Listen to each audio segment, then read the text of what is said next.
Greetings, lovers of tales. Tonight we journey back to the dazzling 1920s, where the jazz age roars and dreams burn bright. On the story pillow, we unravel the timeless tale of The Great Gatsby by F. Scott Fitzgerald, a story of love, ambition, and the cost of chasing the American dream.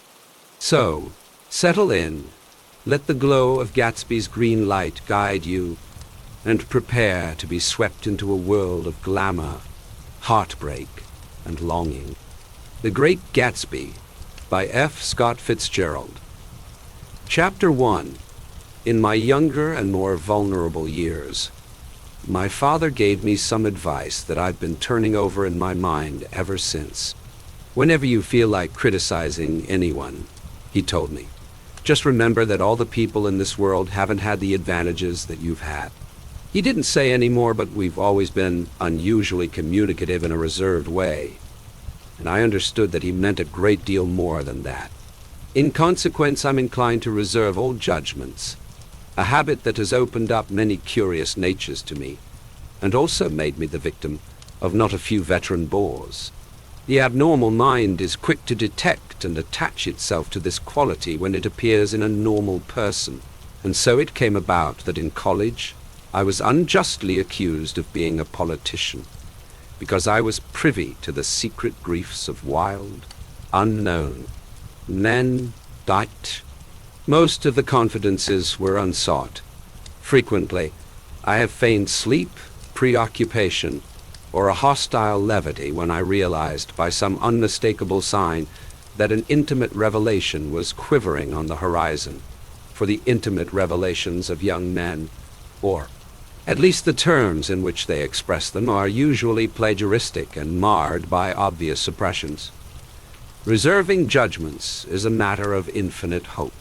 I am still a little afraid of missing something if I forget that, as my father snobbishly suggested, and I snobbishly repeat, a sense of the fundamental decencies is parceled out unequally at birth. And after boasting this way of my tolerance, I come to the admission that it has a limit. Conduct may be founded on the hard rock or the wet marshes, but after a certain point I don't care what it's founded on. When I came back from the East last autumn, I felt that I wanted the world to be in uniform, and at a sort of moral attention forever. I wanted no more riotous excursions with privileged glimpses into the human heart. Only Gatsby, the man who gives his name to this book, was exempt from my reaction.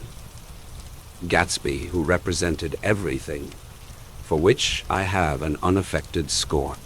If personality is an unbroken series of successful gestures, then there was something gorgeous about him, some heightened sensitivity to the promises of life, as if he were related to one of those intricate machines that register earthquakes 10,000 miles away. This responsiveness had nothing to do with that flabby impressionability which is dignified under the name of the creative temperament. It was an extraordinary gift for hope, a romantic readiness such as I have never found in any other person, and in which it is not likely I shall ever find again. No. Gatsby turned out all right at the end. It is what preyed on Gatsby, what foul dust floated in the wake of his dreams that temporarily closed out my interest in the abortive sorrows and short-winded elations of men. My family have been prominent, well-to-do people in this middle western city for 3 generations. The Carraways are something of a clan, and we have a tradition that we're descended from the Dukes of Buccleuch. But the actual founder of my line was my grandfather's brother, who came here in '51, sent a substitute to the Civil War, and started the wholesale hardware business that my father carries on today. I never saw this great uncle, but I'm supposed to look like him, with special reference to the rather hard-boiled painting that hangs in Father's office. I graduated from New Haven in 1915, just a quarter of a century after my father, and a little later I participated in that delayed Teutonic migration known as the Great War. I enjoyed the counter raid so thoroughly that I came back restless. Instead of being a warm center of the world, the Middle West now seemed like the ragged edge of the universe. So I decided to go east and learn the bond business. Everybody I knew was in the bond business, so I supposed it could support one more single man. All my aunts and uncles talked it over, as if they were choosing a prep school for me, and finally said, "Why, yes," with very grave, hesitant faces. Father agreed to finance me for a year, and after various delays, I came east. Permanently, I thought, in the spring of 22. The practical thing was to find rooms in the city, but it was a warm season, and I had just left a country of wide lawns and friendly trees. So when a young man at the office suggested that we take a house together in a commuting town, it sounded like a great idea. He found the house, a weather-beaten cardboard bungalow at $80 a month, but at the last minute, the firm ordered him to Washington, and I went out to the country alone. I had a dog. At least I had him for a few days until he ran away, and an old Dodge and a Finnish woman who made my bed and cooked breakfast, and muttered Finnish wisdom to herself over the electric stove.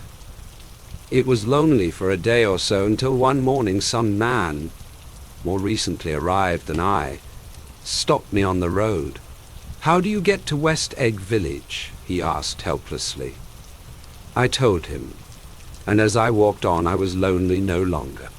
I was a guide, a pathfinder, an original settler. He had casually conferred on me the freedom of the neighborhood.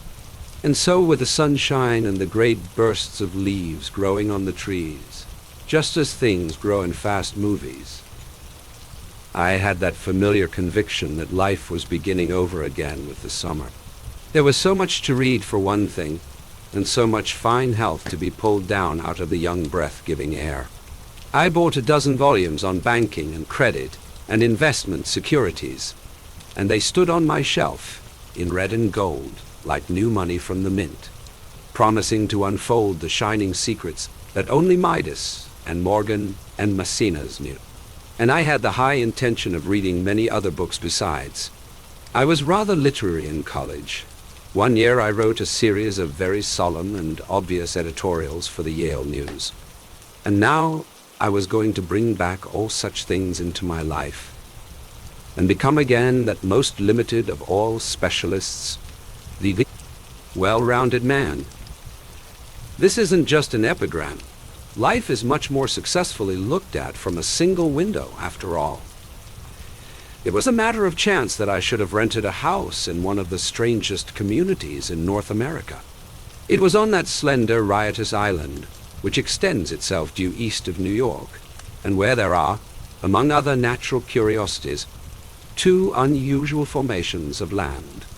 20 miles from the city, a pair of enormous eggs, identical in contour and separated only by a courtesy bay, jut out into the most domesticated body of salt water in the Western Hemisphere, the great wet barnyard of Long Island Sound. They are not perfect ovals. Like the egg in the Columbus story, they are both crushed flat at the contact end. But their physical resemblance must be a source of perpetual confusion to the gulls that fly overhead.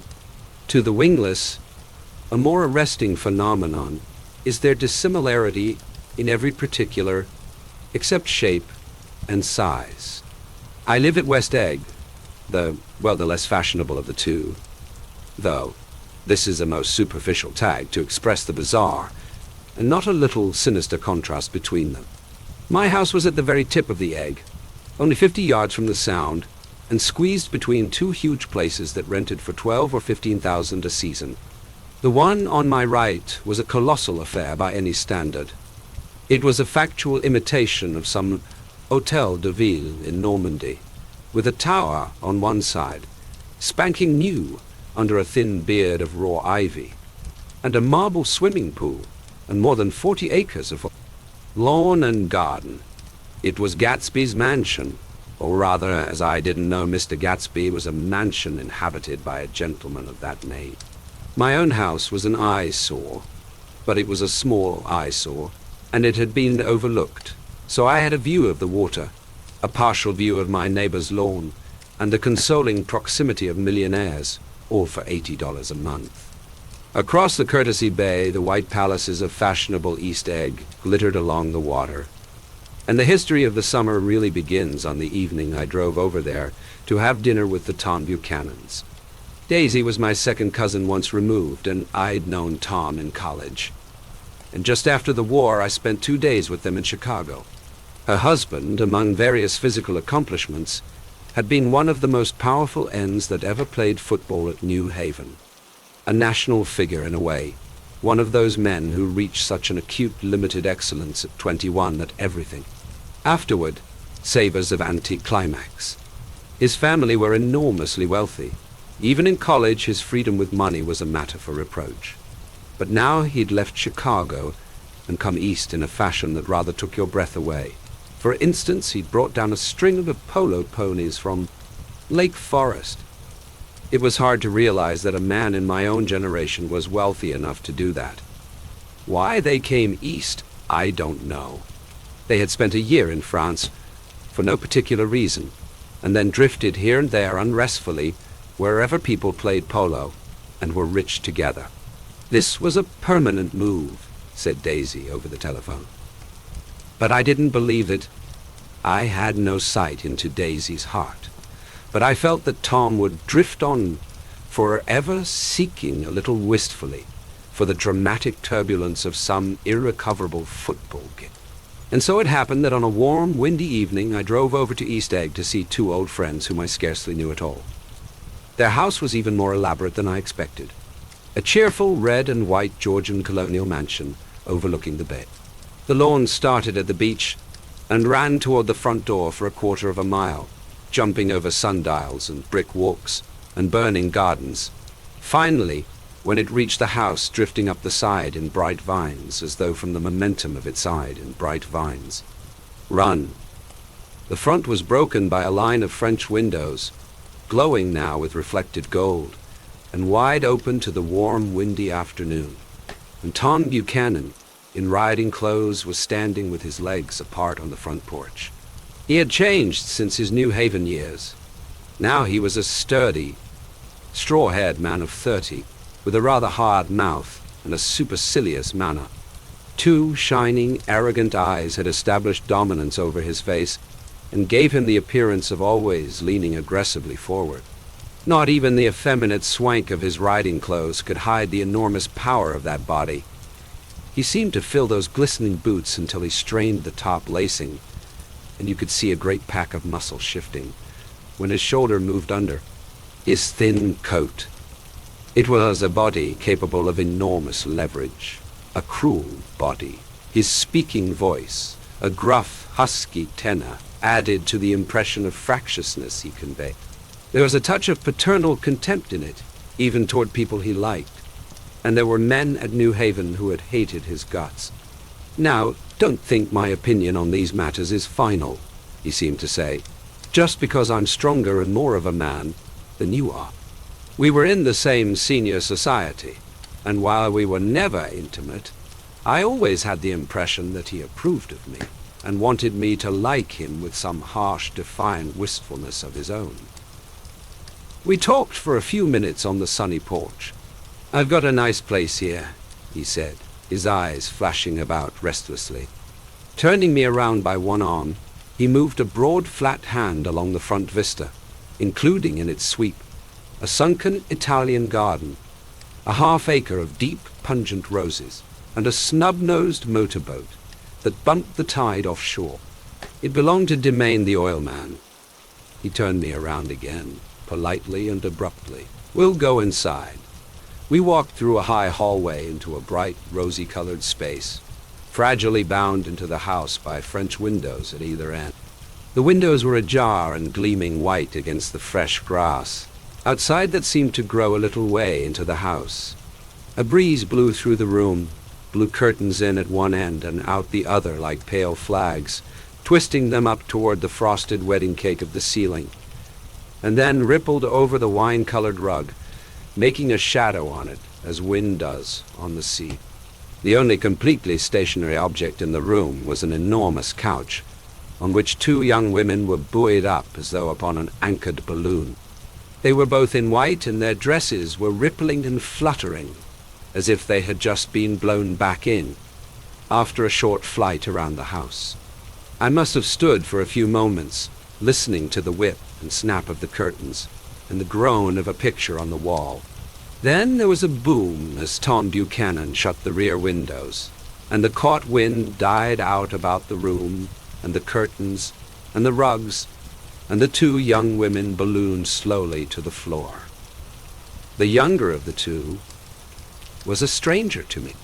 She was extended full length at her end of the divan, completely motionless, and with her chin raised a little, as if she were balancing something on it which was quite likely to fall.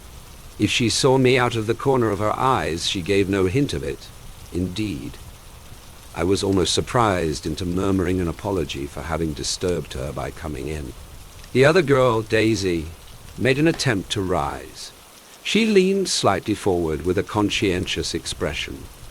Then she laughed, an absurd, charming little laugh, and I laughed too, and came forward into the room, unparalyzed with happiness. She laughed again, as if she said something very witty, and held my hand for a moment, looking up into my face, promising that there was no one in the world she so much wanted to see. That was a way she had. She hinted in a murmur that the surname of the balancing girl was Baker. I've heard it said that Daisy's murmur was only to make people lean toward her, an irrelevant criticism that made it no less charming. At any rate, Miss Baker's lips fluttered. She nodded at me almost imperceptibly, and then quickly tipped her head back again. The object she was balancing had obviously tottered a little, and given her something of a fright. Again, a sort of apology arose to my lips. Almost any exhibition of complete self-sufficiency draws a stunned tribute from me. I looked back at my cousin, who began to ask me questions in her low, thrilling voice. It was the kind of voice that the ear follows up and down, as if each speech is an arrangement of notes that will never be played again. Her face was sad and lovely, with bright things in it, bright eyes and a bright, passionate mouth. But there was an excitement in her voice that men who had cared for her found difficult to forget. A singing compulsion, a whispered listen, a promise that she had done gay, exciting things just a while since, and that there were gay, exciting things hovering in the next hour. I told her how I had stopped off in Chicago for a day on my way east, and how a dozen people had sent their love through me. "Do they miss me?" she cried ecstatically. "The whole town is desolate. All the cars have the left rear wheel painted black as a mourning wreath, and there's a persistent wail all night along the North Shore." How gorgeous. "Let's go back, Tom. Tomorrow." Then she added irrelevantly, "You ought to see the baby." "I'd like to. She's asleep?" "She's 2 years old." "Haven't you ever seen her?" "Never." "Well, you ought to see her. She's Tom Buchanan," who had been hovering restlessly about the room, stopped and rested his hand on my shoulder. "What you doing, Nick?" "I'm a bondman." "Who with?" I told him. "Never heard of them," he remarked decisively. This annoyed me. "You will," I answered shortly. "You will if you stay in the East." "Oh, I'll stay in the East. Don't you worry," he said, glancing at Daisy and then back at me, as if he were alert for something more. "I'd be a goddamn fool to live anywhere else." At this point, Miss Baker said absolutely, with such suddenness that I started. It was the first word she uttered since I came into the room. Evidently it surprised her as much as it did me, for she yawned, and with a series of rapid, deft movements, stood up into the room. "I'm stiff," she complained. "I've been lying on that sofa for as long as I can remember." "Don't look at me," Daisy retorted. "I've been trying to get you to New York all afternoon." "No, thanks," said Miss Baker to the 4 cocktails just in from the pantry. "I'm absolutely in training." Her host looked at her incredulously. "You are?" He took down his drink as if it were a drop in the bottom of a glass. How you ever get anything done is beyond me. I looked at Miss Baker, wondering what it was she got done. I enjoyed looking at her. She was a slender, small-breasted girl with an erect carriage, which she accentuated by throwing her body backward at the shoulders like a young cadet. Her gray, sun-strained eyes looked back at me with polite reciprocal curiosity out of a wan, charming, discontented face. It occurred to me now that I had seen her, or a picture of her, somewhere before. "You live in West Egg," she remarked contemptuously. "I know somebody there. I don't know a single. You must know Gatsby." "Gatsby?" demanded Daisy. "What Gatsby?" Before I could reply that he was my neighbor, dinner was announced. Wedging his tense arm imperatively under mine, Tom Buchanan compelled me from the room, as though he were moving a checker to another square. Slenderly, languidly, their hands set lightly on their hips, the 2 young women preceded us out onto a rosy-colored porch, open toward the sunset, where 4 candles flickered on the table in the diminished wind. "Why candle?" objected Daisy, frowning. She snapped them out with her fingers. "In 2 weeks it'll be the longest day in the year." She looked at us all radiantly. "Do you always watch for the longest day of the year and then miss it?" "I always watch for the longest day in the year and then miss it. We ought to plan something," yawned Miss Baker, sitting down at the table as if she were getting into bed. "All right," said Daisy. "What do we plan?" She turned to me helplessly. "What do people plan?" Before I could answer, her eyes fastened with an odd expression on her little finger. "Look," she complained. I heard it. We all looked. The knuckle was black and blue. "You did it." "Tom," she said accusingly. "I know you didn't mean to, but you did do it. That's what I get for marrying a brute of a man. A great big hulking physical specimen of a wall." "I hate that word, hulking," objected Tom crossly, even in kidding. "Hulking," insisted Daisy. Sometimes she and Miss Baker talked at once, unobtrusively and with a bantering inconsequence that was never quite chatter, that was as cool as their white dresses and their impersonal eyes, in the absence of all desire. They were here, and they accepted Tom and me, making only a polite, pleasant effort to entertain or to be entertained. They knew that presently dinner would be over, and a little later the evening too would be over and casually put away. It was sharply different from the West, where an evening was hurried from phase to phase toward its close, in a continually disappointed anticipation, or else in sheer nervous dread of the moment itself. "You make me feel uncivilized, Daisy," I confessed on my second glass of corky but rather impressive claret. "Can't you talk about crops or something?" I meant nothing in particular by this remark, but it was taken up in an unexpected way. "Civilization's going to pieces," broke out Tom violently. "I've gotten to be a terrible pessimist about things.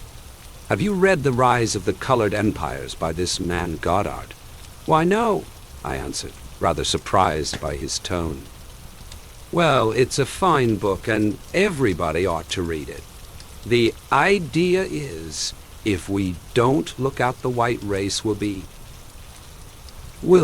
utterly submerged. It's all scientific stuff. It's been proved." "Tom's getting very profound," said Daisy, with an expression of unthoughtful sadness. "He reads deep books with long words in them. What was that word we well?" "These books are all scientific," insisted Tom, glancing at her impatiently. "This fellow has worked out the whole thing. It's up to us, who are the dominant race, to watch out, or these other races will have control of things." "We've got to beat them down," whispered Daisy, winking ferociously toward the fervent sun. "You ought to live in California," began Miss Baker. But Tom interrupted her by shifting heavily in his chair. "This idea is that we're Nordics. I am, and you are, and you are," and after an infinitesimal hesitation, he included Daisy with a slight nod, and she winked at me again. "And we've produced all the things that go to make civilization. Oh, science and art, and all that. Do you see?" There was something pathetic in his concentration, as if his complacency, more acute than of old, was not enough to him any more. When, almost immediately, the telephone rang inside and the butler left the porch, Daisy seized upon the momentary interruption and leaned toward me. "I'll tell you a family secret," she whispered enthusiastically. "It's about the butler's nose. Do you want to hear about the butler's nose? That's why I came over tonight. Well, he wasn't always a butler. He used to be the silver polisher for some people in New York that had a silver service for 200 people. He had to polish it from morning till night, until finally it began to affect his nose. Things went from bad to worse, suggested Miss Baker. Yes, things went from bad to worse until finally he had to give up his position. For a moment, the last sunshine fell with romantic affection upon her glowing face. Her voice compelled me forward breathlessly as I listened. Then the glow faded, each light deserting her with lingering regret like children, leaving a pleasant street at dusk. The butler came back and murmured something close to Tom's ear, whereupon Tom frowned, pushed back his chair, and without a word went inside. As if his absence quickened something within her, Daisy leaned forward again, her voice glowing and singing. "I love to see you at my table, Nick. You remind me of a rose, an absolute rose, doesn't he?" She turned to Miss Baker for confirmation. An absolute rose. This was untrue. I am not even faintly like a rose. She was only extemporizing, but a stirring warmth flowed from her, as if her heart was trying to come out to you, concealed in one of those breathless, thrilling words. Then suddenly she threw her napkin on the table and excused herself and went into the house. Miss Baker and I exchanged a short glance, consciously devoid of meaning. I was about to speak when she sat up alertly and said, "She," in a warning voice. A subdued, impassioned murmur was audible in the room beyond, and Miss Baker leaned forward, unashamed, trying to hear. The murmur trembled on the verge of coherence, sank down, mounted excitedly, and then ceased altogether. "This Mr. Gatsby you spoke of is my neighbor," I said. "Don't talk. I want to hear what happens. Is something happening?" I inquired innocently. "You mean to say you don't know?" said Miss Baker, honestly surprised. "I thought everybody knew." "I don't." "Why," she said hesitantly, "Tom's got some woman in New York. Got some woman." I repeated blankly. Miss Baker nodded. She might have the decency not to telephone him at dinner time. "Don't you think?" Almost before I had grasped her meaning, there was the flutter of a dress, and the crunch of leather boots, and Tom and Daisy were back at the table. "It couldn't be helped," cried Daisy with tense gaiety. She sat down, glanced searchingly at Miss Baker, and then at me, and continued. "I looked outdoors for a minute, and it's very romantic outdoors. There's a bird on the lawn that I think must be a nightingale come over on the Cunard, or white starline. He's singing away," her voice sang. "It's romantic, isn't it, Tom?" "Very romantic," he said, and then miserably to me, "If it's light enough after dinner, I want to take you down to the stables." The telephone rang inside, startlingly, and as Daisy shook her head decisively at Tom, the subject of the stables, in fact, all subjects, vanished into air.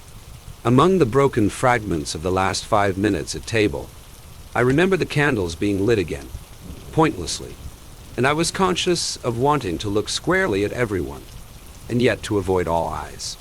I couldn't guess what Daisy and Tom were thinking, but I doubt if even Miss Baker, who seemed to have mastered a certain hearty skepticism, was able utterly to put this fifth guest's shrill, metallic urgency out of mind.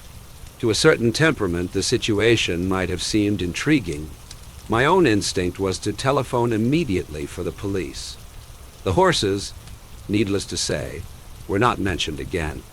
Tom and Miss Baker, with several feet of twilight between them, strolled back into the library, as if to a vigil beside a perfectly tangible body, while trying to look pleasantly interested and a little deaf. I followed Daisy around a chain, connecting verandas to the porch in front. In its deep gloom, we sat down side by side on a wicker settee.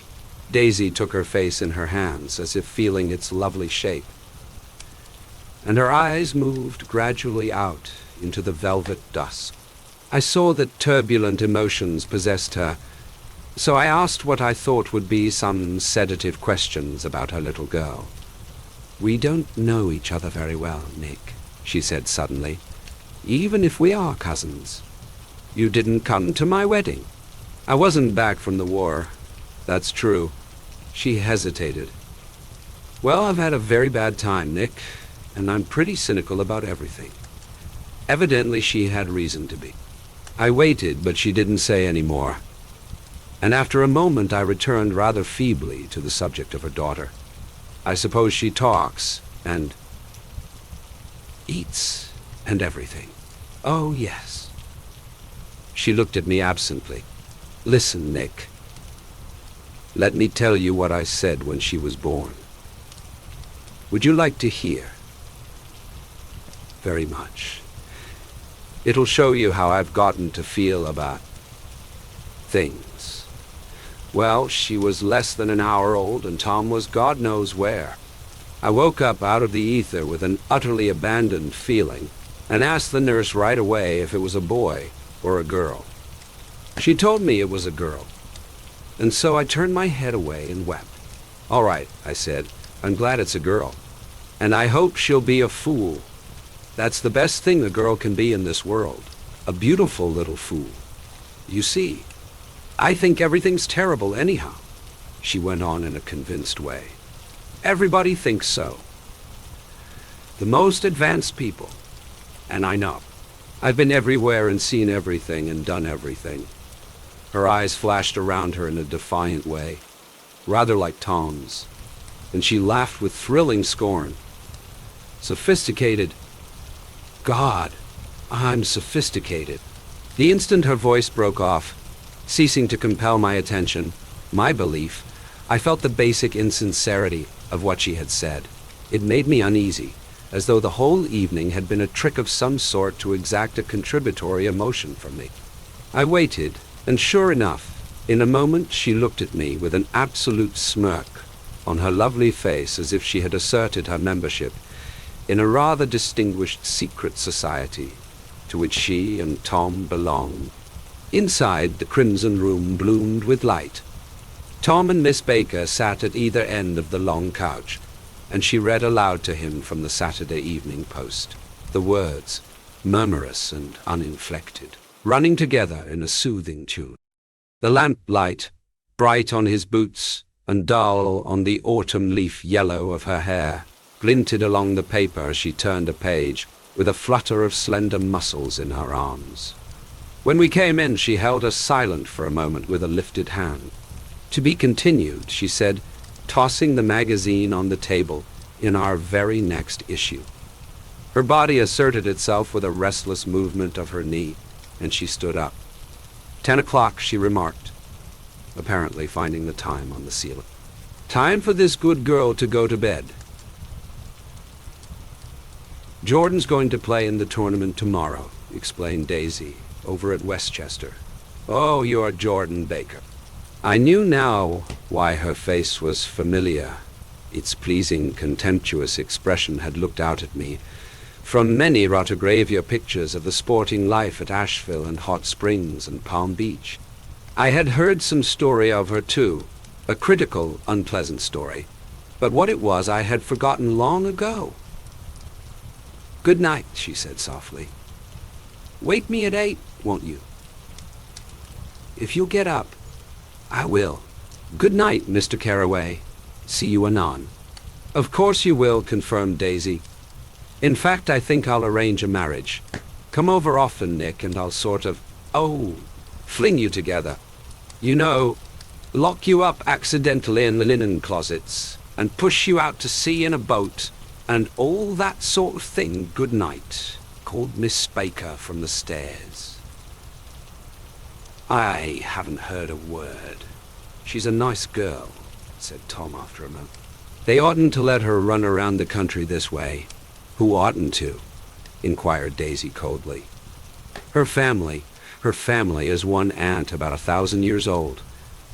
Besides, Nick's going to look after her, aren't you, Nick? She's going to spend lots of weekends out here this summer. I think the home influence will be very good for her." Daisy and Tom looked at each other for a moment, in silence. "Is she from New York?" I asked quickly. "From Louisville? Our white girlhood was passed together there. Our beautiful white, did you give Nick a little heart-to-heart talk on the veranda?" demanded Tom suddenly. "Did I?" She looked at me. "I can't seem to remember, but I think we talked about the Nordic race." "Yes, I'm sure we did. It sort of crept up on us, and first thing you know, don't believe everything you hear, Nick," he advised me. I said lightly that I had heard nothing at all, and a few minutes later I got up to go home. They came to the door with me and stood side by side in a cheerful square of light. As I started my motor, Daisy peremptorily called, "Wait! I forgot to ask you something, and it's important. We heard you were engaged to a girl out west." "That's right," corroborated Tom kindly. "We heard that you were engaged. It's libel. I'm too poor." "But we heard it," insisted Daisy, surprising me by opening up again in a flower-like way. "We heard it from 3 people, so it must be true." Of course, I knew what they were referring to, but I wasn't even vaguely engaged. The fact that gossip had published the banns was one of the reasons I had come east. You can't stop going with an old friend on account of rumors, and on the other hand, I had no intention of being rumored into marriage. Their interest rather touched me and made them less remotely rich. Nevertheless, I was confused and a little disgusted as I drove away. It seemed to me that the thing for Daisy to do was to rush out of the house, child in arms. But apparently, there were no such intentions in her head. As for Tom, the fact that he had some woman in New York was really less surprising than that he had been depressed by a book. Something was making him nibble at the edge of stale ideas, as if his sturdy physical egotism no longer nourished his peremptory heart. Already it was deep summer on roadhouse roofs, and in front of wayside garages, where new red gas pumps sat out in pools of light. And when I reached my estate at West Egg, I ran the car under its shed and sat for a while on an abandoned grass roller. In the yard, the wind had blown off, leaving a loud, bright night with wings beating in the trees and a persistent organ sound as the full bellows of the earth blew the frogs full of life. The silhouette of a moving cat wavered across the moonlight, and turning my head to watch it, I saw that I was not alone. 50 feet away, a figure had emerged from the shadow of my neighbor's mansion and was standing with his hands in his pockets. Regarding the silver pepper of the stars, something in his leisurely movements and the secure position of his feet upon the lawn suggested that it was Mr. Gatsby himself, come out to determine what share was his of our local heavens. I decided to call to him. Miss Baker had mentioned him at dinner, and that would do for an introduction. But I didn't call to him, for he gave a sudden intimation that he was content to be alone. He stretched out his arms toward the dark water in a curious way. And far as I was from him, I could have sworn he was trembling. Involuntarily, I glanced seaward, and distinguished nothing except a single green light, minute and far away. That might have been the end of a dock. When I looked once more for Gatsby, he had vanished, and I was alone again in the unquiet darkness.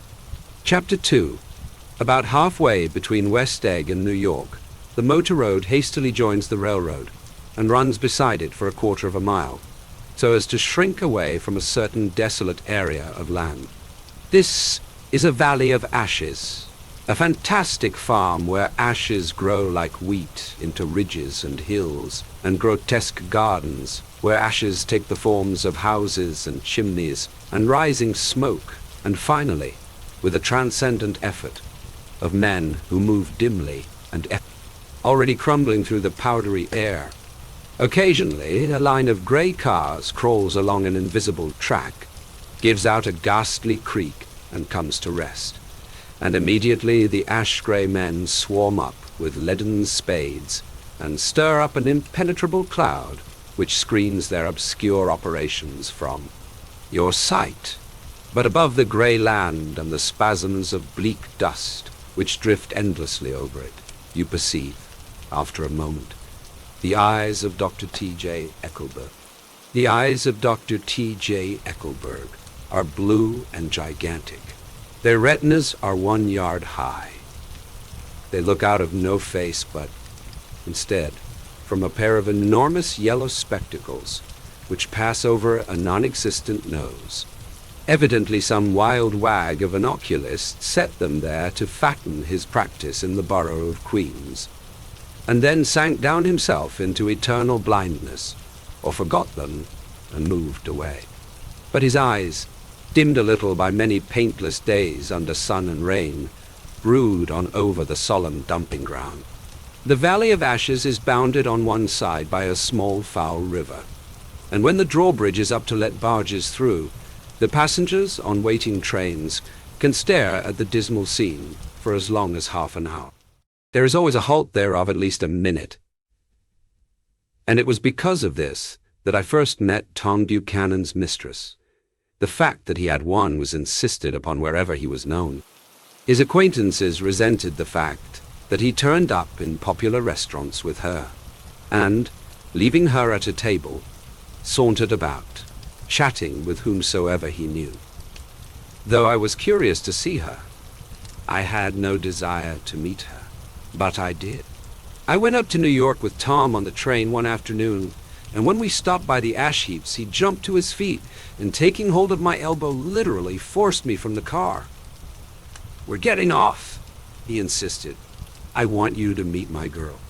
I think he'd tanked up a good deal at luncheon, and his determination to have my company bordered on violence. The supercilious assumption was that on Sunday afternoon, I had nothing better to do. I followed him over a low, whitewashed railroad fence, and we walked back 100 yards along the road under Dr. Eckelberg's persistent stare. The only building in sight was a small block of yellow brick sitting on the edge of the wasteland, a sort of compact main street, ministering to it, and contiguous to absolutely nothing.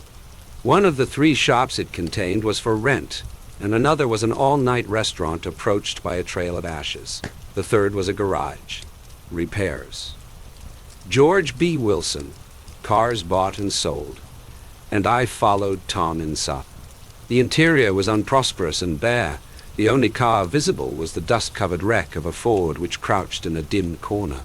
It had occurred to me that this shadow of a garage must be a blind, and that sumptuous and romantic apartments were concealed overhead, when the proprietor himself appeared in the door of an office, wiping his hands on a piece of waste. He was a blond, spiritless man, anemic, and faintly handsome. When he saw us, a damp gleam of hope sprang into his light blue eyes. "Hello, Wilson, old man," said Tom, slapping him jovially on the shoulder. "How's business?" "I can't complain," answered Wilson unconvincingly. "When are you going to sell me that car?" "Next week. I've got my man working on it now." Works pretty slow, don't he? No, he doesn't, said Tom coldly. And if you feel that way about it, maybe I'd better sell it somewhere else after all. I don't mean that, explained Wilson quickly. I just meant his voice faded off, and Tom glanced impatiently around the garage. Then I heard footsteps on the stairs, and in a moment, the thickish figure of a woman blocked out the light from the office door. She was in the middle 30s, and faintly stout, but she carried her surplus flesh sensuously, as some women can. Her face, above a spotted dress of dark blue crepe de chine, contained no facet or gleam of beauty, but there was an immediately perceptible vitality about her, as if the nerves of her body were continually smoldering. She smiled slowly, and walking through her husband as if he were a ghost, shook hands with Tom, looking him flush in the eye. Then she wet her lips and, without turning around, spoke to her husband in a soft, coarse voice. "Get some chairs. Why don't you?"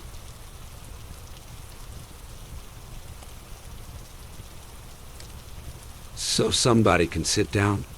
"Oh, sure," agreed Wilson hurriedly, and went toward the little office, mingling immediately with the cement color of the walls.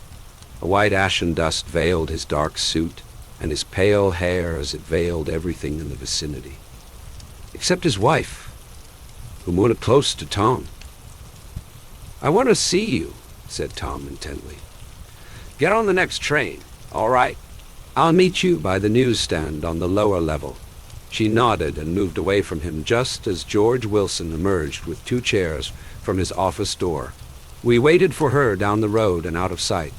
It was a few days before the 4th of July, and a gray, scrawny Italian child was setting torpedoes in a row along the railroad track. "Terrible place, isn't it?" said Tom, exchanging a frown with Dr. Eckelberg. "Awful. It does her good to get away. Doesn't her husband object?" "Wilson. He thinks she goes to see her sister in New York. He's so dumb. He doesn't know he's alive. So Tom Buchanan and his girl and I went up together to New York. Or not quite together, for Mrs. Wilson sat discreetly in another car. Tom deferred that much to the sensibilities of those East Eggers who might be on the train. She had changed her dress to a brown-figured muslin, which stretched tight over her rather wide hips as Tom helped her to the platform in New York. At the newsstand she bought a copy of Town Tattle and a moving picture magazine, and, in the station drugstore, some cold cream and a small flask of perfume. Upstairs, in the solemn, echoing drive, she let 4 taxicabs drive away before she selected a new one, lavender-colored with gray upholstery. And in this, we slid out from the mass of the station into the glowing sunshine. But immediately she turned sharply from the window and, leaning forward, tapped on the front glass. "I want to get one of those dogs," she said earnestly. "I want to get one for the apartment. They're nice to have." "A dog!" We backed up to a gray old man who bore an absurd resemblance to John D. Rockefeller. In a basket swung from his neck cowered a dozen very recent puppies of an indeterminate breed. "What kind are they?" asked Mrs. Wilson eagerly as he came to the taxi window. "All kinds. What kind do you want, lady?" "I'd like to get one of those police dogs. I don't suppose you got that kind?" The man peered doubtfully into the basket, plunged in his hand, and drew one up, wriggling, by the back of the neck. "That's no police dog," said Tom. "No, it's not exactly a police dog," said the man with disappointment in his voice. "It's more of an Airedale." He passed his hand over the brown wash rag of a back. "Look at that coat. Some coat. That's a dog that'll never bother you with catching cold." "I think it's cute," said Mrs. Wilson enthusiastically. "How much is it?" "That dog," he looked at it admiringly, "that dog will cost you $10. The Airedale." Undoubtedly there was an Airedale concerned in it somewhere, though its feet were startlingly white, changed hands and settled down into Mrs. Wilson's lap, where she fondled the weatherproof coat with rapture. "Is it a boy or a girl?" she asked delicately. That dog's a boy," "It's a bitch," said Tom decisively. "Here's your money. Go and buy 10 more dogs with it." We drove over to Fifth Avenue, so warm and soft, almost pastoral, on the summer Sunday afternoon, that I wouldn't have been surprised to see a great flock of white sheep turn the corner. "Hold on," I said. "I have to leave you here." "No, you don't," interposed Tom quickly. "Myrtle'll be hurt if you don't come up to the apartment. Won't you, Myrtle?" "Come on," she urged. "I'll telephone my sister Catherine. She's said to be very beautiful by people who ought to know." Well, I'd like to, but we went on, cutting back again over the park toward the West Hundreds. At 158th Street, the cab stopped at one slice in a long white cake of apartment houses. Throwing a regal homecoming glance around the neighborhood, Mrs. Wilson gathered up her dog and her other purchases and went haughtily in. "I'm going to have the McKees come up," she announced as we rose in the elevator. "And of course I got to call up my sister too." The apartment was on the top floor, a small living room, a small dining room, a small bedroom, and a bath. The living room was crowded to the doors with a set of tapestried furniture entirely too large for it, so that to move about was to stumble continually over scenes of ladies swinging in the gardens of Versailles. The only picture was an over-enlarged photograph, apparently a hen sitting on a blurred rock. Looked at from a distance, however, the hen resolved itself into a bonnet, and the countenance of a stout old lady beamed down into the room. Several old copies of Town Tattle lay on the table, together with a copy of Simon called Peter, and some of the small scandal magazines of Broadway. Mrs. Wilson was first concerned with the dog. A reluctant elevator boy went for a box full of straw and some milk, to which he added on his own initiative a tin of large hard dog biscuits, one of which decomposed apathetically in the saucer of milk all afternoon. Meanwhile, Tom brought out a bottle of whiskey from a locked bureau door. I have been drunk just twice in my life, and the second time was that afternoon, so everything that happened has a dim, hazy cast over it. Although until after 8 o'clock the apartment was full of cheerful sun. Sitting on Tom's lap, Mrs. Wilson called up several people on the telephone. Then there were no cigarettes, and I went out to buy some at the drugstore on the corner. When I came back, they had disappeared, so I sat down discreetly in the living room and read a chapter of Simon called Peter. Either it was terrible stuff, or the whiskey distorted things because it didn't make any sense to me. Just as Tom and Myrtle, after the first drink, Mrs. Wilson and I called each other by our first names, reappeared. Company commenced to arrive at the apartment door. The sister, Catherine, was a slender, worldly girl of about 30, with a solid, sticky bob of red hair and a complexion powdered milky white. Her eyebrows had been plucked and then drawn on again at a more rakish angle, but the efforts of nature toward the restoration of the old alignment gave a blurred air to her face. When she moved about, there was an incessant clicking as innumerable pottery bracelets jingled up and down upon her arms. She came in with such a proprietary haste and looked around so possessively at the furniture that I wondered if she lived here. But when I asked her, she laughed immoderately, repeated my question aloud, and told me she lived with a girl-friend at a hotel. Mr. McKee was a pale, feminine man from the flat below. He had just shaved, for there was a white spot of lather on his cheekbone, and he was most respectful in his greeting to everyone in the room. He informed me that he was in the artistic game, and I gathered later that he was a photographer and had made the dim enlargement of Mrs. Wilson's mother, which hovered like an ectoplasm on the wall. His wife was shrill, languid, handsome, and horrible. She told me with pride that her husband had photographed her 127 times since they had been married. Mrs. Wilson had changed her costume some time before, and was now attired in an elaborate afternoon dress of cream-colored chiffon, which gave out a continual rustle as she swept about the room. With the influence of the dress, her personality had also undergone a change. The intense vitality that had been so remarkable in the garage was converted into impressive hauteur. Her laughter, her gestures, her assertions became more violently affected moment by moment. and as she expanded the room grew smaller around her, until she seemed to be revolving on a noisy, creaking pivot through the smoky air. "My dear," she told her sister in a high, mincing shout, "most of these fellas will cheat you every time. All they think of is money. I had a woman up here last week to look at my feet, and when she gave me the bill, you'd have thought she had my appendicitis out." "What was the name of the woman?" asked Mrs. McKee. "Mrs. Eberhard. She goes around looking at people's feet in their own homes." "I like your dress," remarked Mrs. McKee. "I think it's adorable." Mrs. Wilson rejected the compliment by raising her eyebrow in disdain. "It's just a crazy old thing," she said. "I just slip it on sometimes when I don't care what I look like. But it looks wonderful on you, if you know what I mean," pursued Mrs. McKee. "If Chester could only get you in that pose, I think he could make something of it." We all looked in silence at Mrs. Wilson, who removed a strand of hair from over her eyes and looked back at us with a brilliant smile. Mr. McKee regarded her intently with his head on one side, and then moved his hand back and forth slowly in front of his face. "I should change the light," he said after a moment. "I'd like to bring out the modeling of the features, and I'd try to get hold of all the back hair." "I wouldn't think of changing the light," cried Mrs. McKee. "I think it's her husband," said she. And we all looked at the subject again, whereupon Tom Buchanan yawned audibly and got to his feet. "You McKees have something to drink," he said.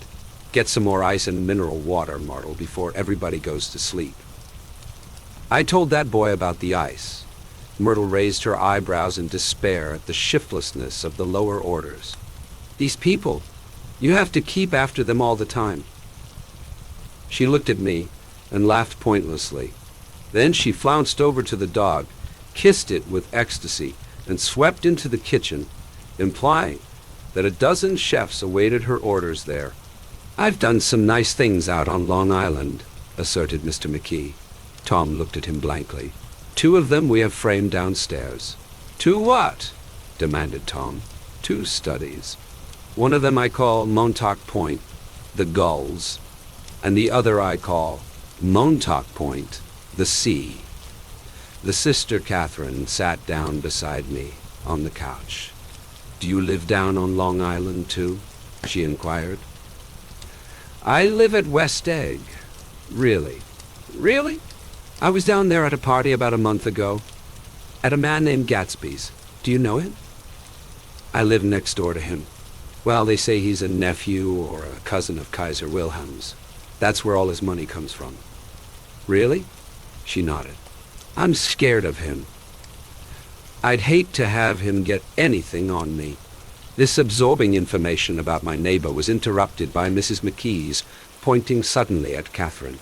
"Chester, I think you could do something with her," she broke out. But Mr. McKee only nodded in a bored way and turned his attention to Tom. "I'd like to do more work on Long Island if I could get the entry. All I ask is that they should give me a start." "Ask Myrtle," said Tom, breaking into a short shout of laughter as Mrs. Wilson entered with a tray. "She'll give you a letter of introduction, won't you, Myrtle?" "Do what?" she asked, startled. "You'll give McKee a letter of introduction to your husband, so he can do some studies of him." His lips moved silently for a moment as he invented. "George B. Wilson at the gasoline pump, or something like that."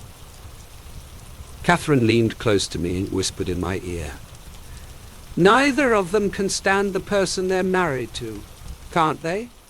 "Can't stand them." She looked at Myrtle, and then at Tom.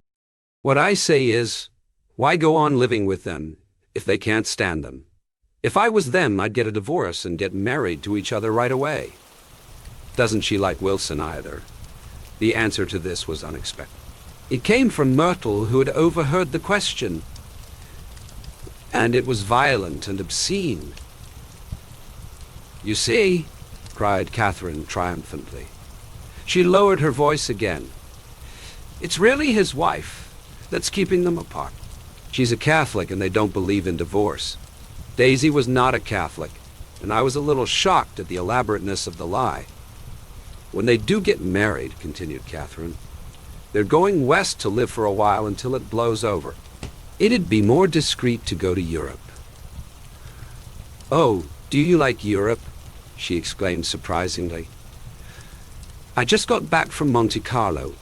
Really, just last year. I went over there with another girl." "Stay long?" "No, we just went to Monte Carlo and back. We went by way of Marseille. We had over $1,200 when we started. But we got gypped out of it all in 2 days in the private rooms. We had an awful time getting back, I can tell you. God, how I hated that town." The late afternoon sky bloomed in the window for a moment like the blue honey of the Mediterranean. Then the shrill voice of Mrs. McKee called me back into the room. "I almost made a mistake, too," she declared vigorously. "I almost married a little kike who'd been after me for years. I knew he was below me. Everybody kept saying to me, 'Lucille, that man's way below you.' But if I hadn't met Chester, he'd have got me sure." "Yes, but listen," said Myrtle Wilson, nodding her head up and down. "At least you didn't marry him." No, I didn't. Well, I married him," said Myrtle ambiguously. "And that's the difference between your case and mine. Why did you, Myrtle?" demanded Catherine. "Nobody forced you to," Myrtle considered. "I married him because I thought he was a gentleman," she said finally. "I thought he knew something about breeding, but he wasn't fit to lick my shoe." "You were crazy about him for a while," said Catherine. "Crazy about him?" cried Myrtle incredulously. "Who said I was crazy about him?" "I never was any more crazy about him than I was about that man there." She pointed suddenly at me, and everyone looked at me accusingly. I tried to show by my expression that I had played no part in her past. The only crazy I was when I married him. I knew right away I made a mistake. He borrowed somebody's best suit to get married in, and never even told me about it. And the man came after it one day when he was out. She looked around to see who was listening. "Oh, is that your suit?" I said. "This is the first I ever heard about it." But I gave it to him, and then I lay down and cried to beat the band all afternoon. "She really ought to get away from him," resumed Catherine to me. "They've been living over that garage for 11 years, and Tom's the first sweetie she ever had. The bottle of whiskey, a second one, was now in constant demand by all present, excepting Catherine, who felt just as good on nothing at all. Tom rang for the janitor and sent him for some celebrated sandwiches, which were a complete supper in themselves. I wanted to get out and walk eastward toward the park through the soft twilight, but each time I tried to go, I became entangled in some wild, strident argument which pulled me back, as if with ropes, into my chair. Yet high over the city, our line of yellow windows must have contributed their share of human secrecy to the casual watcher in the darkening streets. And I was him too, looking up and wondering. I was within and without, simultaneously enchanted and repelled by the inexhaustible variety of life.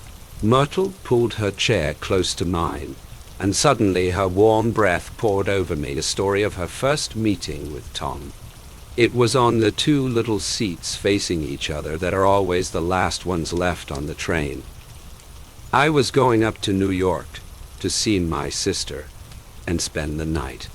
He had on a dress suit and patent leather shoes, and I couldn't keep my eyes off him, but every time he looked at me, I had to pretend to be looking at the advertisement over his head. When we came into the station, he was next to me, and his white shirt front pressed against my arm. And so I told him I'd have to call a policeman, but he knew I lied.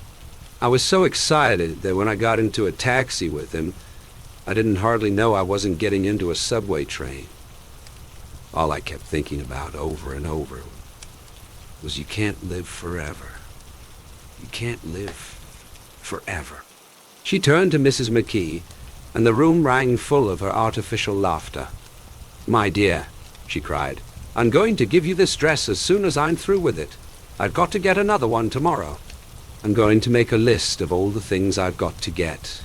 A massage and a wave and a collar for the dog, and one of those cute little ashtrays where you touch a spring, and a wreath with a black silk bow for Mother's grave that'll last all summer." I got to write down a list so I won't forget all the things I got to do. It was 9 o'clock. Almost immediately afterward, I looked at my watch and found it was 10. Mr. McKee was asleep on a chair with his fists clenched in his lap, like a photograph of a man of action. Taking out my handkerchief, I wiped from his cheek the remains of the spot of dried lather that had worried me all the afternoon. The little dog was sitting on the table, looking with blind eyes through the smoke, and from time to time groaning faintly. People disappeared, reappeared, made plans to go somewhere, and then lost each other, searched for each other, found each other a few feet away. Sometime toward midnight, Tom Buchanan and Mrs. Wilson stood face to face, discussing in impassioned voices whether Mrs. Wilson had any right to mention Daisy's name. "Daisy! Daisy!" shouted Mrs. Wilson. "I'll say it whenever I want to. Daisy! Shh!" Di making a short, deft movement, Tom Buchanan broke her nose with his open hand. Then there were bloody towels upon the bathroom floor, and women's voices scolding, and high over the confusion, a long, broken wail of pain. Mr. McKee awoke from his doze and started in a daze toward the door. When he had gone halfway, he turned around and stared at the scene. His wife and Catherine scolding and consoling as they stumbled here and there among the crowded furniture with articles of aid, and the despairing figure on the couch bleeding fluently and trying to spread a copy of Town Tattle over the tapestry scenes of Versailles. Then Mr. McKee turned and continued on out the door. Taking my hat from the chandelier, I followed. "Come to lunch someday," he suggested, as we groaned down in the elevator. "Where?" "Anywhere. Keep your hands off the lever," snapped the elevator boy. "I beg your pardon," said Mr. McKee with dignity. "I didn't know I was touching it." "All right," I agreed. "I'll be glad to." I was standing beside his bed, and he was sitting up between the sheets, clad in his underwear with a great portfolio in his hands. Beauty and the Beast, Loneliness, Old Grocery Horse, Brooklyn Bridge. Then I was lying half asleep in the cold lower level of the Pennsylvania station, staring at the Morning Tribune and waiting for the 4 o'clock train. Chapter 3. There was music from my neighbor's house through the summer nights. In his blue gardens, men and girls came and went like moths among the whisperings and the champagne and the stars. At high tide in the afternoon, I watched his guests diving from the tower of his raft or taking the sun on the hot sand of his beach, while his 2 motorboats slit the waters of the Sound, drawing aquaplanes over cataracts of foam.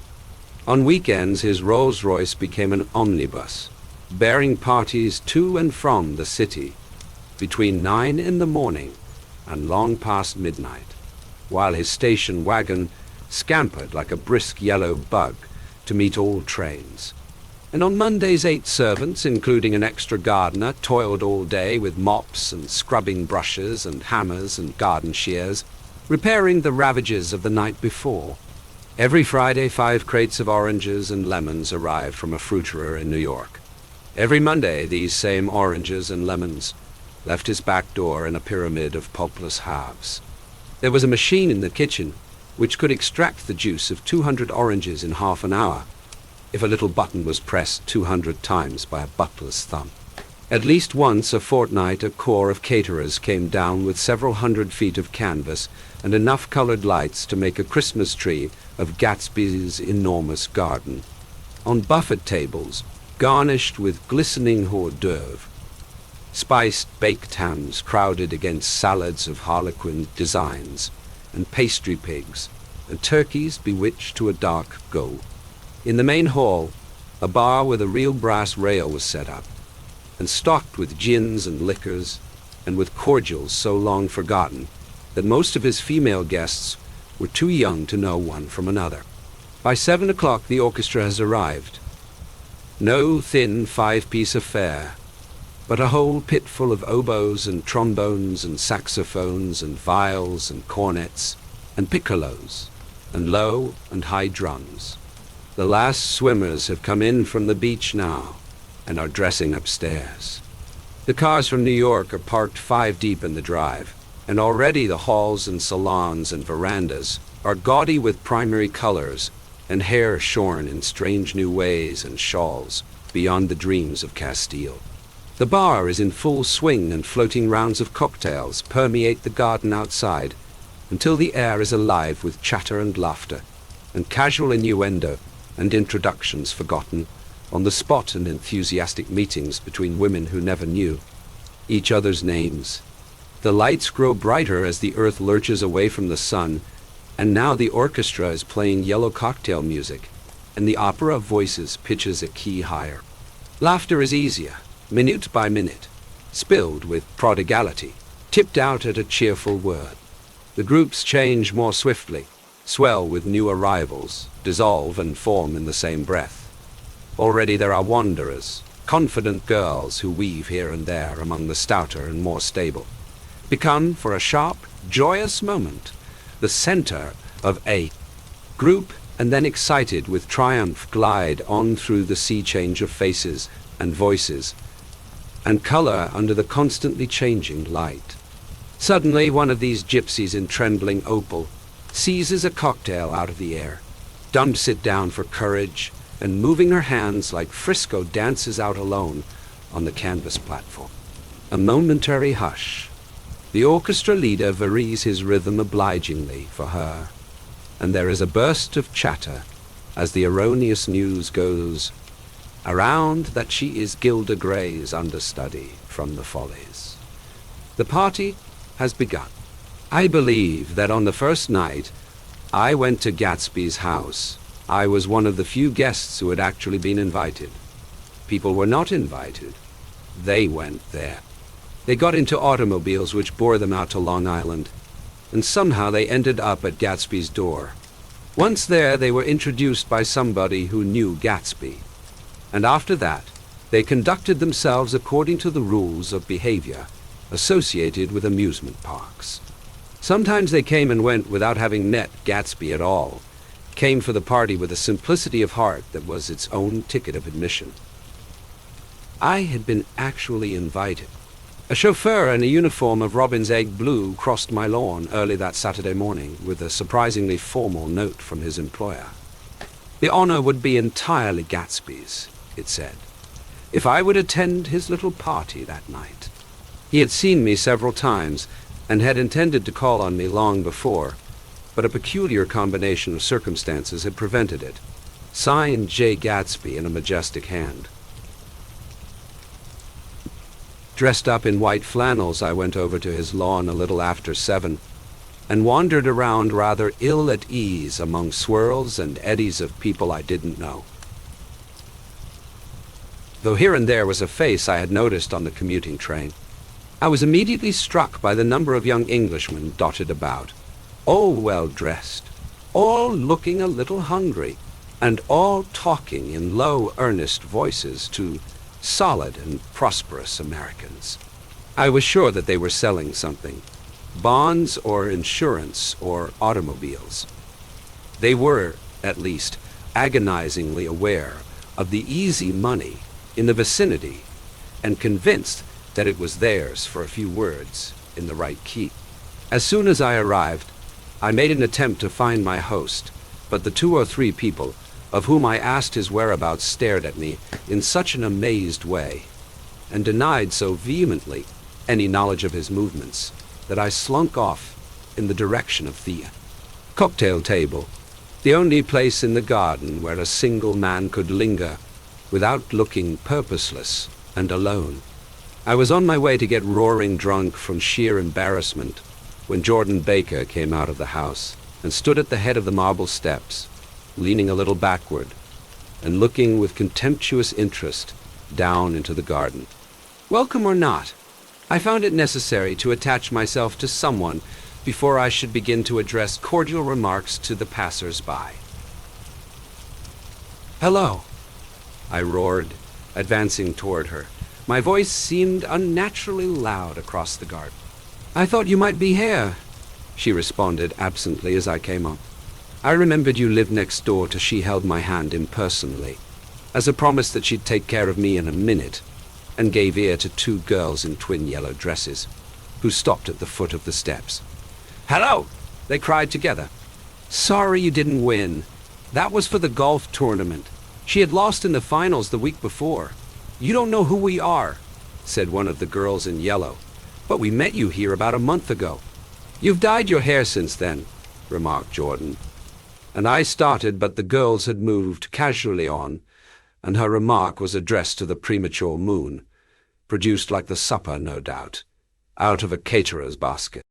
With Jordan's slender golden arm resting in mine, we descended the steps and sauntered about the garden.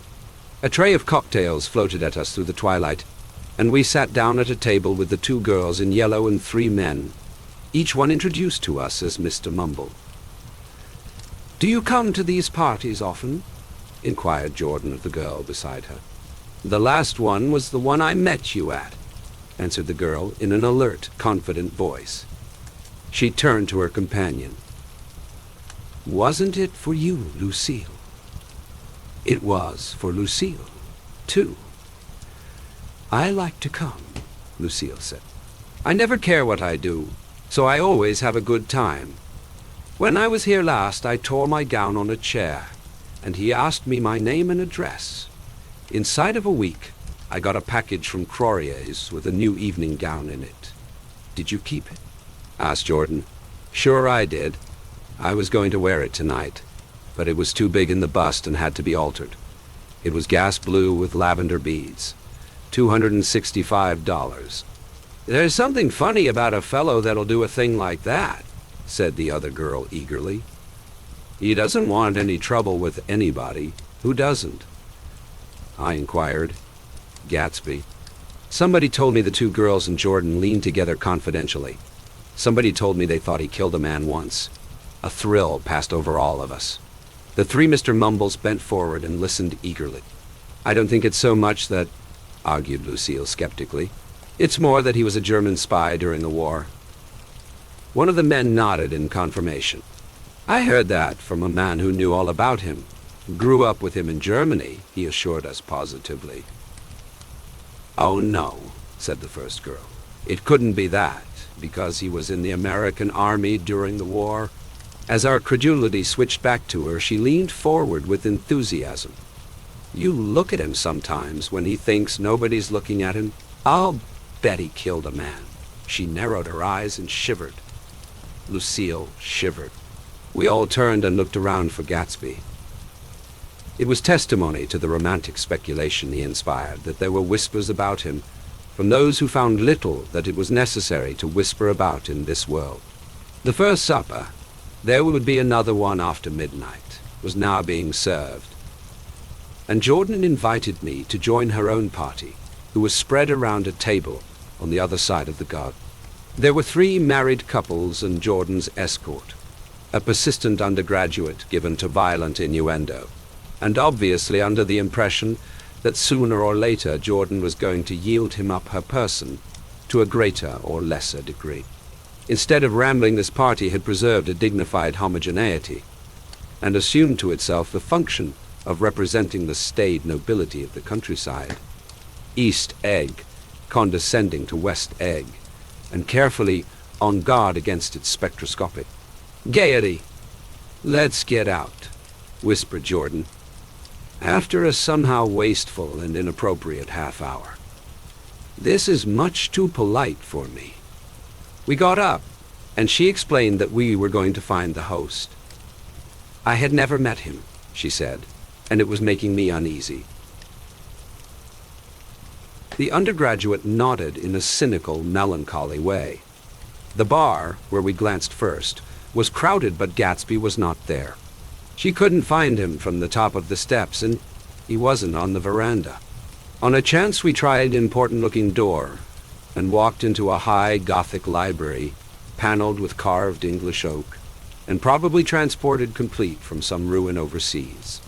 A stout, middle-aged man with enormous owl-eyed spectacles was sitting somewhat drunk on the edge of a great table, staring with unsteady concentration at the shelves of books.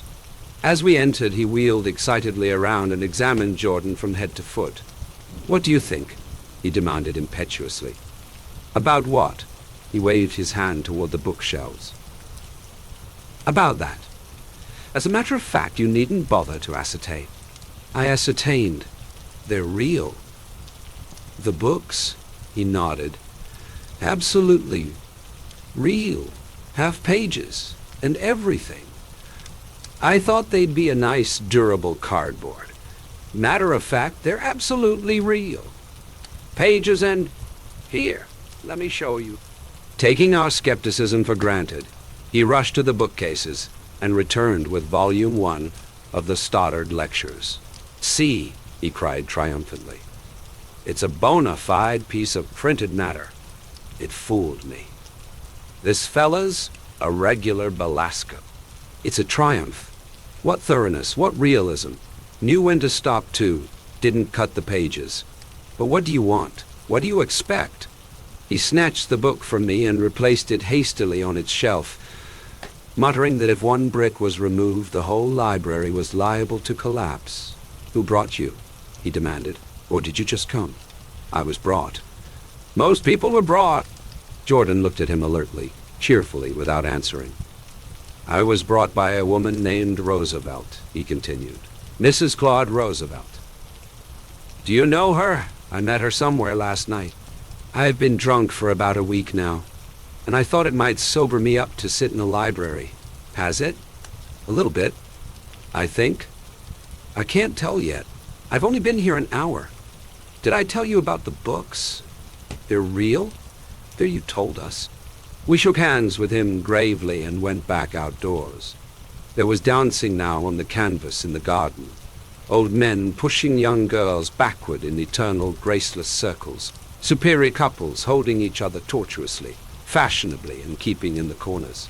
And a great number of single girls dancing, individualistically or relieving the orchestra for a moment of the burden of the banjo or the traps. By midnight, the hilarity had increased. A celebrated tenor had sung in Italian, and a notorious contralto had sung in jazz, and between the numbers, people were doing stunts all over the garden, while happy, vacuous bursts of laughter rose toward the summer sky. A pair of stage twins, who turned out to be the girls in yellow, did a baby act in costume, and champagne was served in glasses bigger than finger bowls.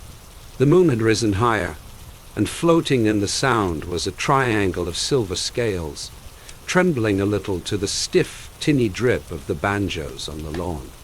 I was still with Jordan Baker. We were sitting at a table with a man of about my age and a rowdy little girl who gave way upon the slightest provocation to uncontrollable laughter. I was enjoying myself now.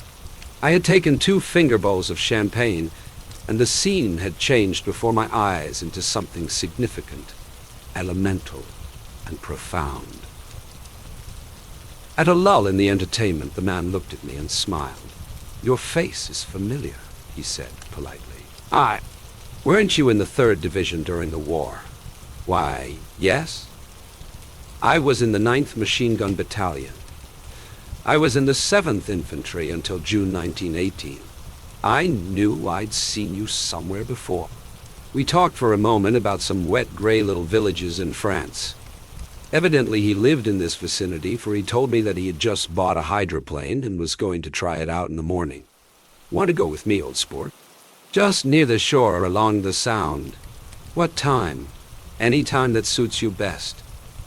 It was on the tip of my tongue to ask his name when Jordan looked around and smiled. "Having a gay time now?" she inquired. "Much better." "Much better." I turned again to my new acquaintance. "This is an unusual party for me.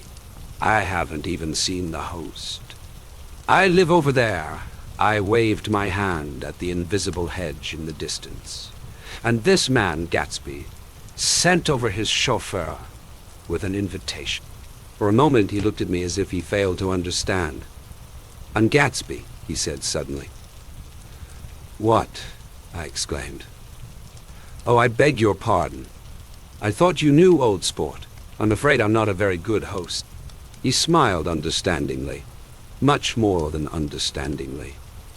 It was one of those rare smiles with a quality of eternal reassurance in it that you may come across 4 or 5 times in life.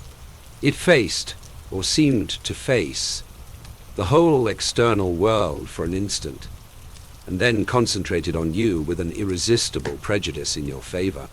It understood you just so far as you wanted to be understood, believed in you as you would like to believe in yourself, and assured you that it had precisely the impression of you that, at your best, you hoped to convey. Precisely at that point it vanished, and I was looking at an elegant young roughneck, a year or two over 30, whose elaborate formality of speech just missed being absurd. Some time before he introduced himself, I'd got a strong impression that he was picking his words with care. Almost at the moment when Mr. Gatsby identified himself, a butler hurried toward him with the information that Chicago was calling him on the wire. He excused himself with a small bow that included each of us in turn. "If you want anything, just ask for it, old sport," he urged me. "Excuse me. I will rejoin you later." When he was gone, I turned immediately to Jordan, constrained to assure her of my surprise.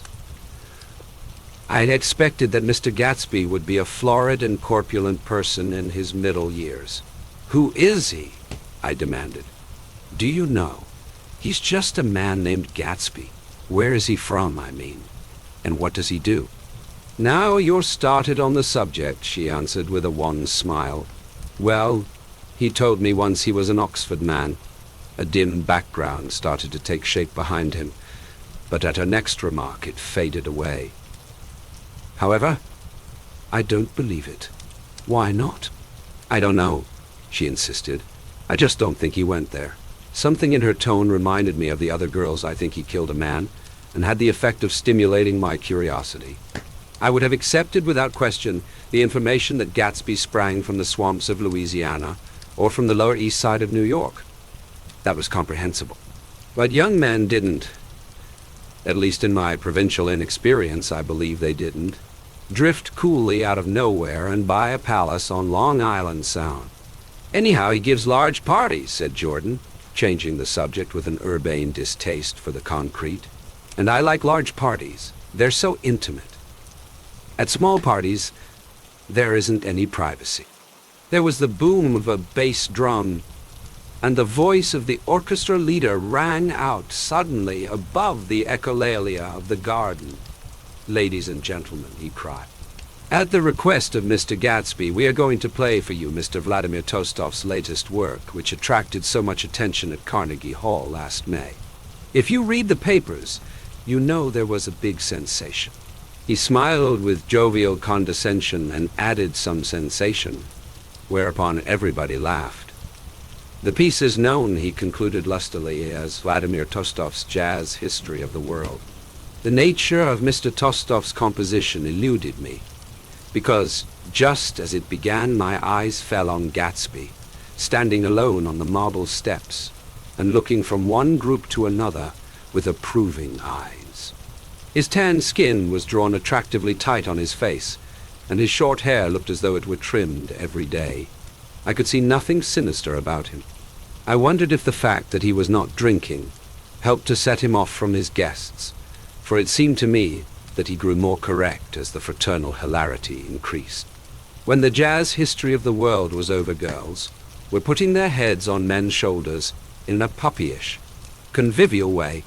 Girls were swooning backward playfully into men's arms, even into groups, knowing that someone would arrest their falls.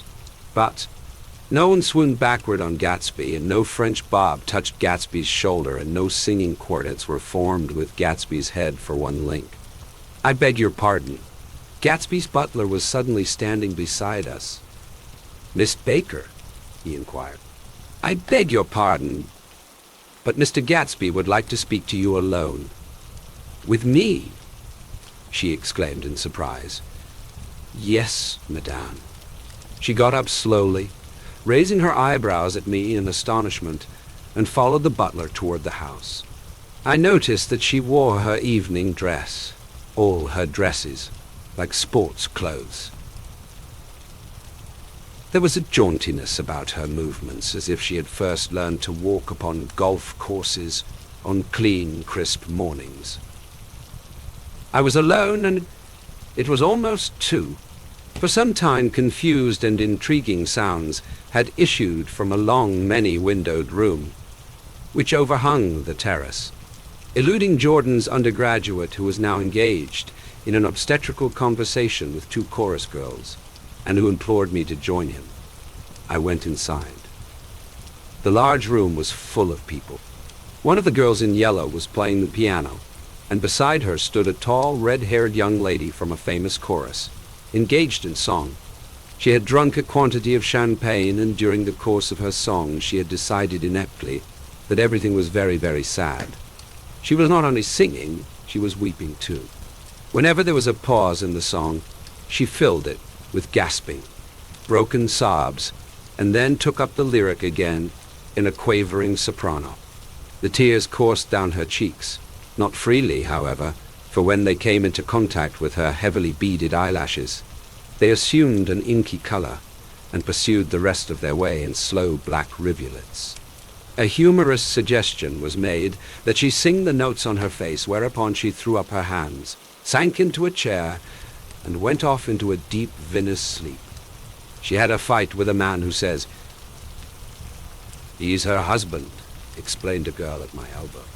I looked around. Most of the remaining women were now having fights with men said to be their husbands. Even Jordan's party, the quartet from East Egg, were rent asunder by dissension.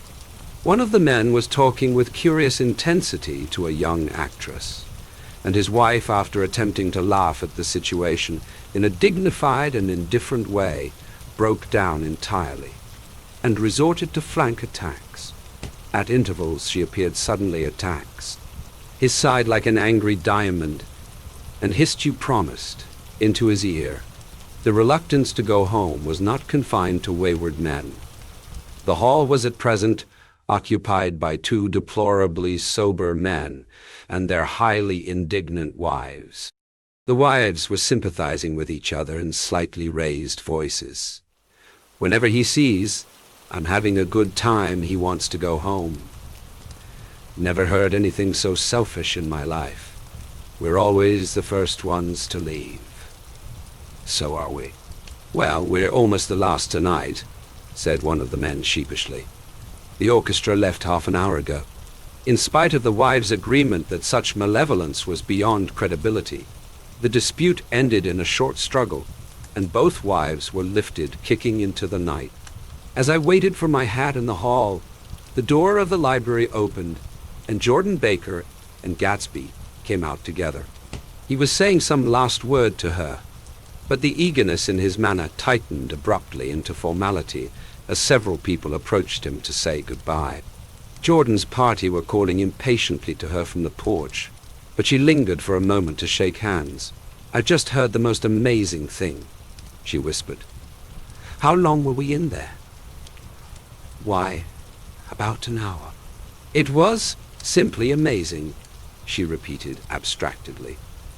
"But I swore I wouldn't tell it, and here I am tantalizing you."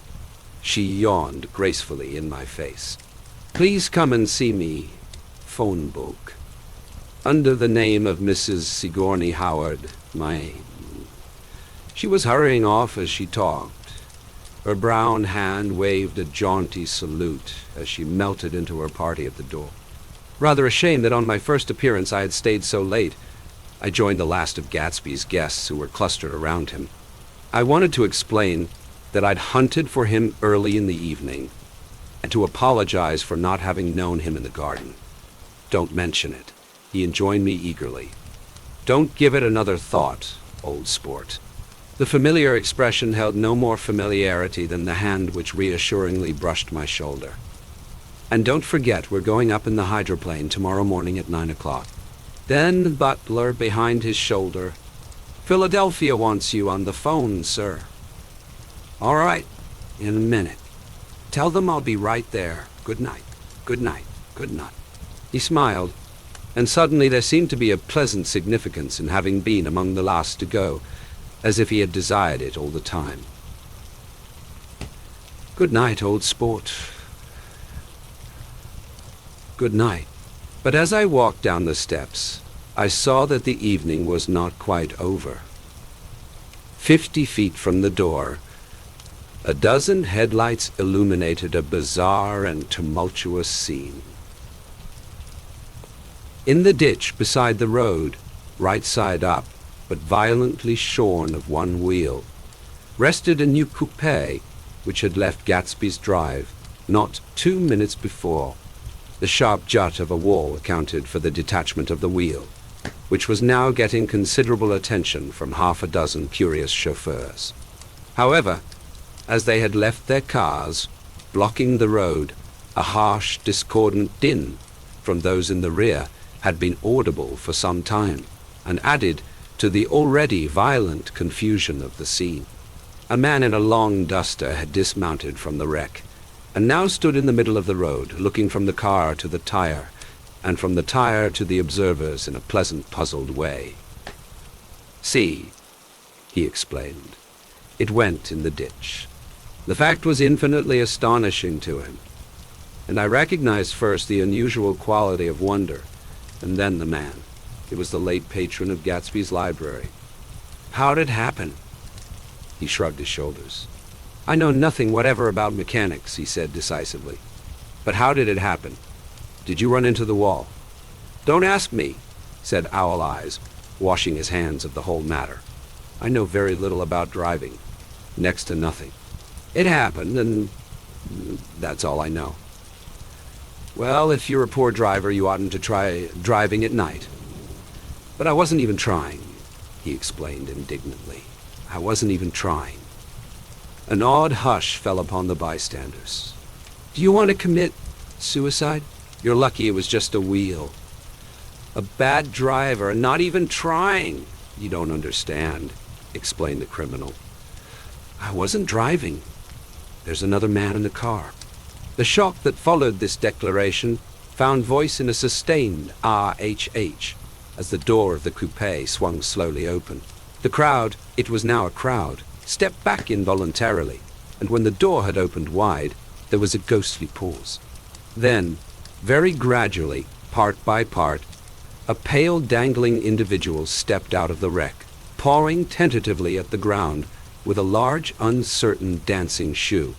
Blinded by the glare of the headlights and confused by the incessant groaning of the horns, the apparition stood swaying for a moment before he perceived the man in the duster.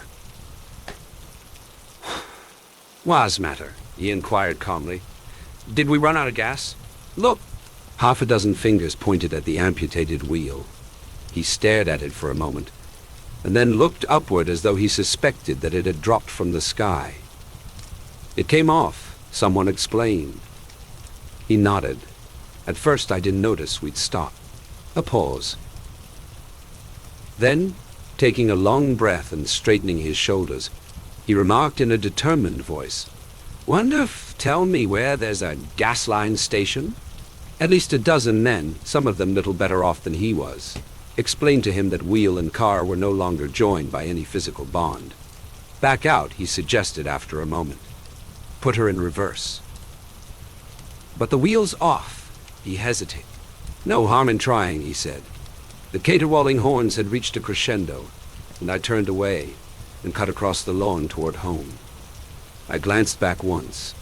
A wafer of a moon was shining over Gatsby's house, making the night fine as before, and surviving the laughter and the sound of his still glowing garden.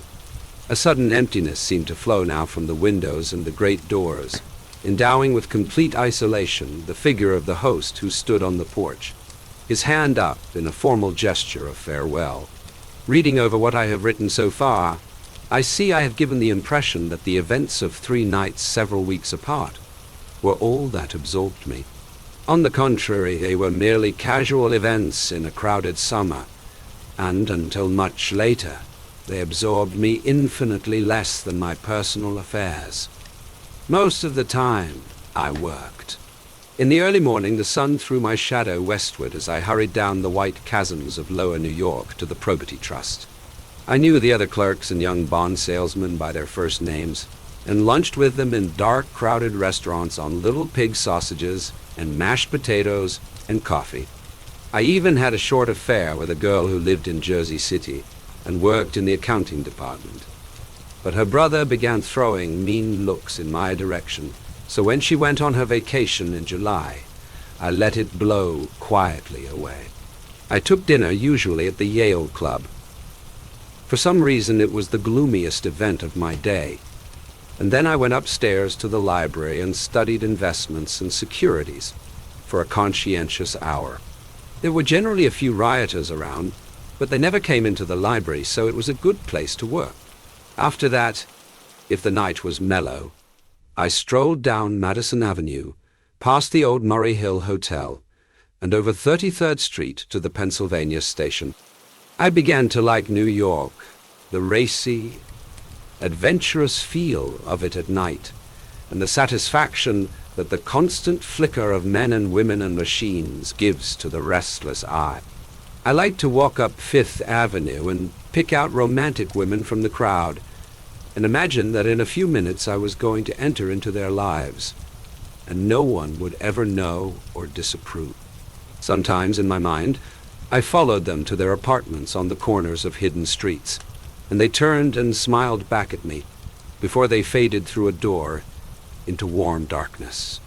At the enchanted metropolitan twilight, I felt a haunting loneliness sometimes, and felt it in others, poor young clerks who loitered in front of windows, waiting until it was time for a solitary restaurant dinner.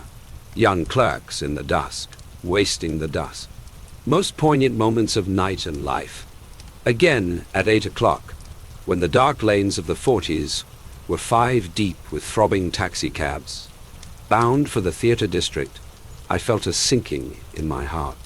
Forms leaned together in the taxis as they waited, and voices sang, and there was laughter from unheard jokes, and lighted cigarettes outlined unintelligible gestures inside.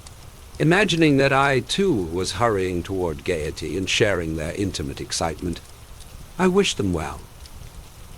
For a while I lost sight of Jordan Baker, and then in midsummer I found her again.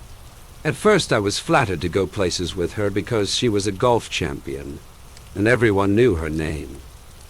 Then it was something more. I wasn't actually in love, but I felt a sort of tender curiosity. The bored, haughty face that she turned to the world concealed something. Most affectations conceal something eventually, even though they don't in the beginning, and one day I found what it was. When we were on a house party together up in Warwick, she left a borrowed car out in the rain with the top down, and then lied about it.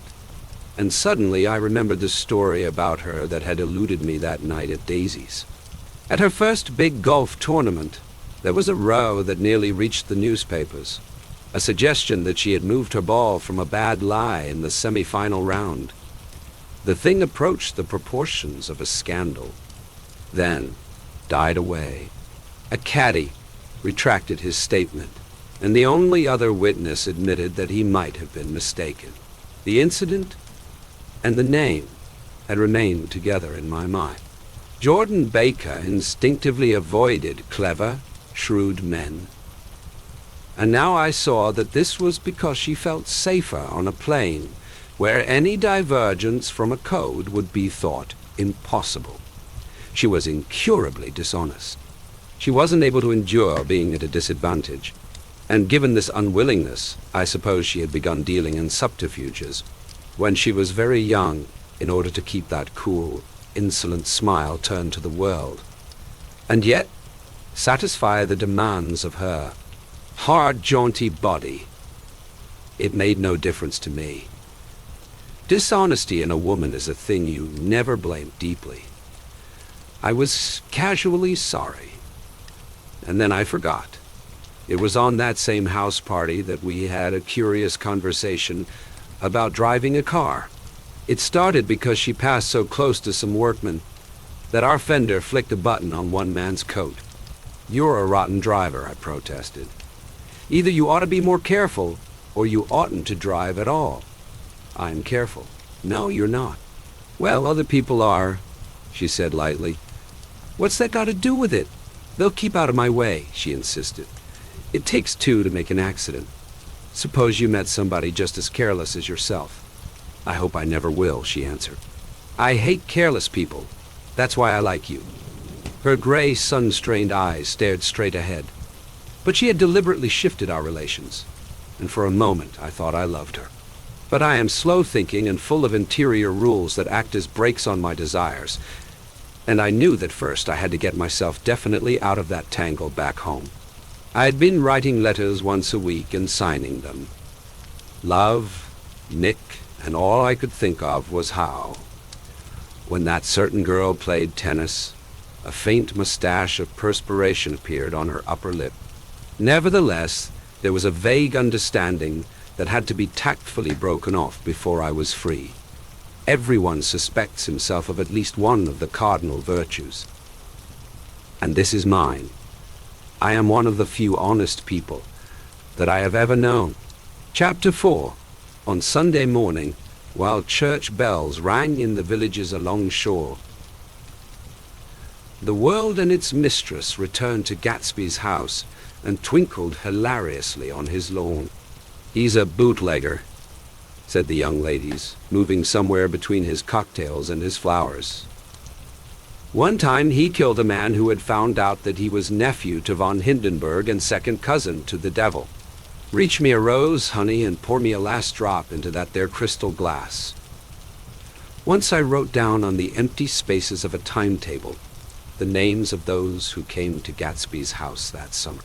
It is an old timetable now, disintegrating at its folds, and headed this schedule in effect July 5th, 1922. But I can still read the gray names, and they will give you a better impression than my generalities of those who accepted Gatsby's hospitality and paid him the subtle tribute of knowing nothing whatever about.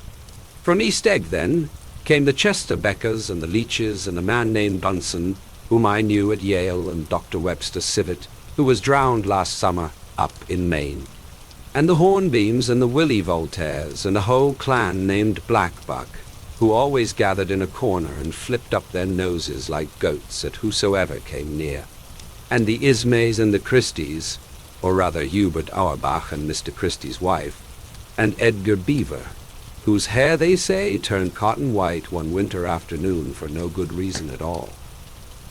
Clarence Endive was from East Egg, as I remember. He came only once, in white knickerbockers, and had a fight with a bum named Etty in the garden. From farther out on the island came the Cheddles and the O.R.P. Schraders and the Stonewall Jackson Abrams of Georgia, and the Fishguards, and the Ripley Snells. Snell was there 3 days before he went to the penitentiary, so drunk out on the gravel drive that Mrs. Ulysses Sweat's automobile ran over his right hand. The Downseys came too, and S.B. Whitebait, who was well over 60, and Maurice A. Flink, and the Hammerheads and Beluga the Tobacco, in Porter and Beluga's girls. From West Egg came the Poles and the Mulreadys, and Cecil Roebuck, and Cecil Shoon, and Gulick, the state senator, and Newton Orchid, who controlled films par excellence, and Eckhost, and Clyde Cohen, and Don S. Schwartze, the son, and Arthur McCarty, all connected with the movies in one way or another. And the Catlips, and the Benbergs, and G. Earl Muldoon, brother to that Muldoon who afterwards strangled his wife. Da Fontano, the promoter, came there, and Ed Legros, and James B. De Rot Gut, Ferret, and the de Jongs, and Ernest Lilly. They came to gamble, and when Ferret wandered into the garden, it meant he was cleaned out, and associated traction would have to fluctuate profitably next day. A man named Klipspringer was there so often and so long that he became known as the Boarder. I doubt if he had any other home. Of theatrical people there were Gus Ways and Horace O'Donovan, and Lester Meyer, and George Duckweed, and Francis Bull. Also from New York were the Cromes and the Backhissons and the Dennikers and Russell Betty, and the Corrigans and the Kellyhers and the Duars and the Scullys and S.W. Belcher, and the Smarks and the young Quinns, divorced now, and Henry L. Palmetto, who killed himself by jumping in front of a subway train in Times Square. Benny McClanahan arrived always with 4 girls. They were never quite the same ones in physical person, but they were so identical one with another that it inevitably seemed they had been there before. I have forgotten their names. Jacqueline, I think, or else Consuela, or Gloria, or Judy, or June. And their last names were either the melodious names of flowers and months, or the sterner ones of the great American capitalists, whose cousins, if pressed, they would confess themselves to be.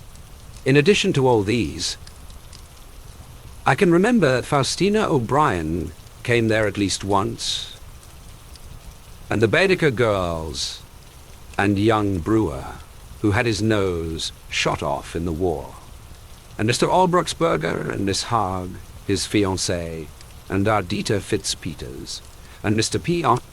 Yvette, once head of the American Legion, and Miss Claudia Hip, with a man reputed to be her chauffeur, and a prince of something whom we called Duke, and whose name, if I ever knew it, I have forgotten.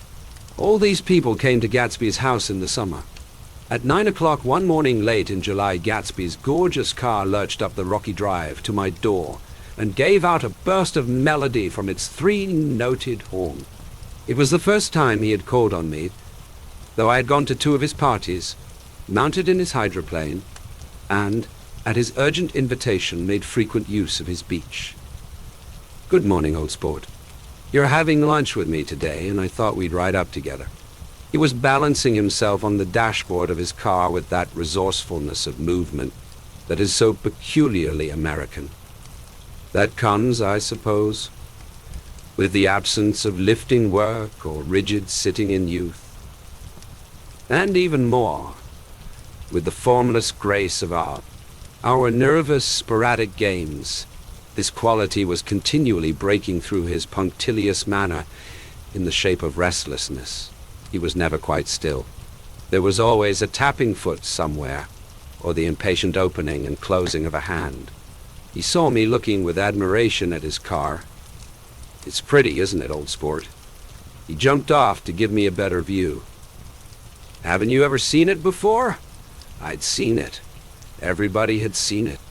It was a rich cream color, bright with nickel, swollen here and there in its monstrous length, with triumphant hat boxes and supper boxes and tool boxes, and terraced with a labyrinth of windshields that mirrored a dozen suns. Sitting down behind many layers of glass in a sort of green leather conservatory, we started to town. I had talked with him perhaps half a dozen times in the past month, and found to my disappointment that he had little to say. So my first impression, that he was a person of some undefined consequence, had gradually faded, and he had become simply the proprietor of an elaborate roadhouse next door. And then came that disconcerting ride. We hadn't reached West Egg Village before Gatsby began leaving his elegant sentences unfinished and slapping himself indecisively on the knee of his caramel-colored suit. "Look here, old sport," he broke out surprisingly. "What's your opinion of me, anyhow?" A little overwhelmed, I began the generalized evasions which that question deserves. "Well, I'm going to tell you something about my life," he interrupted. "I don't want you to get a wrong idea of me from all these stories you hear." So he was aware of the bizarre accusations that flavored conversation in his halls. I'll tell you God's truth. His right hand suddenly ordered divine retribution to stand by. I'm the son of some wealthy people in the Middle West, all dead now. I was brought up in America but educated at Oxford because all my ancestors had been educated there for many years. It is a family tradition. He looked at me sideways. And I knew why Jordan Baker had believed he was lying. He hurried the phrase, educated at Oxford, or swallowed it, or choked on it, as though it had bothered him before. And with this doubt, his whole statement fell to pieces. And I wondered if there wasn't something a little sinister about him after all. What part of the Middle West? I inquired casually. San Francisco. I see. My family all died, and I came into a good deal of money. His voice was solemn, as if the memory of that sudden extinction of a clan still haunted him. For a moment, I suspected that he was pulling my leg, but a glance at him convinced me otherwise. After that, I lived like a young Raja in all the capitals of Europe, Paris, Venice, Rome, collecting jewels, chiefly rubies, hunting big game, painting a little, things for myself only, and trying to forget something very sad that had happened to me long ago. With an effort, I managed to restrain my incredulous laughter. The very phrases were worn so threadbare that they evoked no image except that of a turbaned character, leaking sawdust at every pore as he pursued a tiger through the Bois de Boulogne. Then came the war. Old sport. It was a great relief, and I tried very hard to die, but I seemed to bear an enchanted life. I accepted a commission as first lieutenant when it began. In the Argonne forest, I took 2 machine gun detachments so far forward that there was a half-mile gap on either side of us, where the infantry couldn't advance. We stayed there 2 days and 2 nights, 130 men with 16 Lewis guns. And when the infantry came up at last, they found the insignia of 3 German divisions among the piles of dead. I was promoted to be a major, and every Allied government gave me a decoration, even Montenegro. Little Montenegro down on the Adriatic Sea. Little Montenegro. He lifted up the words and nodded at them with his smile. The smile comprehended Montenegro's troubled history and sympathized with the brave struggles of the Montenegrin people. It appreciated fully the chain of national circumstances which had elicited this tribute from Montenegro's warm little heart. My incredulity was submerged in fascination now. It was like skimming hastily through a dozen magazines. He reached in his pocket, and a piece of metal, slung on a ribbon, fell into my palm. That's the one from Montenegro. To my astonishment, the thing had an authentic look. Orderi di Danilo ran the circular legend, Montenegro, Nicolas Rex, Ternit, Major J. Gatsby. I read for valor extraordinary. Here's another thing I always carry, a souvenir of Oxford days. It was taken in Trinity Quad. The man on my left is now the Earl of Dorchester. It was a photograph of half a dozen young men in blazers, loafing in an archway through which were visible a host of spires. There was Gatsby, looking a little, not much younger, with a cricket bat in his hand. Then it was all true. I saw the skins of tigers flaming in his palace on the Grand Canal. I saw him opening a chest of rubies to ease, with their crimson-lighted depths, the gnawings of his broken heart. I'm going to make a big request of you today, he said, pocketing his souvenirs with satisfaction. So I thought you ought to know something about me. I didn't want you to think I was just some nobody. You see, I usually find myself among strangers because I drift here and there, trying to forget the sad thing that happened to me. He hesitated.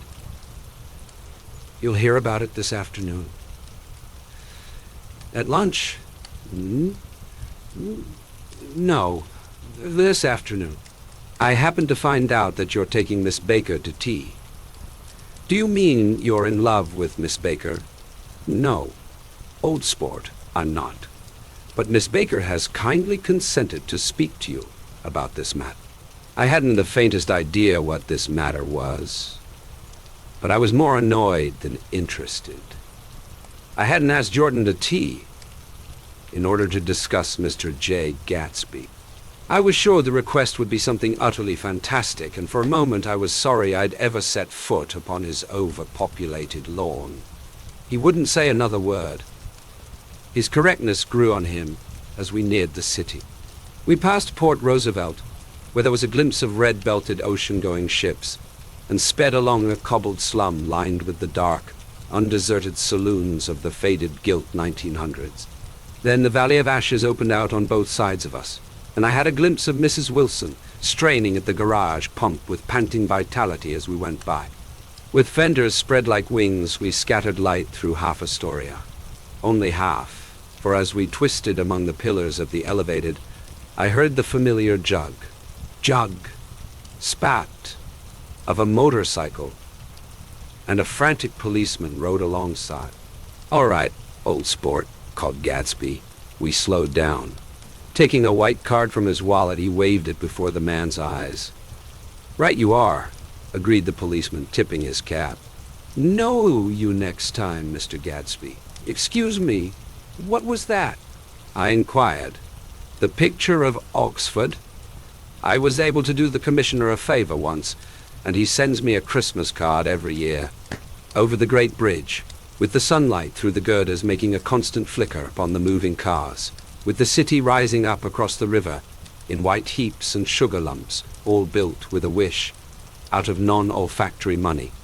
The city seen from the Queensboro Bridge is always the city seen for the first time, in its first wild promise of all the mystery and the beauty in the world.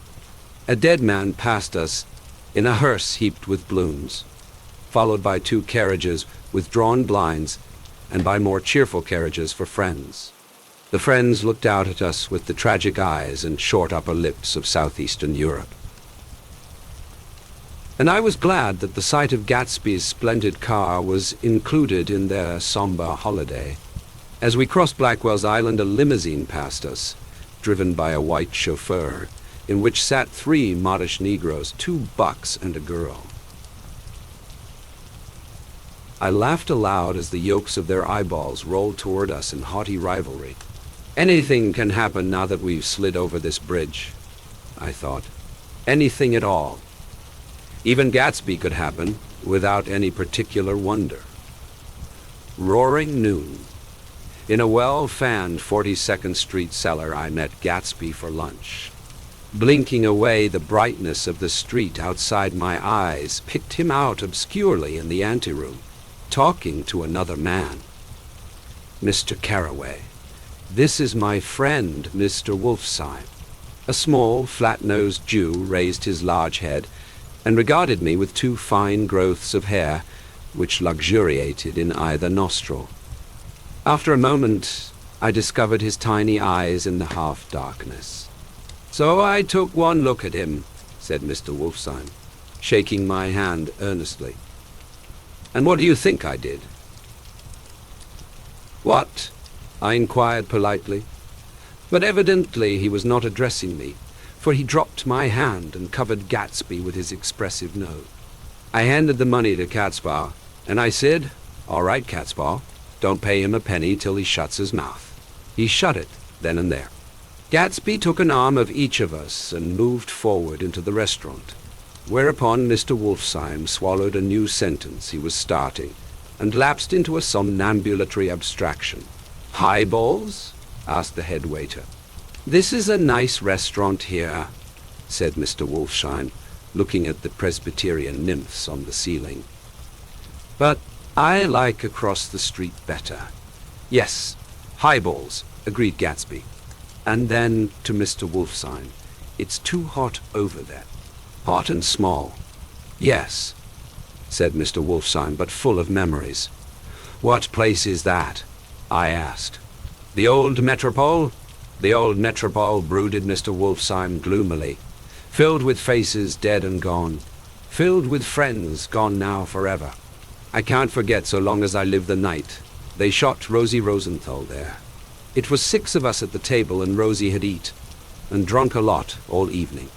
When it was almost morning, the waiter came up to him with a funny look and says somebody wants to speak to him outside.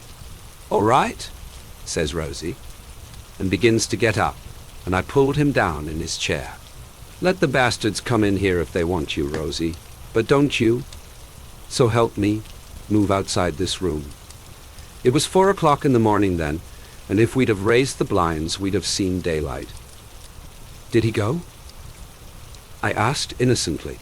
Sure he went. Mr. Wolfsheim's nose flashed at me indignantly, turned around in the door and says, "Don't let that waiter take away my coffee."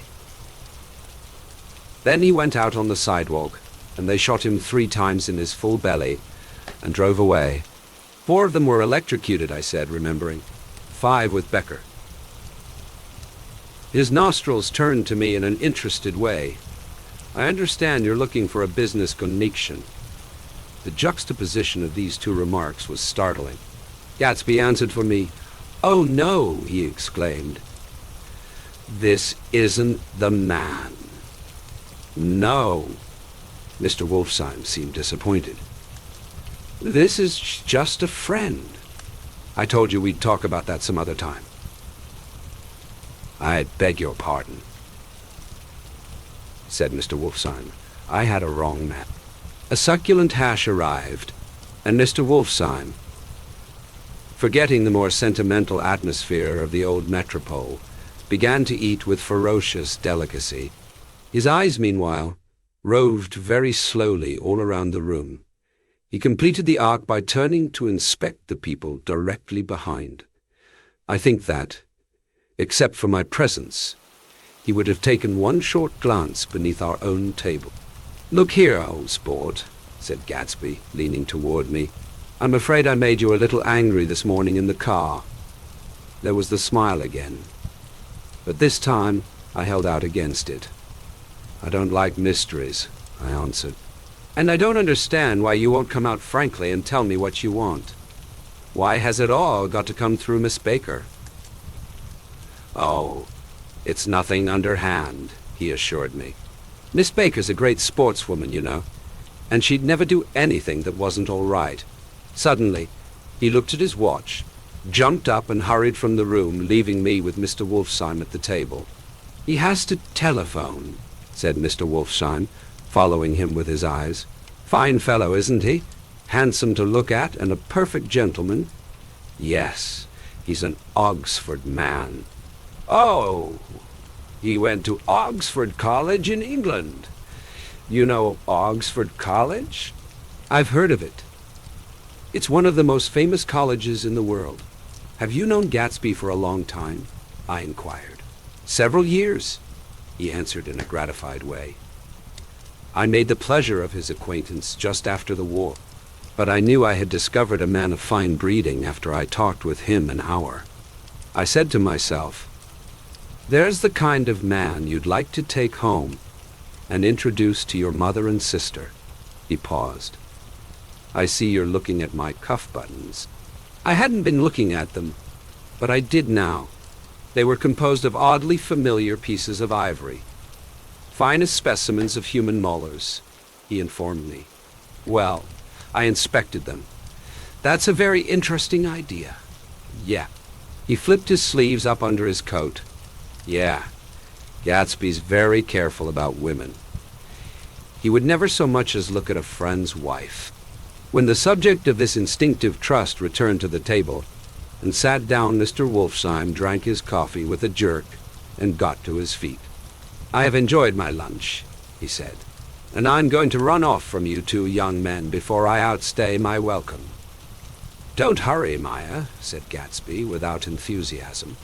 Mr. Wolfsheim raised his hand in a sort of benediction.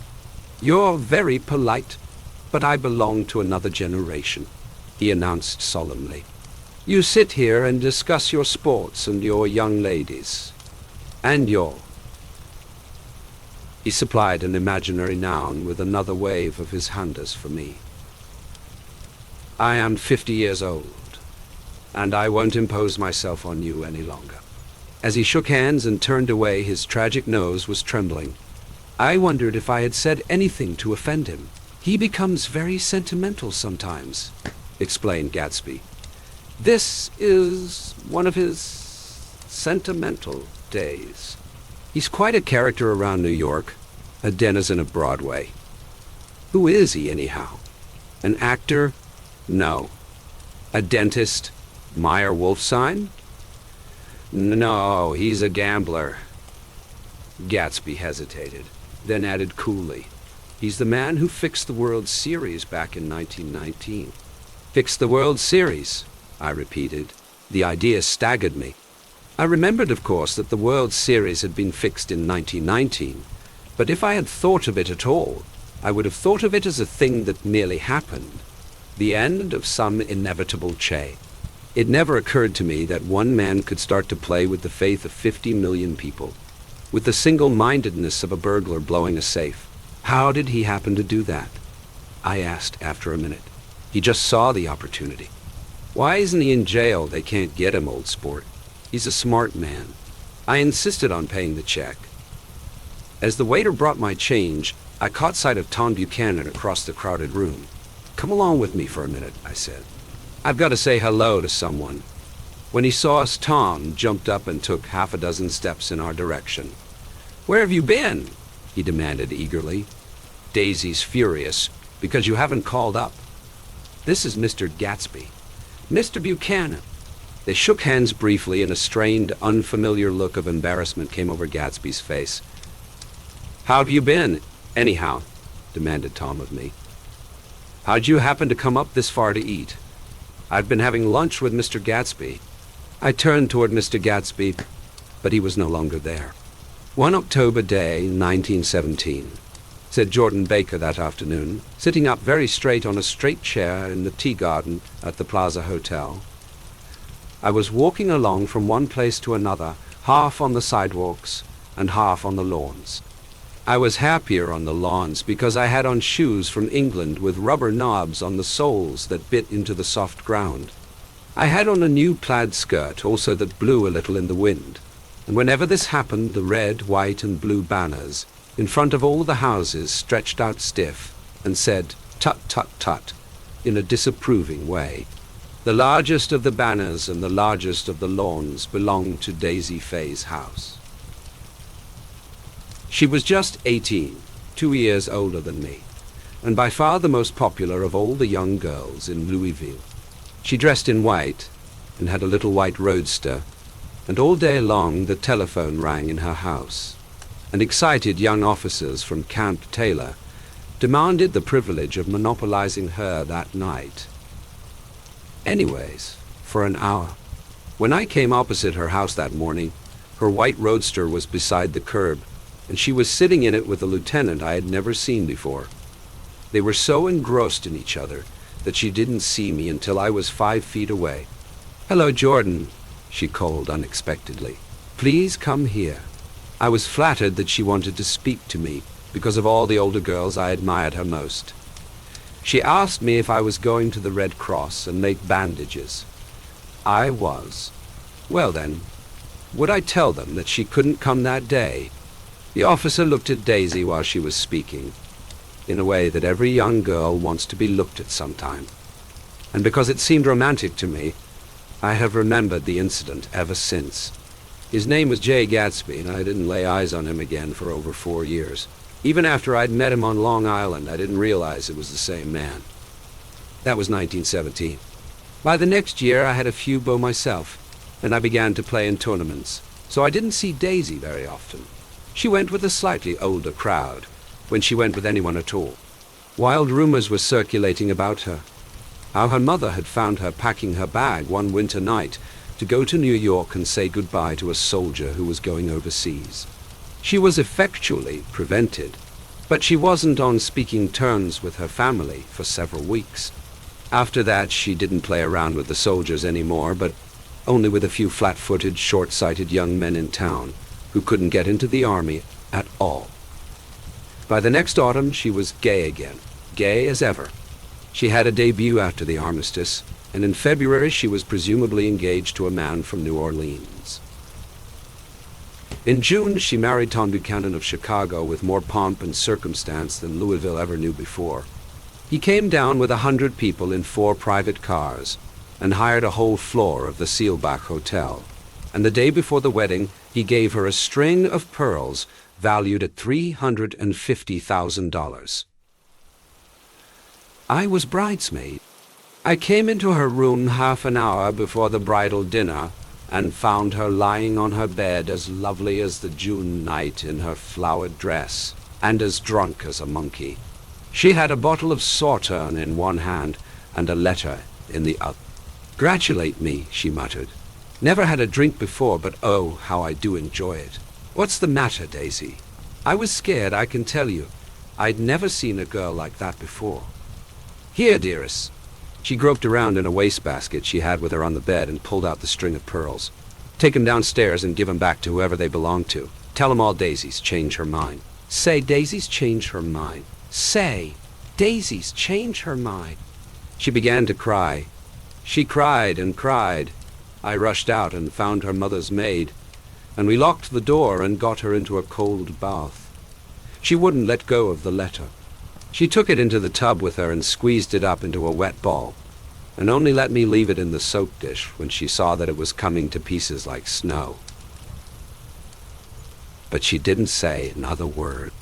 We gave her spirits of ammonia and put ice on her forehead and hooked her back into her dress, and half an hour later, when we walked out of the room, the pearls were around her neck and the incident was over.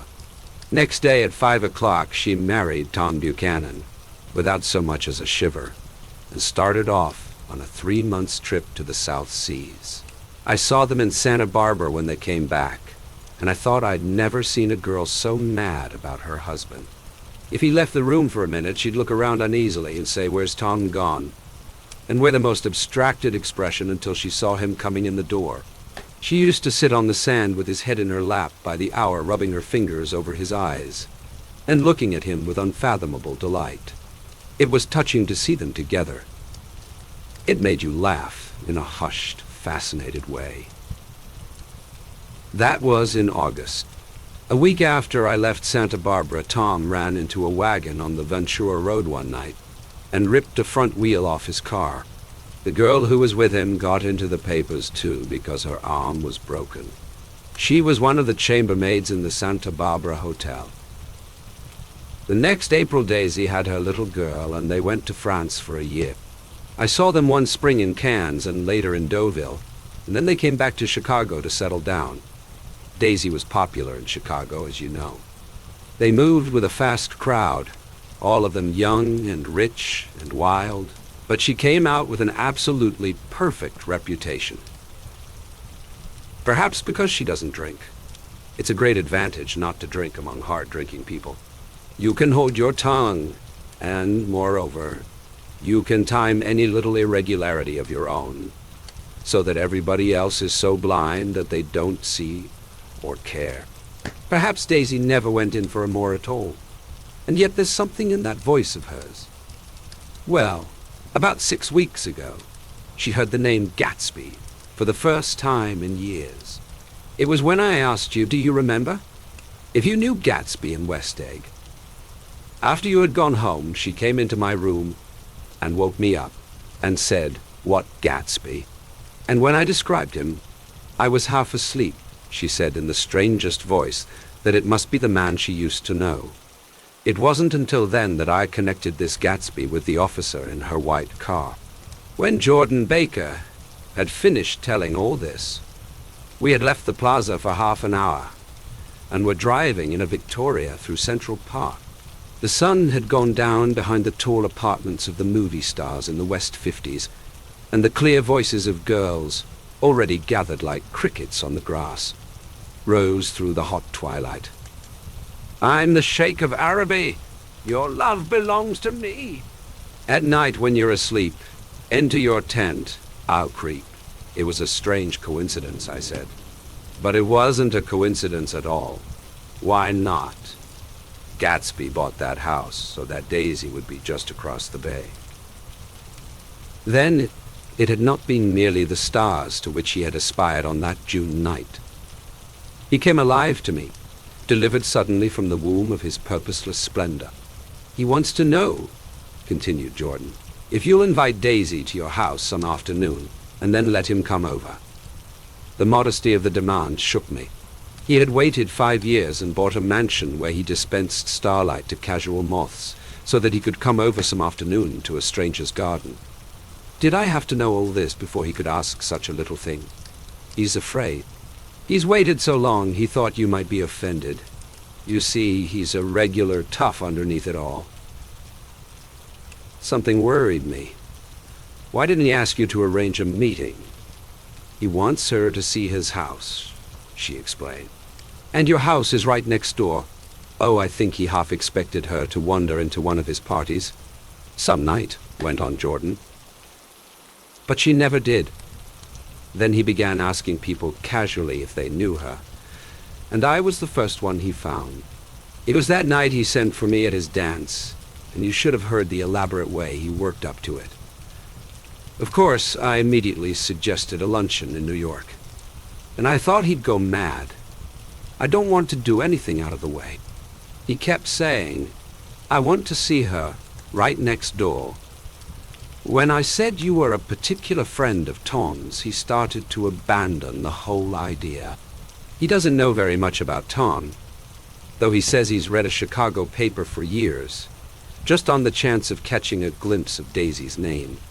It was dark now, and as we dipped under a little bridge, I put my arm around Jordan's golden shoulder and drew her toward me and asked her to dinner. Suddenly, I wasn't thinking of Daisy and Gatsby anymore, but of this clean, hard, limited person who dealt in universal skepticism and who leaned back jauntily, just within the circle of my arm. A phrase began to beat in my ears with a sort of heady excitement. There are only the pursued, the pursuing, the busy, and the tired. And Daisy ought to have something in her life, murmured Jordan to me. Does she want to see Gatsby? She's not to know about it. Gatsby doesn't want her to know. You're just supposed to invite her to tea. We passed a barrier of dark trees, and then the facade of 59th Street.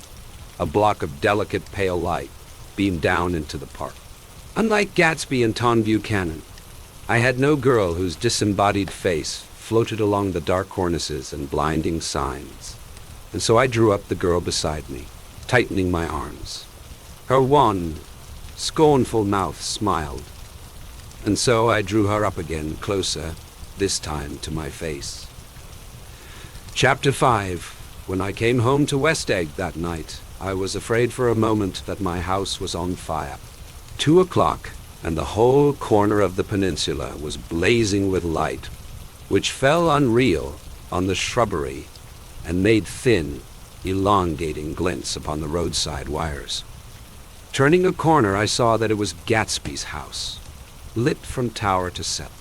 At first I thought it was another party, a wild rout that had resolved itself into hide-and-go-seek or sardines in the box, with all the house thrown open to the game. But there wasn't a sound, only wind in the trees which blew the wires and made the lights go off and on again as if the house had winked into the darkness. As my taxi groaned away, I saw Gatsby walking toward me across his lawn. Your place looks like the World's Fair, I said. Does it? He turned his eyes toward it absently. I have been glancing into some of the rooms. Let's go to Coney Island, old sport, in my car. It's too late. Well, suppose we take a plunge in the swimming pool. I haven't made use of it all summer. I've got to go to bed. All right. He waited, looking at me with suppressed eagerness. I talked with Miss Baker, I said after a moment. I'm going to call up Daisy tomorrow and invite her over here to tea. Oh, that's all right, he said carelessly. I don't want to put you to any trouble. What day would suit you? What day would suit you? He corrected me quickly. I don't want to put you to any trouble, you see. How about the day after tomorrow? He considered for a moment, then with reluctance. I want to get the grass cut, he said. We both looked at the grass. There was a sharp line where my ragged lawn ended, and the darker, well-kept expanse of his began. I suspected that he meant my grass. There's another little thing, he said uncertainly, and hesitated. Would you rather put it off for a few days? I asked. Oh, it isn't about that. At least he fumbled with a series of beginnings. Why, I thought, look here, old sport. You don't make much money, do you? Not very much.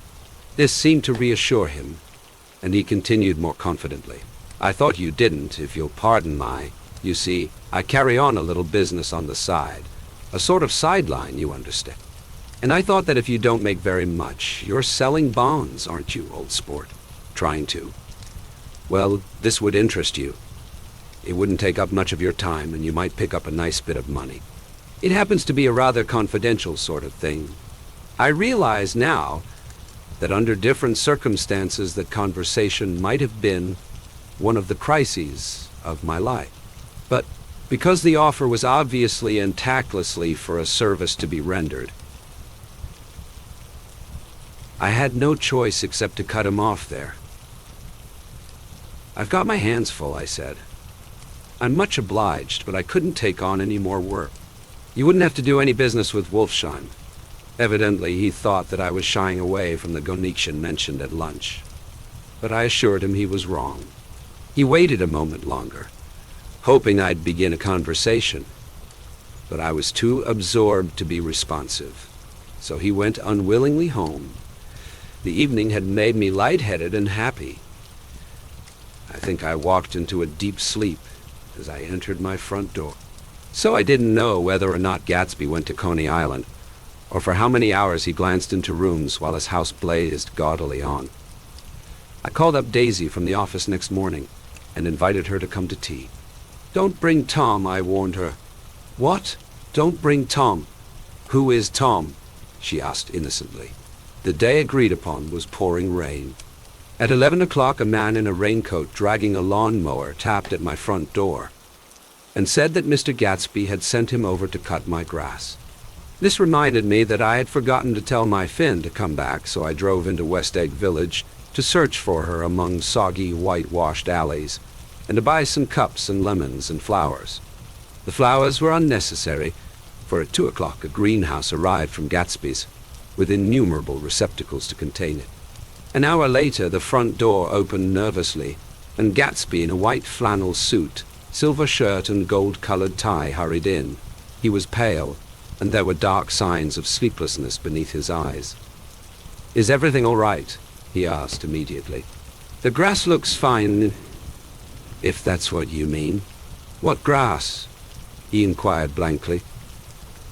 Oh, the grass in the yard. He looked out the window at it, but judging from his expression, I don't believe he saw a thing. Looks very good, he remarked vaguely. One of the papers said they thought the rain would stop about 4. I think it was the Journal. Have you got everything you need in the shape of tea? I took him into the pantry, where he looked a little reproachfully at the Finn. Together we scrutinized the 12 lemon cakes from the delicatessen shop. Will they do? I asked. Of course. They're fine, and he added hollowly, old sport. The rain cooled about 3:30 to a damp mist, through which occasional thin drops swam like dew. Gatsby looked with vacant eyes through a copy of Clay's Economics, starting at the finished tread that shook the kitchen floor, and peering toward the bleared windows from time to time, as if a series of invisible but alarming happenings were taking place outside. Finally, he got up and informed me in an uncertain voice that he was going home. Why's that? Nobody's coming to tea.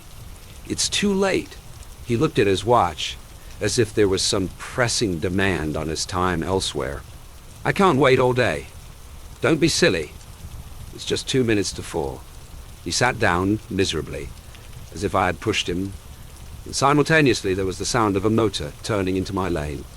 We both jumped up, and, a little harrowed myself, I went out into the yard. Under the dripping bare lilac trees, a large open car was coming up the drive. It stopped. Daisy's face, tipped sideways beneath a 3-cornered lavender hat, looked out at me with a bright, ecstatic smile.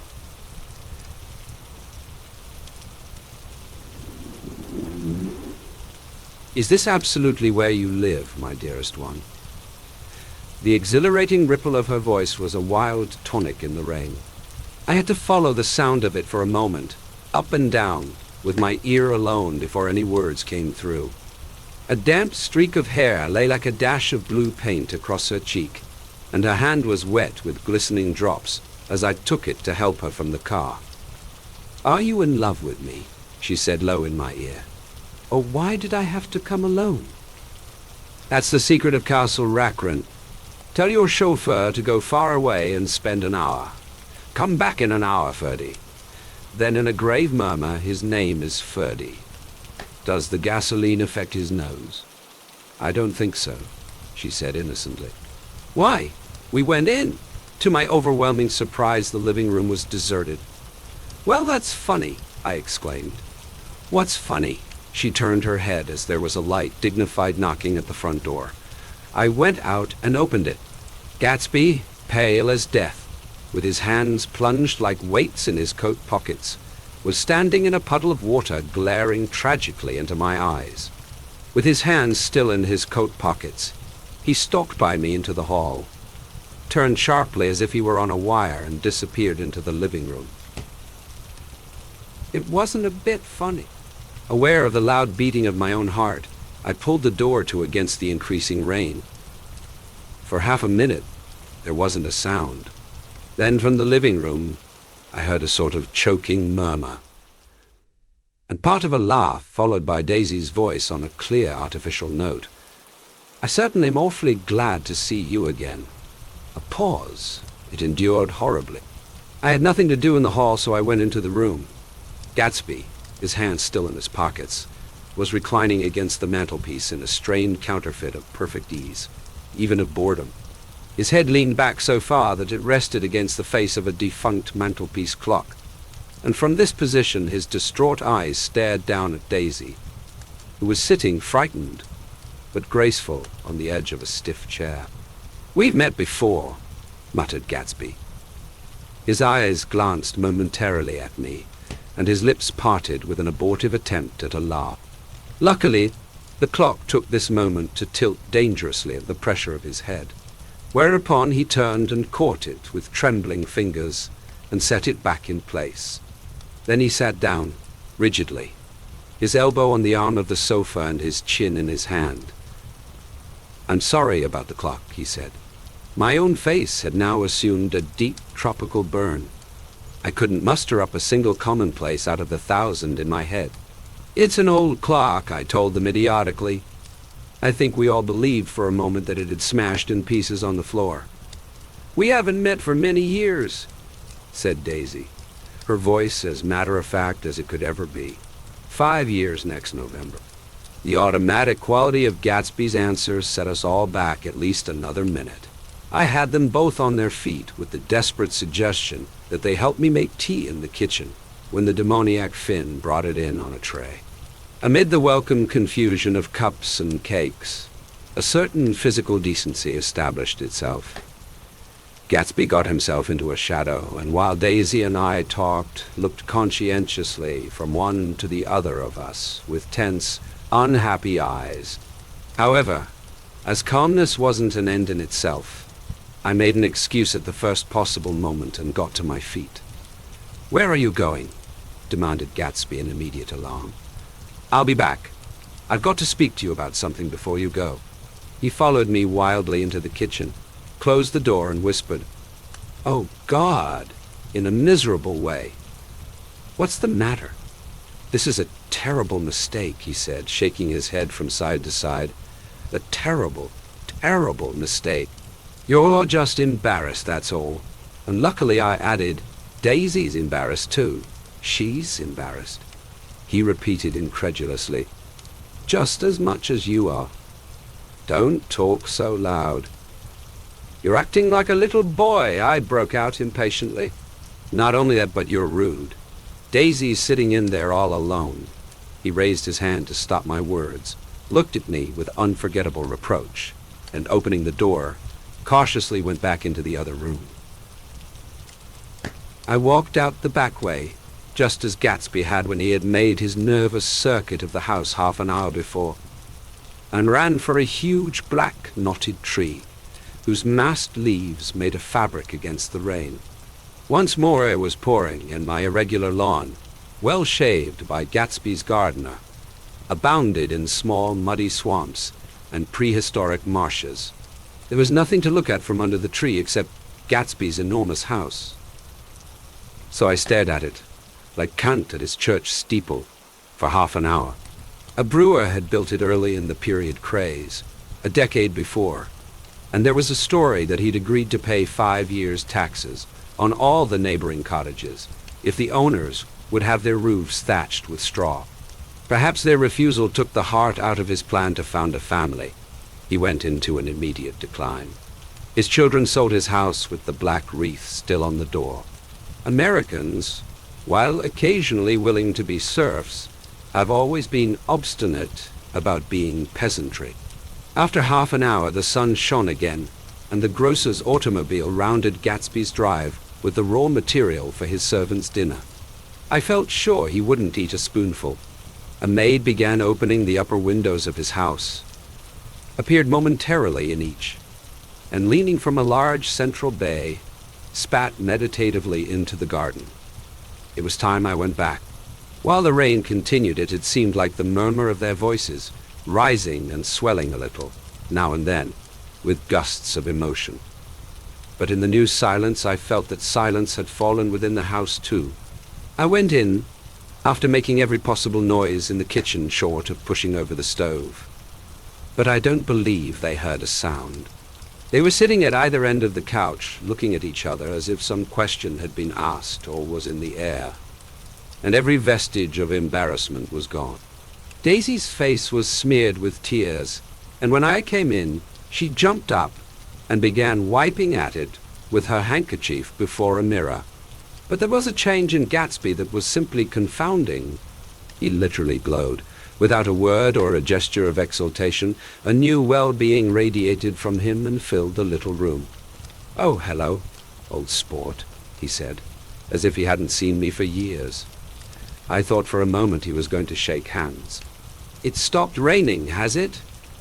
When he realized what I was talking about, that there were twinkle bells of sunshine in the room, he smiled like a weatherman, like an ecstatic patron of recurrent light, and repeated the news to Daisy. "What do you think of that?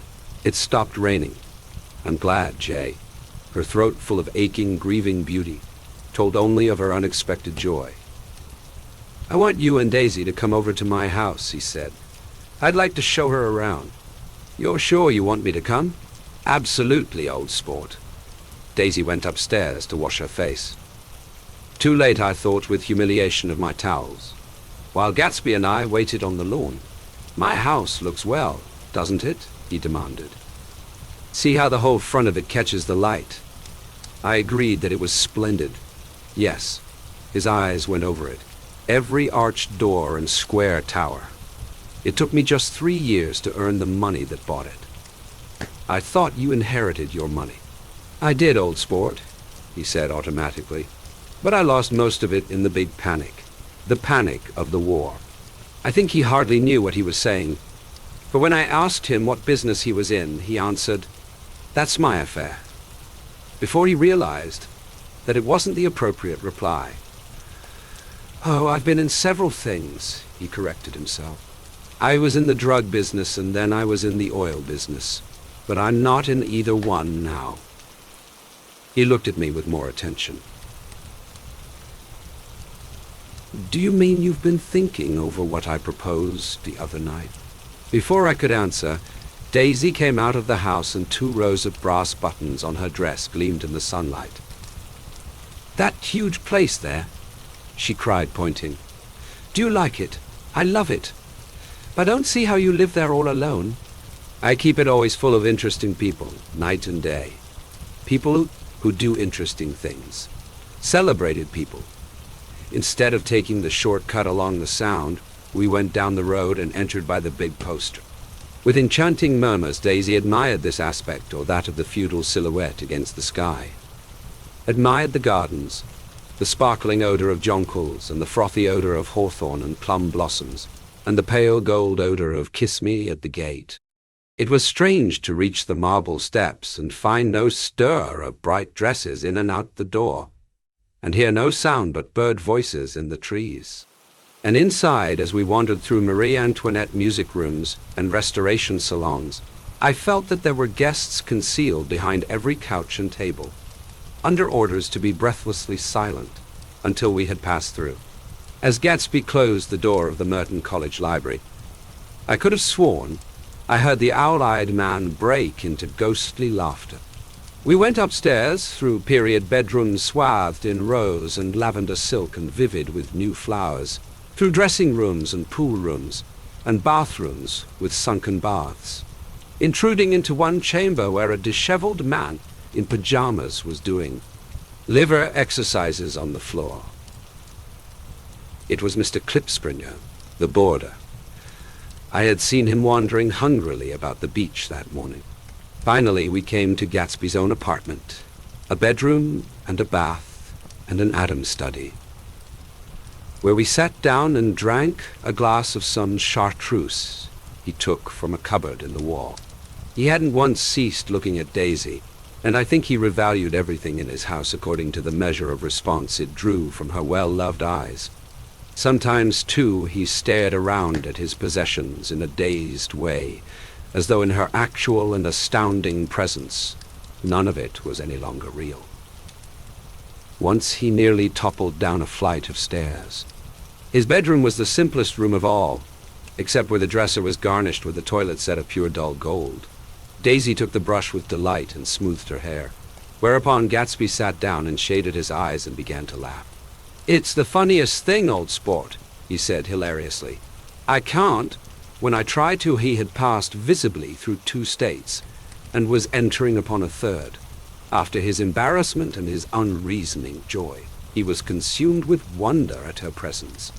He had been full of the idea so long, dreamed it right through to the end, waited with his teeth set, so to speak, at an inconceivable pitch of intensity. Now, in the reaction, he was running down like an overwound clock. Recovering himself in a minute, he opened for us 2 hulking patent cabinets, which held his mass suits and dressing gowns and ties, and his shirts, piled like bricks in stacks a dozen high. I've got a man in England who buys me clothes. He sends over a selection of things at the beginning of each season, spring and fall. He took out a pile of shirts and began throwing them, one by one, before us, shirts of sheer linen and thick silk and fine flannel, which lost their folds as they fell and covered the table in many-colored disarray. While we admired, he brought more, and the soft, rich heap mounted higher. Shirts with stripes and scrolls, and plaids in coral and apple green, and lavender and faint orange with monograms of Indian blue. Suddenly, with a strained sound, Daisy bent her head into the shirts and began to cry stormily. "They're such beautiful shirts," she sobbed, her voice muffled in the thick folds. "It makes me sad because I've never seen such beautiful shirts before." After the house, we were to see the grounds and the swimming pool, and the hydroplane and the midsummer flowers, but outside Gatsby's window, it began to rain again. So we stood in a row looking at the corrugated surface of the Sound. "If it wasn't for the mist, we could see your home across the bay," said Gatsby. "You always have a green light that burns all night at the end of your dock." Daisy put her arm through his abruptly, but he seemed absorbed in what he had just said. Possibly it had occurred to him that the colossal significance of that light had now vanished forever. Compared to the great distance that had separated him from Daisy, it had seemed very near to her, almost touching her. It had seemed as close as a star to the moon. Now it was again a green light on a dock. His count of enchanted objects had diminished by 1. I began to walk about the room, examining various indefinite objects in the half-darkness. A large photograph of an elderly man in yachting costume attracted me, hung on the wall over his desk. "Who's this?" "That's Mr. Dan Cody, old sport." The name sounded faintly familiar. He's dead now. He used to be my best friend years ago. There was a small picture of Gatsby, also in yachting costume, on the bureau. Gatsby with his head thrown back defiantly, taken apparently when he was about 18. "I adore it!" exclaimed Daisy. "The pompadour! You never told me you had a pompadour. Or a yacht. Look at this," said Gatsby quickly. "Here's a lot of clippings. About you." They stood side by side, examining it. I was going to ask to see the rubies when the phone rang, and Gatsby took up the receiver. "Yes, well, I can't talk now. I can't talk now, old sport," I said. "A small town.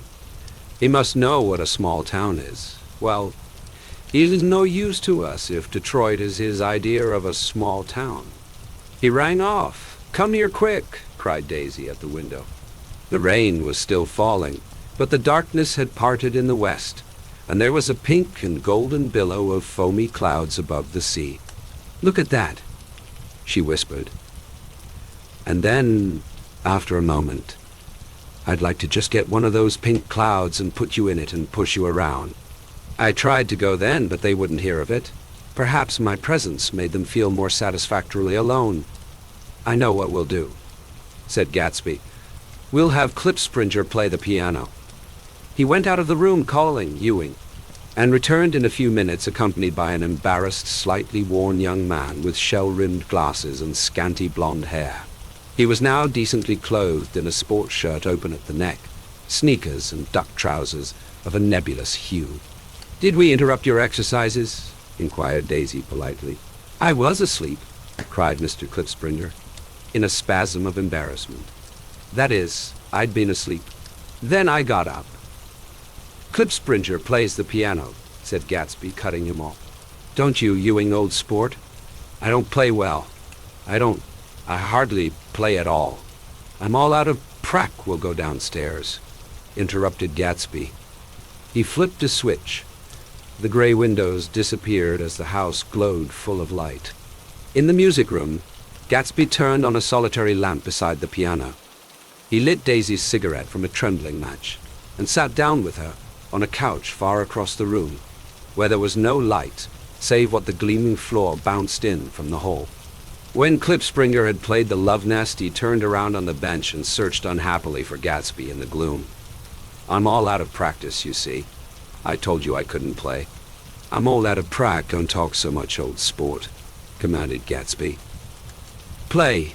In the morning, in the evening, ain't we got fun?" Outside the wind was loud, and there was a faint flow of thunder along the sound. All the lights were going on in West Egg now. The electric trains, men carrying, were plunging home through the rain from New York. It was the hour of a profound human change, and excitement was generating on the air. One thing's sure, and nothing's surer: the rich get richer and the poor get children. In the meantime, in between time, as I went over to say goodbye, I saw that the expression of bewilderment had come back into Gatsby's face, as though a faint doubt had occurred to him as to the quality of his present happiness. "Almost 5 years!" There must have been moments even that afternoon when Daisy tumbled short of his dreams, not through her own fault, but because of the colossal vitality of his illusion. It had gone beyond her, beyond everything. He had thrown himself into it with a creative passion, adding to it all the time, decking it out with every bright feather that drifted his way. No amount of fire or freshness can challenge what a man will store up in his ghostly heart. As I watched him, he adjusted himself a little, visibly. His hand took hold of hers, and as she said something low in his ear, he turned toward her with a rush of emotion.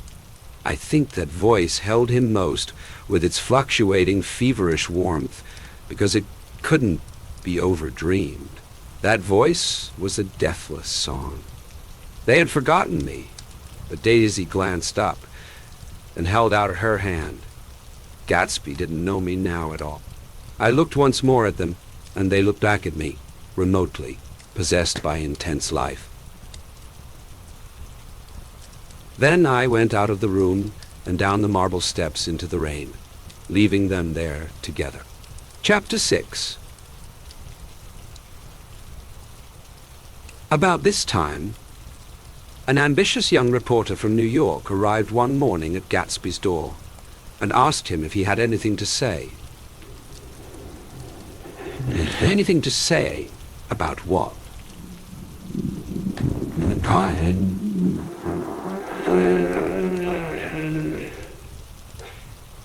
It transpired after a confused 5 minutes that the man had heard Gatsby's name around his office in a connection which he either wouldn't reveal or didn't fully understand. This was his day off, and with laudable initiative, he had hurried out to see. It was a random shot, and yet the reporter's instinct was right. Gatsby's notoriety, spread about by the hundreds who had accepted his hospitality and so become authorities on his past, had increased all summer until he fell just short of being news. Contemporary legends such as the underground pipeline to Canada attached themselves to him, and there was one persistent story that he didn't live in a house at all, but in a boat that looked like a house and was moved secretly up and down the Long Island shore. Just why these inventions were a source of satisfaction to James Gatz of North Dakota isn't easy to say. James Gatz, that was really, or at least legally, his name. He had changed it at the age of 17, and at the specific moment that witnessed the beginning of his career, when he saw Dan Cody's yacht drop anchor over the most insidious flat on Lake Superior. It was James Gatz who had been loafing along the beach that afternoon in a torn green jersey and a pair of canvas pants. But it was already J. Gatsby who borrowed a rowboat, pulled out to the Tuolumne, and informed Cody that a wind might catch him and break him up in half an hour. I suppose he'd had the name ready for a long time, even then. His parents were shiftless and unsuccessful farm people. His imagination had never really accepted them as his parents at all. The truth was that J. Gatsby, of West Egg, Long Island, sprang from his Platonic conception of himself. He was a son of God, a phrase which, if it means anything, means just that, and he must be about his father's business, the service of a vast, vulgar, and meretricious beauty. So he invented just the sort of J. Gatsby that a 17-year-old boy would be likely to invent, and to this conception he was faithful to the end. For over a year he had been beating his way along the south shore of Lake Superior as a clam digger and a salmon fisher, or in any other capacity that brought him food and bed. His brown, hardening body lived naturally through the half-fierce, half-lazy work of the bracing days. He knew women early, and since they spoiled him, he became contemptuous of them, of young virgins because they were ignorant, of the others because they were hysterical about things which in his overwhelming self-absorption he took for granted. But his heart was in a constant turbulent riot. The most grotesque and fantastic conceits haunted him in his bed at night. A universe of ineffable gaudiness spun itself out in his brain, while the clock ticked on the washstand and the moon soaked with wet light his tangled clothes upon the floor. Each night he added to the pattern of his fancies until drowsiness closed down upon some vivid scene with an oblivious embrace. For a while these reveries provided an outlet for his imagination. They were a satisfactory hint of the unreality of reality, a promise that the rock of the world was founded securely on a fairy's wing. An instinct toward his future glory had led him, some months before, to the small Lutheran College of St. Olaf in southern Minnesota. He stayed there 2 weeks, dismayed at its ferocious indifference to the drums of his destiny, to destiny itself, and despising the janitor's work with which he was to pay his way through. Then he drifted back to Lake Superior, and he was still searching for something to do on the day that Dan Cody's yacht dropped anchor in the shallows along shore.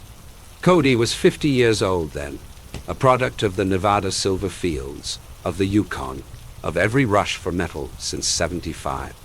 The transactions in Montana copper that made him many times a millionaire found him physically robust, but on the verge of soft-mindedness. And suspecting this, An infinite number of women tried to separate him from his money. The none too savory ramifications by which Ella Kay, the newspaper woman, played Madame de Maintenon to his weakness and sent him to sea in a yacht were common knowledge to the turgid journalism of 1900. Cock's chair. He had been coasting along all too hospitable shores for 5 years when he turned up as James Gats's destiny at Little Girl Bay, to the young Gats, resting on his oars and looking up at the railed deck. The yacht represented all the beauty and glamour in the world. I suppose he smiled at Cody. He had probably discovered that people liked him when he smiled. At any rate, Cody asked him a few questions. One of them elicited the brand new name, and found that he was quick and extravagantly ambitious. A few days later, he took him to Duluth and bought him a blue coat, 6 pair of white duck trousers, and a yachting cap. And when the Tuolumne left for the West Indies and the Barbary Coast Gatsby left too, he was employed in a vague personal capacity. While he remained with Cody, he was in turn steward, mate, skipper, secretary, and even jailer. For Dan Cody sober knew what lavish doings Dan Cody drunk might soon be about, and he provided for such contingencies by reposing more and more trust in Gatsby. The arrangement lasted 5 years, during which the boat went 3 times around the continent. It might have lasted indefinitely, except for the fact that Ella Kay came on board one night in Boston, and a week later, Dan Cody inhospitably died. I remember the portrait of him up in Gatsby's bedroom, a gray, florid man with a hard, empty face. The pioneer debauchee who, during one phase of American life, brought back to the eastern seaboard the savage violence of the frontier brothel and saloon. It was indirectly due to Cody that Gatsby drank so little. Sometimes, in the course of gay parties, women used to rub champagne into his hair. For himself, he formed the habit of letting liquor alone. And it was from Cody that he inherited money, a legacy of $25,000. He didn't get it. He never understood the legal device that was used against him, but what remained of the millions went intact to Ella Kay. He was left with his singularly appropriate education. The vague contour of J. Gatsby had filled out to the substantiality of a man. He told me all this very much later, but I've put it down here with the idea of exploding those first wild rumors about his antecedents, which weren't even faintly true. Moreover, he told it to me at a time of confusion, when I had reached the point of believing everything and nothing about him. So I take advantage of this short halt, while Gatsby, so to speak, caught his breath, to clear this set of misconceptions away. It was a halt, too, in my association with his affair. For several weeks I didn't see him or hear his voice on the phone. Mostly I was in New York, trotting around with Jordan and trying to ingratiate myself with her senile aunt. But finally I went over to his house one Sunday afternoon. I hadn't been there 2 minutes when somebody brought Tom Buchanan in for a drink. I was startled, naturally, but the really surprising thing was that it hadn't happened before. They were a party of 3 on horseback, Tom and a man named Sloane, and a pretty woman in a brown riding habit who had been there previously. "I'm delighted to see you," said Gatsby, standing on his porch. "I'm delighted that you dropped in. As though they cared. Sit right down. Have a cigarette or a cigar." He walked around the room quickly, ringing bells. "I'll have something to drink for you in just a minute." He was profoundly affected by the fact that Tom was there, but he would be uneasy anyhow until he had given them something, realizing in a vague way that that was all they came for. Mr. Sloane wanted nothing. A lemonade? No, thanks. A little champagne? No. Thanks. A little champagne? Nothing at all, thanks. I'm sorry. Did you have a nice ride? Very good roads around here. I suppose the automobiles, yeah? Moved by an irresistible impulse, Gatsby turned to Tom, who had accepted the introduction as a stranger. "I believe we've met somewhere before, Mr. Buchanan." "Oh, yes," said Tom, gruffly polite but obviously not remembering. So we did. I remember very well. About 2 weeks ago. That's right. You are with Nick here. I know your wife, continued Gatsby almost aggressively. That so? Tom turned to me. You live near here, Nick? Next door? That so? Mr. Sloane didn't enter into the conversation, but lounged back haughtily in his chair. The woman said nothing either, until unexpectedly. After 2 highballs, she became cordial. We'll all come over to your next party, Mr. Gatsby, she suggested. What do you say? Certainly. I'd be delighted to have you. Be very nice, said Mr. Sloane without gratitude. Well, think ought to be starting home. Please don't hurry, Gatsby urged them. He had control of himself now, and he wanted to see more of Tom. Why don't you stay for supper? I wouldn't be surprised if some other people dropped in from New York. You come to supper with me, said the lady enthusiastically. Both of you. This included me. Mr. Sloane got to his feet. Come along, he said, but to her only. I mean it, she insisted. I'd love to have you. Lots of room. Gatsby looked at me questioningly. He wanted to go, and he didn't see that Mr. Sloane had determined he shouldn't. I'm afraid I won't be able to, I said. Well, you come, she urged, concentrating on Gatsby. Mr. Sloane murmured something close to her ear. We won't be late if we start now, she insisted aloud. I haven't got a horse, said Gatsby. I used to ride in the army, but I've never bought a horse. I'll have to follow you in my car. Excuse me for just a minute. The rest of us walked out on the porch, where Sloane and the lady began an impassioned conversation aside. My God, I believe the man's coming, said Tom. Doesn't he know she doesn't want him? She says she does want him. She has a big dinner party, and he won't know a soul there. He frowned. I wonder where in the devil he met Daisy. By God, I may be old-fashioned in my ideas, but women run around too much these days to suit me. They meet all kinds of crazy fish. Suddenly, Mr. Sloane and the lady walked down the steps and mounted their horses. Come on, said Mr. Sloane to Tom. We're late. We've got to go. And then to me. Tell him we couldn't wait, will you? Tom and I shook hands. The rest of us exchanged a cool nod, and they trotted quickly down the drive, disappearing under the August foliage, just as Gatsby, with hat and light overcoat in hand, came out the front door. Tom was evidently perturbed at Daisy's running around alone, for on the following Saturday night he came with her to Gatsby's party. Perhaps his presence gave the evening its peculiar quality of oppressiveness. It stands out in my memory from Gatsby's other parties that summer. There were the same people, or at least the same sort of people, the same profusion of champagne, the same many-colored, many-keyed commotion. But I felt an unpleasantness in the air, a pervading harshness that hadn't been there before.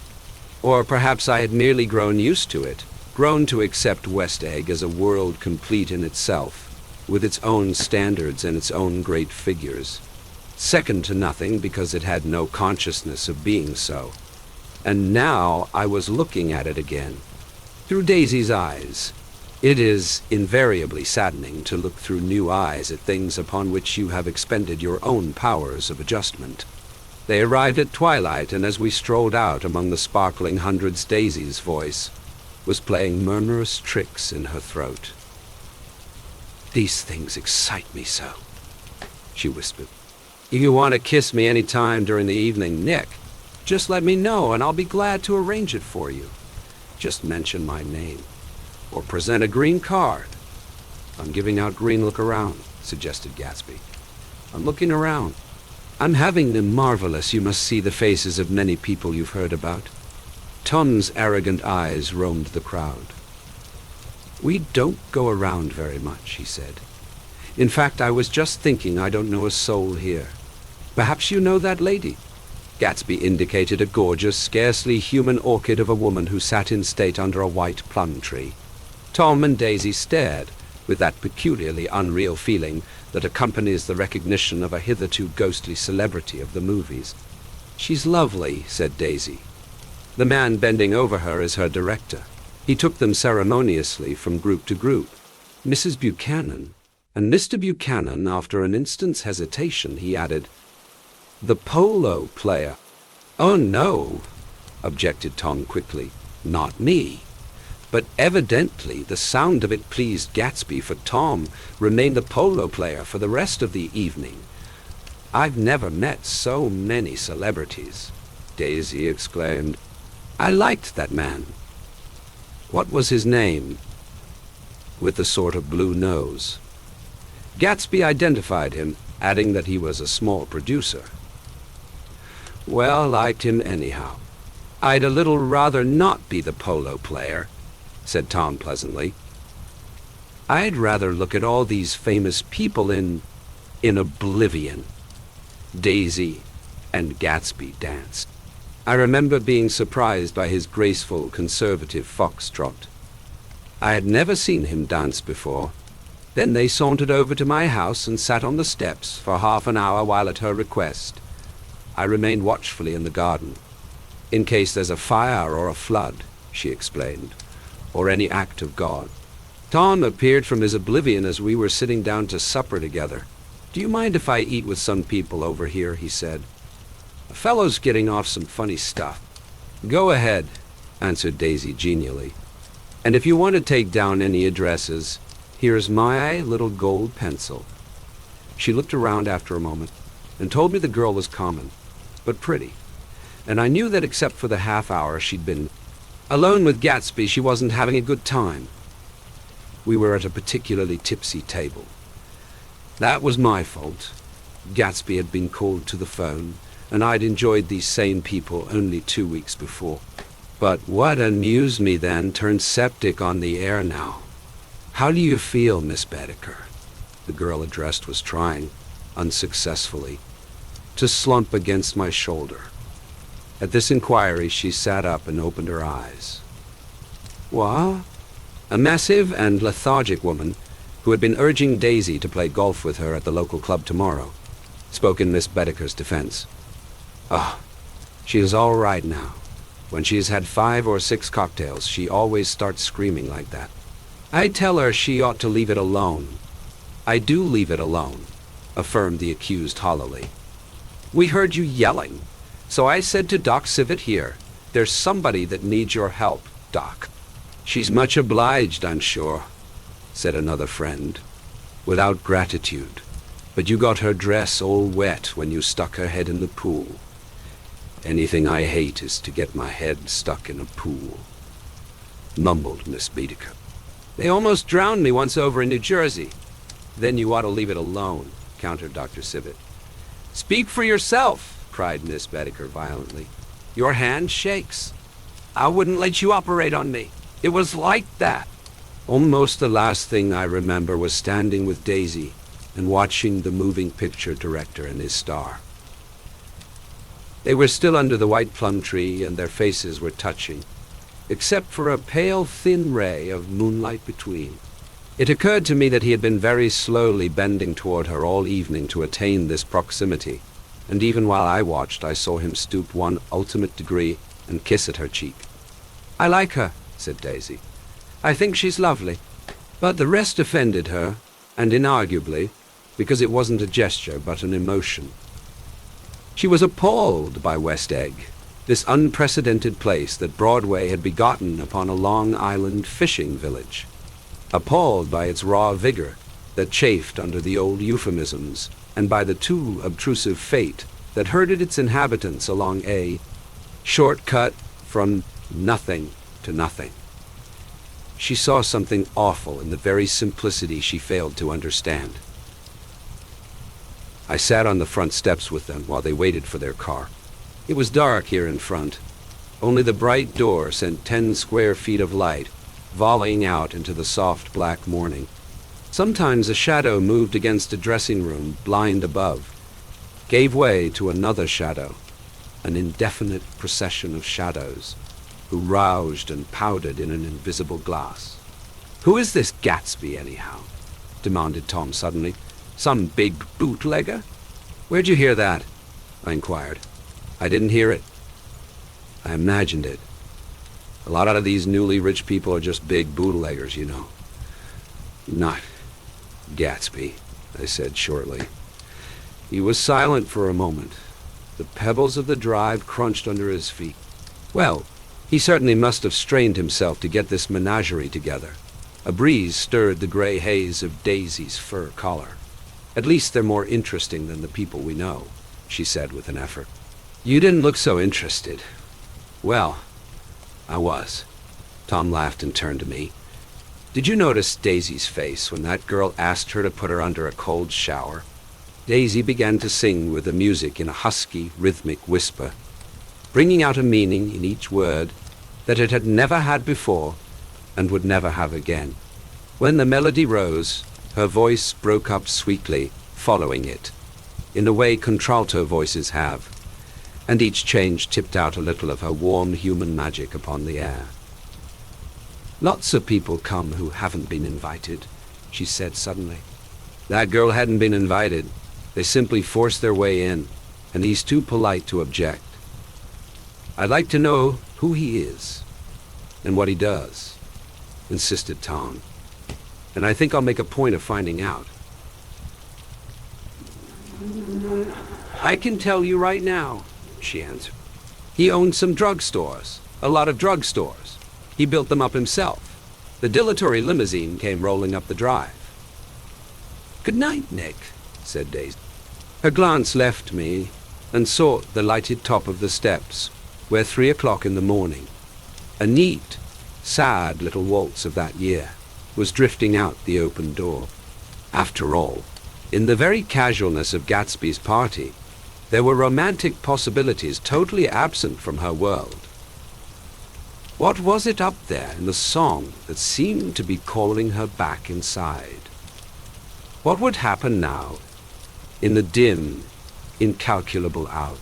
Perhaps some unbelievable guest would arrive, a person infinitely rare and to be marveled at, some authentically radiant young girl who, with one fresh glance at Gatsby, one moment of magical encounter, would blot out those 5 years of unwavering devotion. I stayed late that night.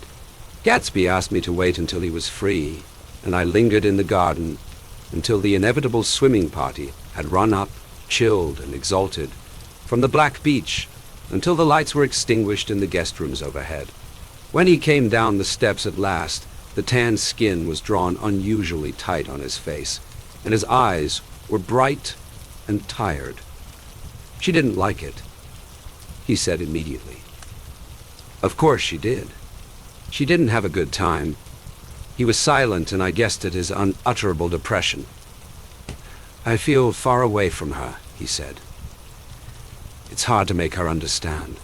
You mean about the dance? The dance? He dismissed all the dances he had given with a snap of his fingers.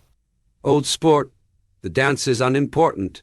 He wanted nothing less of Daisy than that she should go to Tom and say, I never loved you. After she had obliterated 3 years with that sentence, they could decide upon the more practical measures to be taken. One of them was that, after she was free, they were to go back to Louisville and be married from her house, just as if it were 5 years ago. And she doesn't understand, he said. She used to be able to understand. We'd sit for hours, he broke off, and began to walk up and down a desolate path of fruit rinds and discarded favors and crushed flowers. I wouldn't ask too much of her, I ventured. You can't repeat the past. Can't repeat the past. He cried incredulously. Why, of course you can. He looked around him wildly, as if the past were lurking here in the shadow of his house, just out of reach of his hand. I'm going to fix everything just the way it was before, he said, nodding determinedly. She'll see. He talked a lot about the past, and I gathered that he wanted to recover something, some idea of himself perhaps, that had gone into loving Daisy. His life had been confused and disordered since then. But if he could once return to a certain starting place and go over it all slowly, he could find out what that thing was. One autumn night, 5 years before, they had been walking down the street when the leaves were falling, and they came to a place where there were no trees, and the sidewalk was white with moonlight. They stopped here and turned toward each other. Now it was a cool night with that mysterious excitement in it, which comes at the 2 changes of the year. The quiet lights in the houses were humming out into the darkness, and there was a stir and bustle among the stars. Out of the corner of his eye, Gatsby saw that the blocks of the sidewalk really formed a ladder and mounted to a secret place above the trees.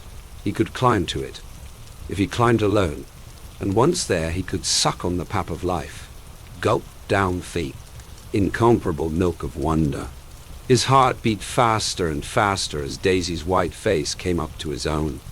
He knew that when he kissed this girl, and forever wed his unutterable visions to her perishable breath, his mind would never romp again like the mind of God.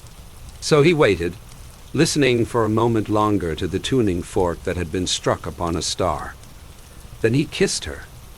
At his lips' touch, she blossomed for him like a flower, and the incarnation was complete.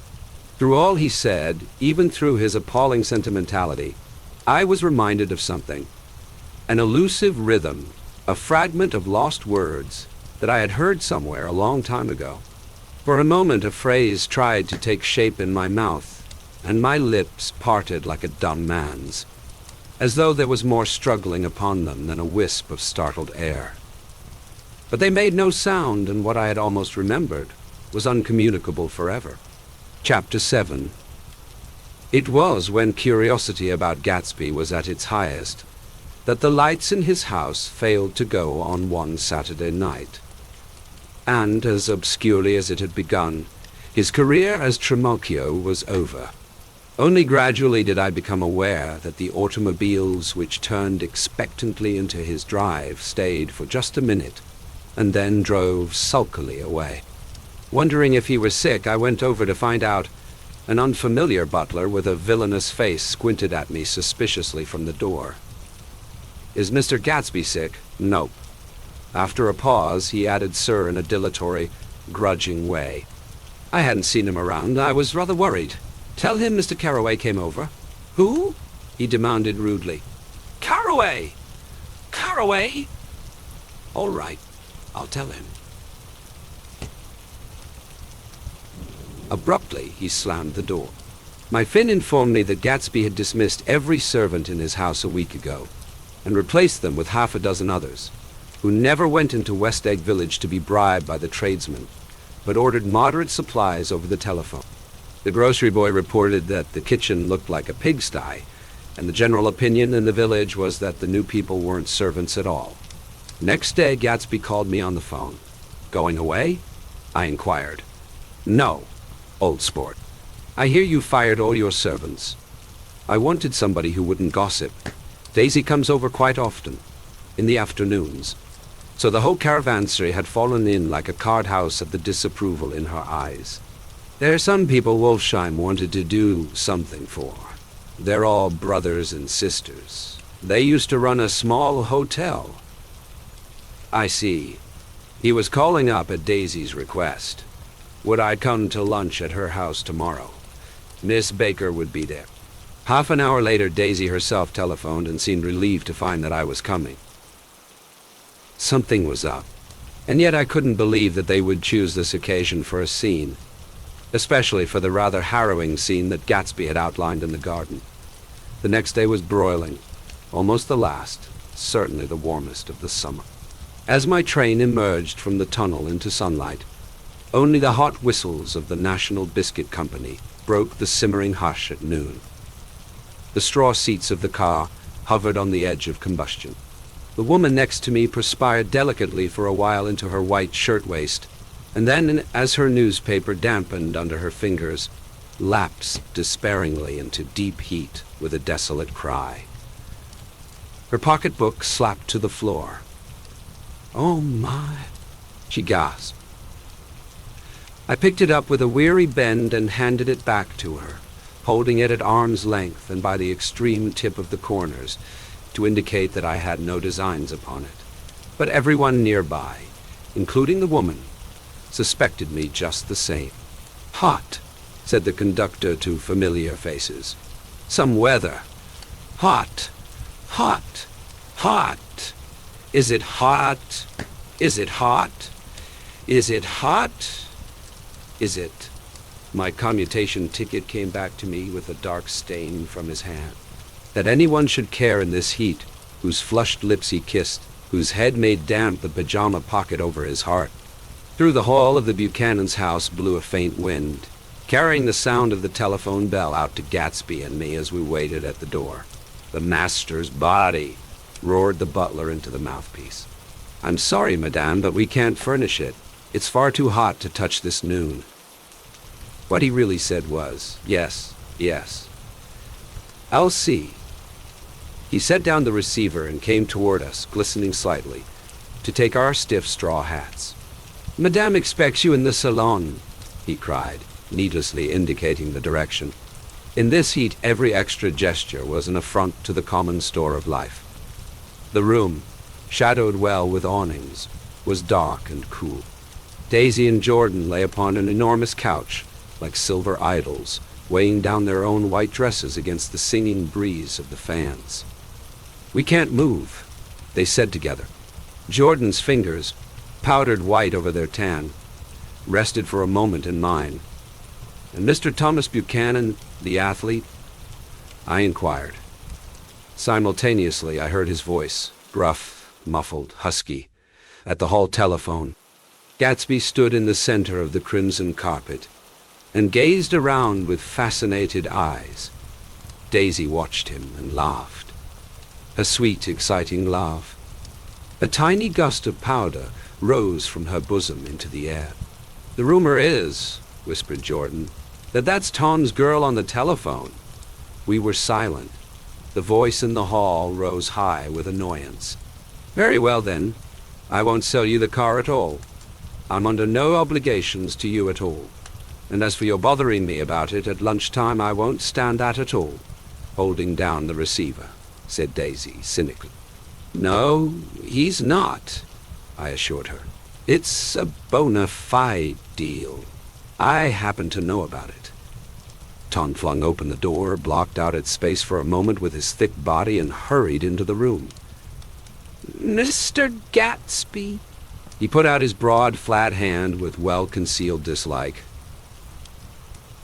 "I'm glad to see you, sir." "Nick, make us a cold drink," cried Daisy. As he left the room again, she got up and went over to Gatsby and pulled his face down, kissing him on the mouth. "You know I love you," she murmured. "You forget there's a lady present," said Jordan. Daisy looked around doubtfully. "You kiss Nick, too. What a low, vulgar girl." "I don't care," cried Daisy and began to clog on the brick fireplace. Then she remembered the heat and sat down guiltily on the couch, just as a freshly laundered nurse, leading a little girl, came into the room. "Blessed precious," she crooned, holding out her arms. "Come to your own mother that loves you." The child, relinquished by the nurse, rushed across the room and rooted shyly into her mother's dress. The blessed precious. "Did mother get powder on your old yellowy hair? Stand up now and say how to do." Gatsby and I, in turn, leaned down and took the small, reluctant hand. Afterward, he kept looking at the child with surprise. I don't think he had ever really believed in its existence before. "I got dressed before luncheon," said the child, turning eagerly to Daisy. "That's because your mother wanted to show you off." Her face bent into the single wrinkle of the small white neck. "You dream. You absolute little dream." "Yes," admitted the child calmly. "Aunt Jordan's got on a white dress, too. How do you like mother's friends?" Daisy turned her around so that she faced Gatsby. "Do you think they're pretty?" Where's Daddy? She doesn't look like her father, explained Daisy. She looks like me. She's got my hair in shape of the face. Daisy sat back upon the couch. The nurse took a step forward and held out her hand. Come, Pammy. Goodbye, sweetheart. With a reluctant backward glance, the well-disciplined child held to her nurse's hand and was pulled out the door, just as Tom came back, preceding 4 gin rickeys that clicked full of ice. Gatsby took up his drink. They certainly look cool, he said with visible tension. We drank in long greedy swallows. I read somewhere that the sun's getting hotter every year, said Tom genially. It seems that pretty soon the Earth's going to fall into the sun. Or wait a minute, it's just the opposite. The sun's getting colder every year. Come outside, he suggested to Gatsby. I'd like you to have a look at the place. I went with them out to the veranda, on the green sound. Stagnant in the heat, one small sail crawled slowly toward the fresher sea. Gatsby's eyes followed it momentarily. He raised his hand and pointed across the bay. I'm right across from you. So you are. Our eyes lifted over the rose beds and the hot lawn and the weedy refuse of the dog days along shore. Slowly the white wings of the boat moved against the blue, cool limit of the sky. Ahead lay the scalloped ocean and the abounding Blessed Isles. There's sport for you, said Tom, nodding. I'd like to be out there with him for about an hour. We had luncheon in the dining room, darkened, too, against the heat, and drank down nervous gaiety with the cold ale. What'll we do with ourselves this afternoon? Cried Daisy. And the day after that, and the next 30 years. Don't be morbid, Jordan said. Life starts all over again when it gets crisp in the fall. But it's so hot, insisted Daisy. On the verge of tears. And everything's so confused. Let's all go to town. Her voice struggled on through the heat, beating against it, molding its senselessness into forms. I've heard of making a garage out of a stable, Tom was saying to Gatsby. But I'm the first man who ever made a stable out of a garage. Who wants to go to town? Demanded Daisy insistently. Gatsby's eyes floated toward her. Ah, she cried, you look so cool. Their eyes met, and they stared together at each other, alone in space. With an effort, she glanced down at the table. You always look so cool, she repeated. She had told him that she loved him, and Tom Buchanan saw. He was astounded. His mouth opened a little, and he looked at Gatsby and then back at Daisy, as if he had just recognized her as someone he knew a long time ago. You resemble the advertisement of the man, she went on innocently. You know the advertisement of the man, all right, broke in Tom quickly. I'm perfectly willing to go to town. Come on.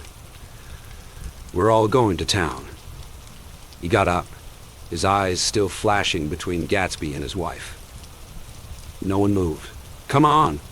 His temper cracked a little. What's the matter, anyhow? If we're going to town, let's start. His hand, trembling with his effort at self-control, bore to his lips the last of his glass of ale. Daisy's voice got us to our feet and out onto the blazing gravel drive. Are we just going to go? She objected. Like this? Aren't we going to let anyone smoke a cigarette first? Everybody smoked all through lunch. Oh, let's have fun, she begged him. It's too hot to fuss. He didn't answer. Have it your own way, she said. Come on, Jordan. They went upstairs to get ready while we 3 men stood there shuffling the hot pebbles with our feet. A silver curve of the moon hovered already in the western sky. Gatsby started to speak, changed his mind, but not before Tom wheeled and faced him expectantly. Have you got your stables here? Asked Gatsby with an effort. About a quarter of a mile down the road. Oh, a pause. I don't see the idea of going to town, broke out Tom savagely. Women get these notions in their heads. Shall we take anything to drink? Called Daisy from an upper window. "I'll get some whiskey," answered Tom. He went inside. Gatsby turned to me rigidly. "I can't say anything in his house, old sport." "She's got an indiscreet voice," I remarked. "It's full of—" I hesitated. "Her voice is full of money," he said suddenly. That was it. I'd never understood before. It was full of money. That was the inexhaustible charm that rose and fell in it. The jingle of it, the cymbals' song of it. High in a white palace, the king's daughter, the golden girl. Tom came out of the house wrapping a quart bottle in a towel, followed by Daisy and Jordan wearing small, tight hats of metallic cloth and carrying light capes over their arms. "Shall we all go in my car?" suggested Gatsby. He felt the hot green leather of the seat. I ought to have left it in the shade. "Is it standard shift?" demanded Tom. "Yes." "Well, you take my coupe and let me drive your car to town." The suggestion was distasteful to Gatsby. "I don't think there's much gas," he objected. "Plenty of gas," said Tom boisterously. He looked at the gauge. "And if it runs out, I can stop at a drugstore. You can buy anything at a drugstore nowadays." A pause followed this apparently pointless remark.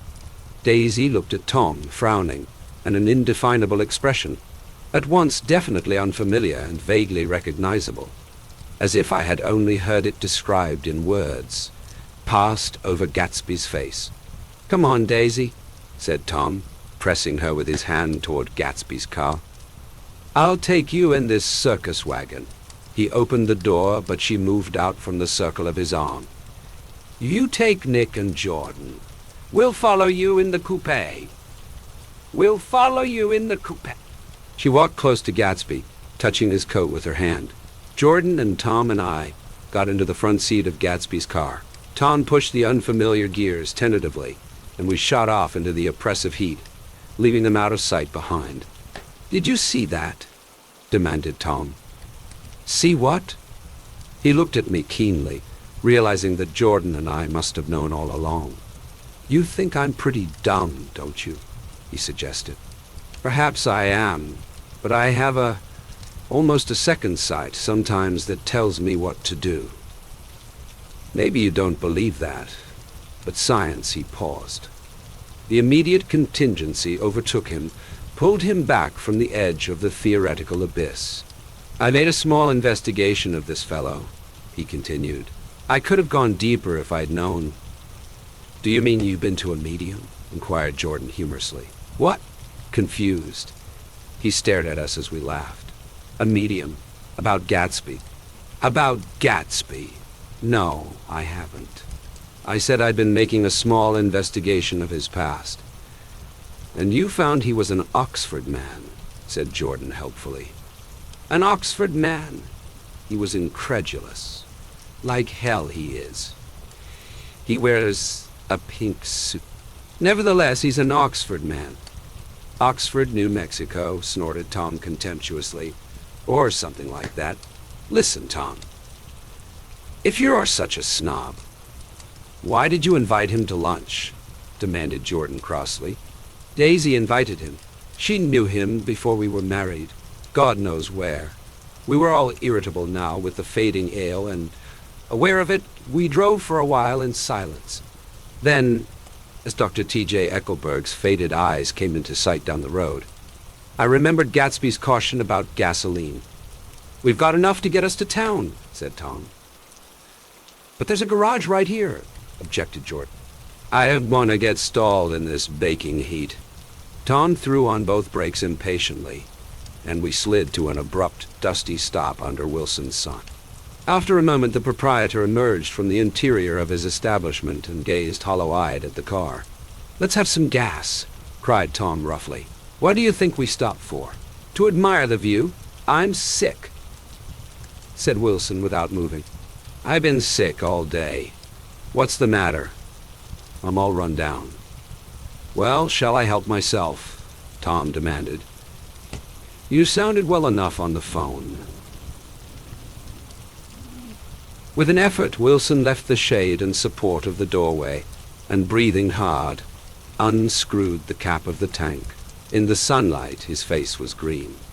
"I didn't mean to interrupt your lunch," he said, "but I need money pretty bad, and I was wondering what you were going to do with your old car." "How do you like this one?" inquired Tom. "I bought it last week." "It's a nice yellow one," said Wilson, as he strained at the handle. "Like to buy it." "Big chance?" Wilson smiled faintly.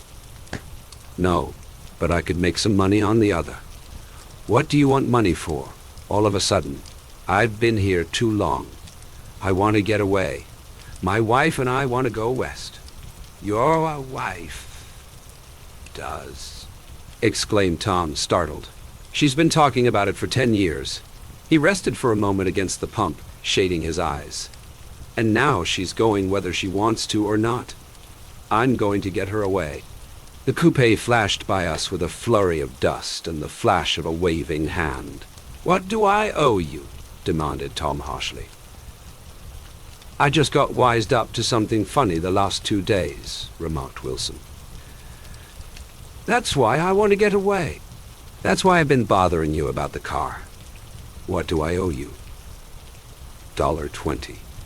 The relentless beating heat was beginning to confuse me, and I had a bad moment there before I realized that so far his suspicions hadn't alighted on Tom.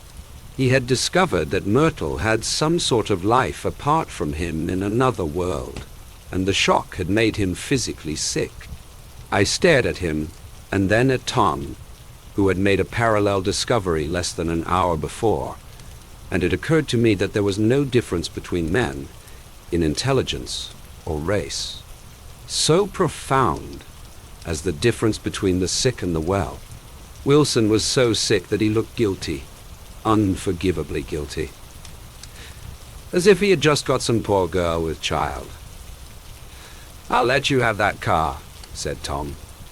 "I'll send it over tomorrow afternoon." That locality was always vaguely disquieting, even in the broad glare of afternoon, and now I turned my head as though I had been warned of something behind. Over the ash heaps, the giant eyes of Dr. T.J. Eckelberg kept their vigil, but I perceived, after a moment, that other eyes were regarding us with peculiar intensity from less than 20 feet away. In one of the windows over the garage, the curtains had been moved aside a little, and Myrtle Wilson was peering down at the car. So engrossed was she that she had no consciousness of being observed, and one emotion after another crept into her face like objects into a slowly developing picture. Her expression was curiously familiar. It was an expression I had often seen on women's faces, but on Myrtle Wilson's face it seemed purposeless and inexplicable, until I realized that her eyes, wide with jealous terror, were fixed not on Tom, but on Jordan Baker, whom she took to be his wife. There is no confusion like the confusion of a simple mind, and as we drove away, Tom was feeling the hot whips of panic. His wife and his mistress, until an hour ago secure and inviolate, were slipping precipitately from his control.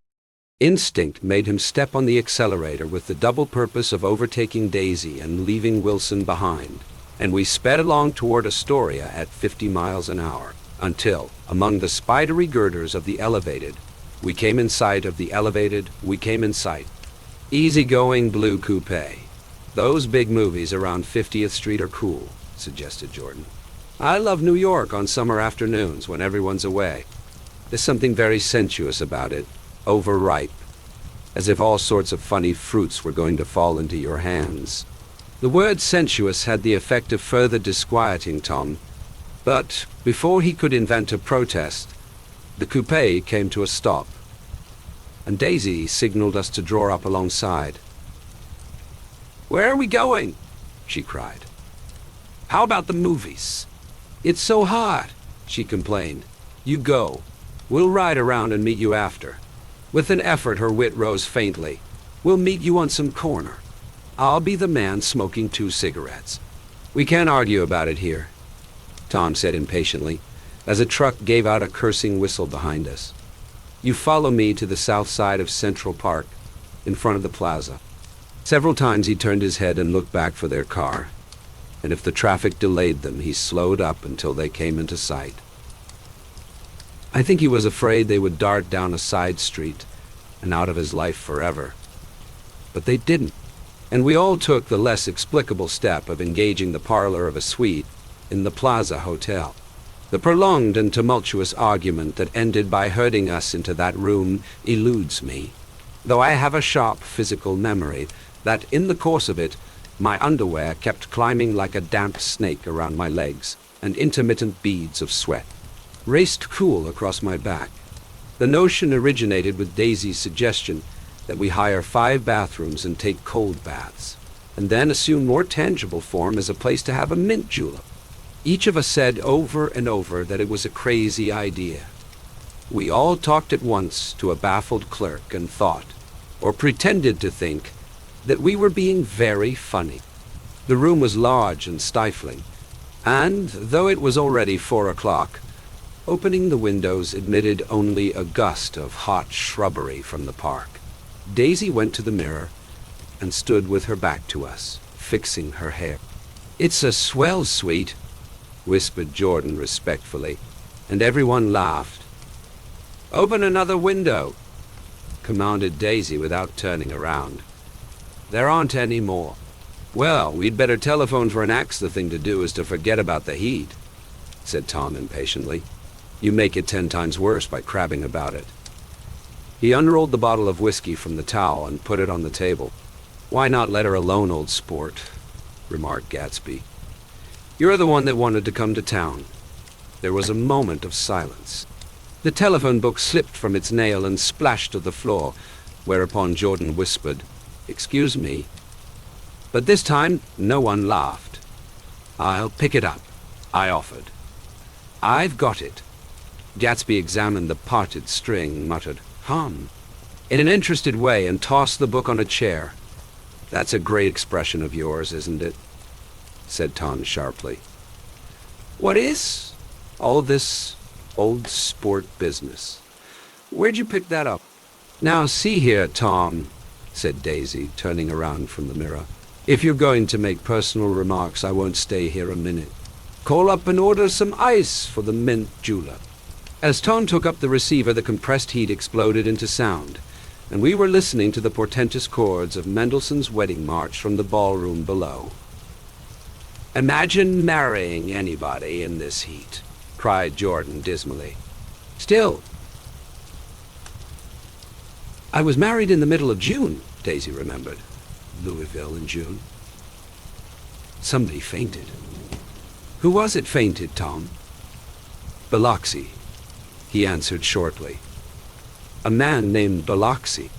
Blocks Biloxi, and he made boxes. That's a fact. And he was from Biloxi, Tennessee. They carried him into my house," appended Jordan, "because we lived just 2 doors from the church. And he stayed 3 weeks, until Daddy told him he had to get out. The day after he left, Daddy died." After a moment, she added, as if she might have sounded irreverent, "There wasn't any connection." "I used to know a Bill Biloxi from Memphis," I remarked. "That was his cousin. I knew his whole family history before he left. He gave me an aluminum putter that I use today." The music had died down as the ceremony began, and now a long cheer floated in at the window, followed by intermittent cries of yay.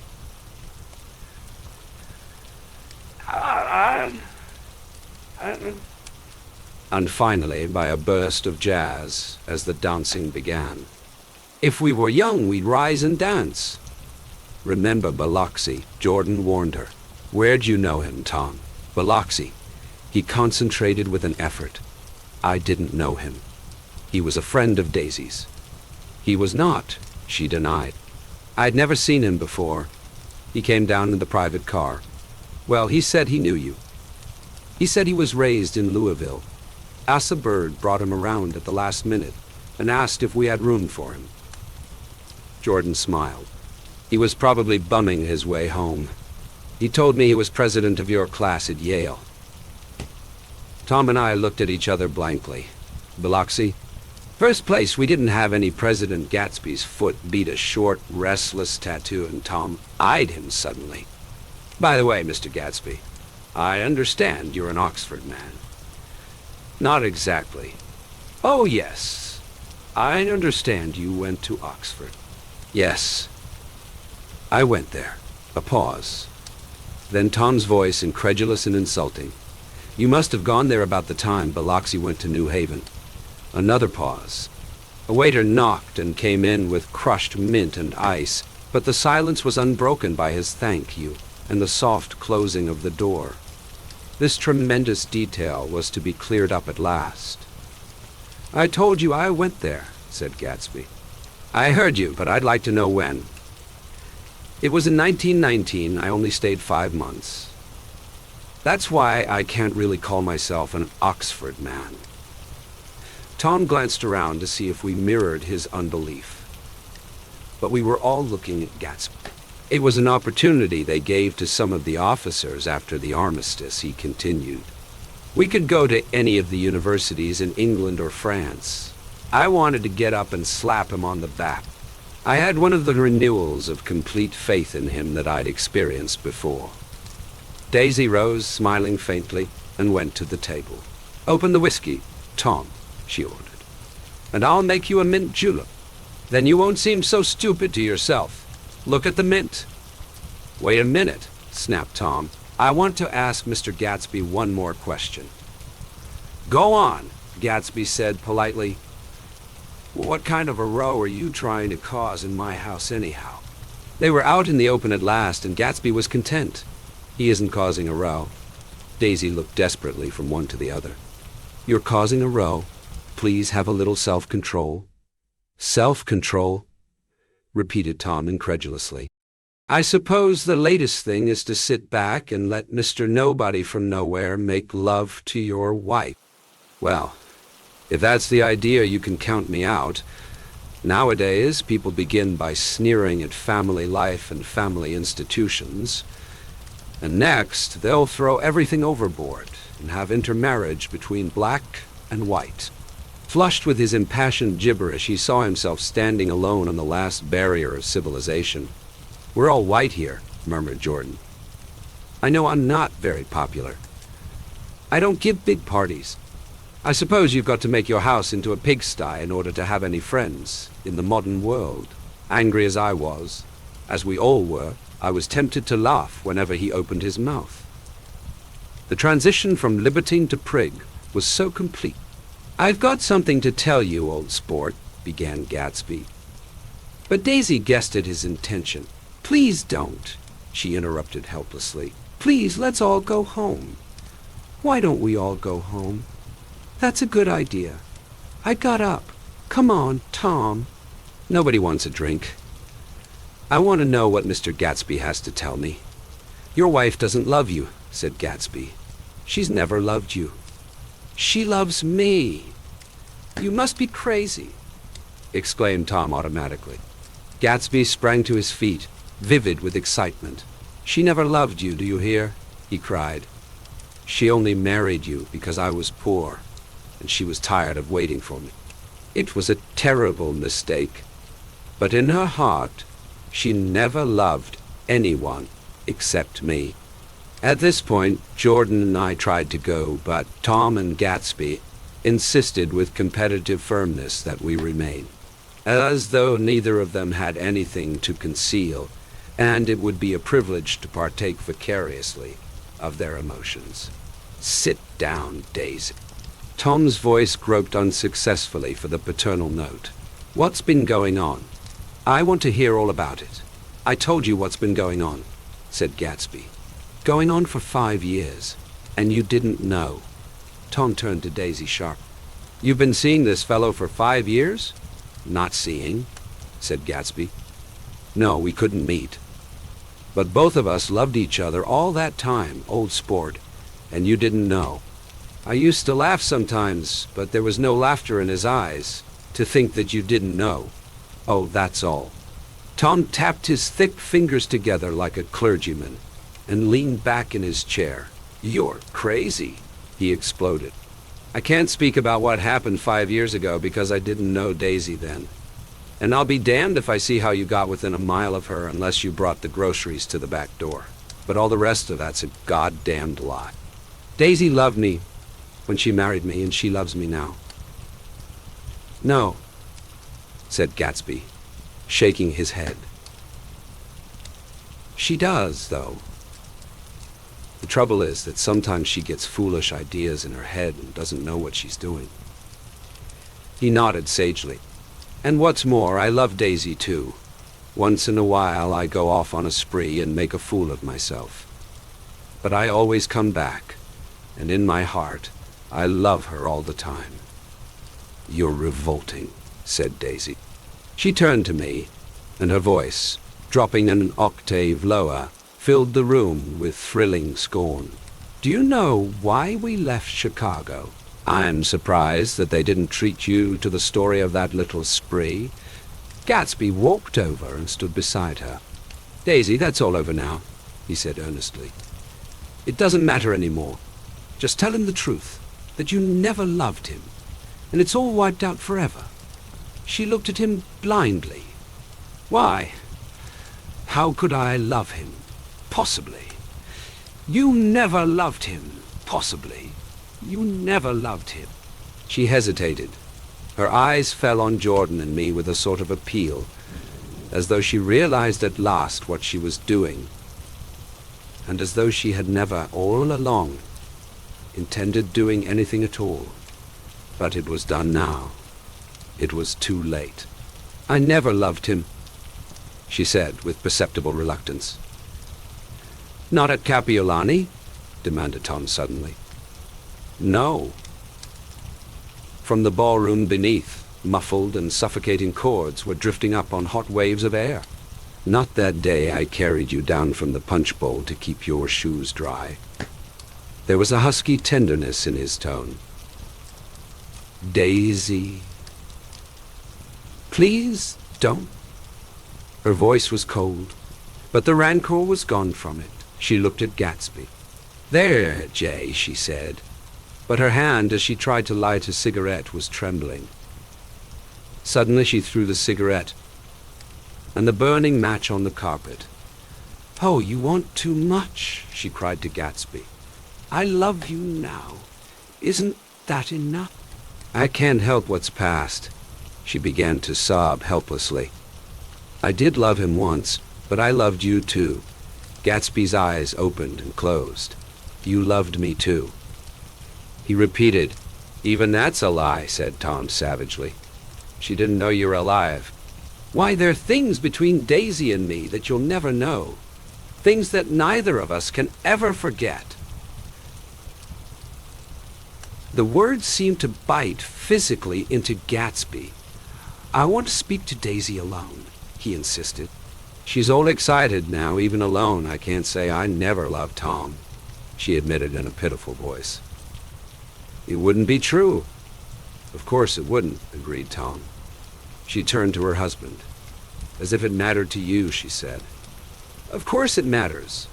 I'm going to take better care of you from now on. You don't understand, said Gatsby with a touch of panic. You're not going to take care of her any more. I'm not. Tom opened his eyes wide and laughed. He could afford to control himself now. Why's that? Daisy's leaving you. Nonsense. I am, though, she said with a visible effort.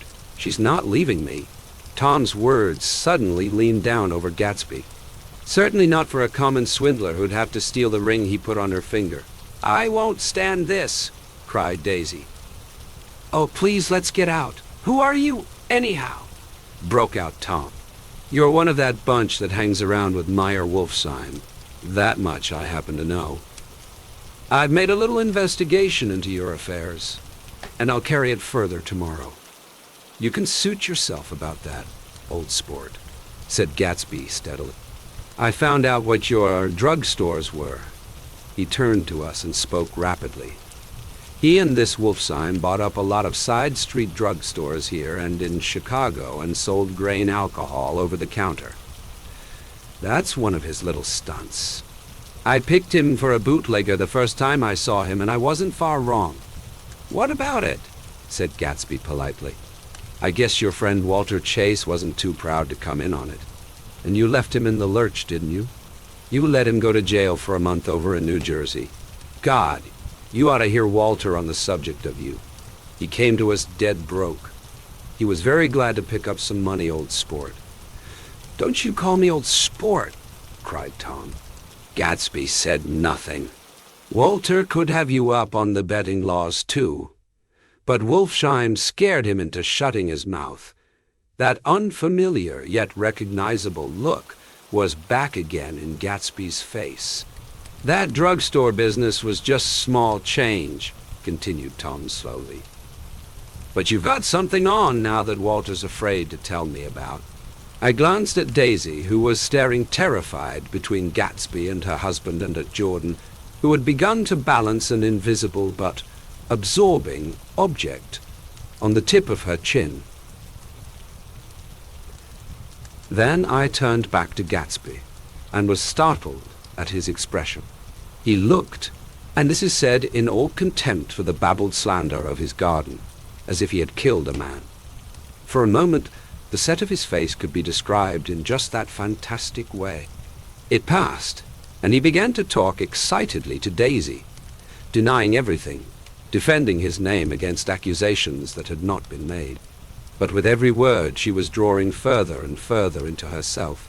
So he gave that up, and only the dead dream fought on as the afternoon slipped away, trying to touch what was no longer tangible, struggling unhappily, undespairingly, toward that lost voice across the room. The voice begged again to go. "Please, Tom, I can't stand this anymore." Her frightened eyes told that whatever intentions, whatever courage she had had, were definitely gone. "You two start on home, Daisy," said Tom. In Mr. Gatsby's car. She looked at Tom, alarmed now, but he insisted with magnanimous scorn. "Go on. He won't annoy you. I think he realizes that his presumptuous little flirtation is over." They were gone, without a word, snapped out, made accidental, isolated, like ghosts even from our pity. After a moment, Tom got up and began wrapping the unopened bottle of whiskey in the towel. "Want any of this stuff, Jordan? Nick?" I didn't answer. "Nick?" he asked again. "What? Want any?" "No. I just remembered that today's my birthday." I was 30. Before me stretched the portentous, menacing road of a new decade. It was 7 o'clock when we got into the coupe with him and started for Long Island. Tom talked incessantly, exulting and laughing, but his voice was as remote from Jordan and me as the foreign clamor on the sidewalk or the tumult of the elevated overhead. Human sympathy has its limits, and we were content to let all their tragic arguments fade with the city lights behind. 30. The promise of a decade of loneliness, a thinning list of single men to know, a thinning briefcase of enthusiasm, thinning head. But there was Jordan beside me, who, unlike Daisy, was too wise ever to carry well-forgotten dreams from age to age. As we passed over the dark bridge, her wan face fell lazily against my coat's shoulder, and the formidable stroke of 30 died away with the reassuring pressure of her hand. So we drove on toward death through the cooling twilight. The young Greek, Michaelis, who ran the coffee joint beside the Asheps, was the principal witness at the inquest. He had slept through the heat until after 5, when he strolled over to the garage and found George Wilson sick in his office. Really sick, pale as his own pale hair and shaking all over. Michaelis advised him to go to bed, but Wilson refused, saying that he'd miss a lot of business if he did.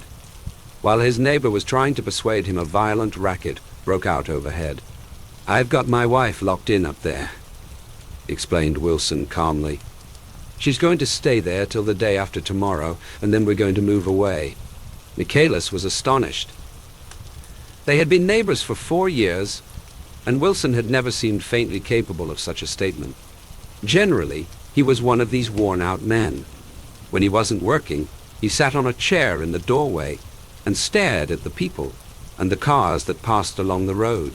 When anyone spoke to him, he invariably laughed in an agreeable, colorless way. He was his wife's man, and not his own. So naturally, Michaelis tried to find out what had happened, but Wilson wouldn't say a word. Instead, he began to throw curious, suspicious glances at his visitor and ask him what he'd been doing at certain times on certain days. Just as the latter was getting uneasy, some workmen came past the door bound for his restaurant, and Michaelis took the opportunity to get away, intending to come back later. But he didn't. He supposed he forgot to, that's all. When he came outside again a little after 7, he was reminded of the conversation because he heard Mrs. Wilson's voice, loud and scolding, downstairs in the garage. "Beat me!" He heard her cry. "Throw me down and beat me, you dirty little coward." A moment later, she rushed out into the dusk, waving her hands and shouting. Before he could move from his door, the business was over. The death car, as the newspapers called it, didn't stop.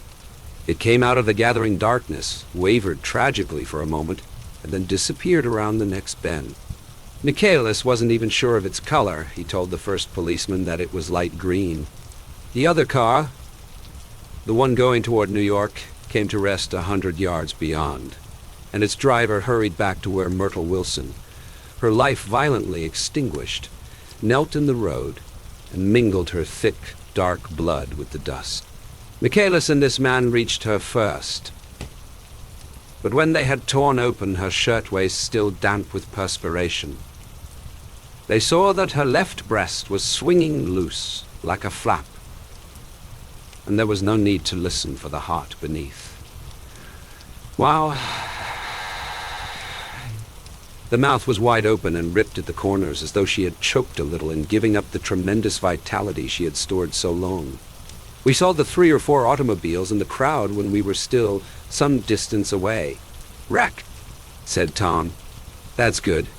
Wilson'll have a little business at last."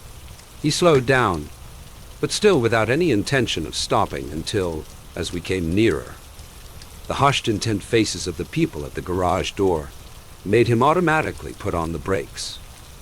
"We'll take a look," he said doubtfully. "Just a look." I became aware now of a hollow, wailing sound which issued incessantly from the garage, a sound which, as we got out of the coupe and walked toward the door, resolved itself into the words, "Oh my God," uttered over and over in a gasping moan. "There's some bad trouble here," said Tom excitedly. He reached up on tiptoes and peered over a circle of heads into the garage, which was lit only by a yellow light and a swinging wire basket overhead. Then he made a harsh sound in his throat, and with a violent thrusting movement of his powerful arms, pushed his way through. The circle closed up again with a running murmur of expostulation. It was a minute before I could see anything at all. Then new arrivals disarranged the line, and Jordan and I were pushed suddenly inside. Myrtle Wilson's body wrapped in a blanket, and then in another blanket, as though she suffered from a chill in the hot night, lay on a work table by the wall, and Tom, with his back to us, was bending over it, motionless. Next to him stood a motorcycle policeman, taking down names with much sweat and correction in a little book. At first I couldn't find the source of the high, groaning words that echoed clamorously through the bare garage. Then I saw Wilson standing on the raised threshold of his office, swaying back and forth and holding to the doorposts with both hands. Some man was talking to him in a low voice and attempting from time to time to lay a hand on his shoulder. But Wilson neither heard nor saw. His eyes would drop slowly from the swinging light to the laden table by the wall, and then jerk back to the light again, and he gave out incessantly his high, horrible call. "Oh my God! Oh my God!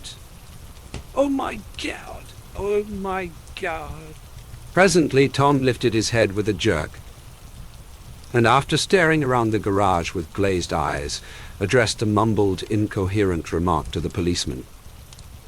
NAV.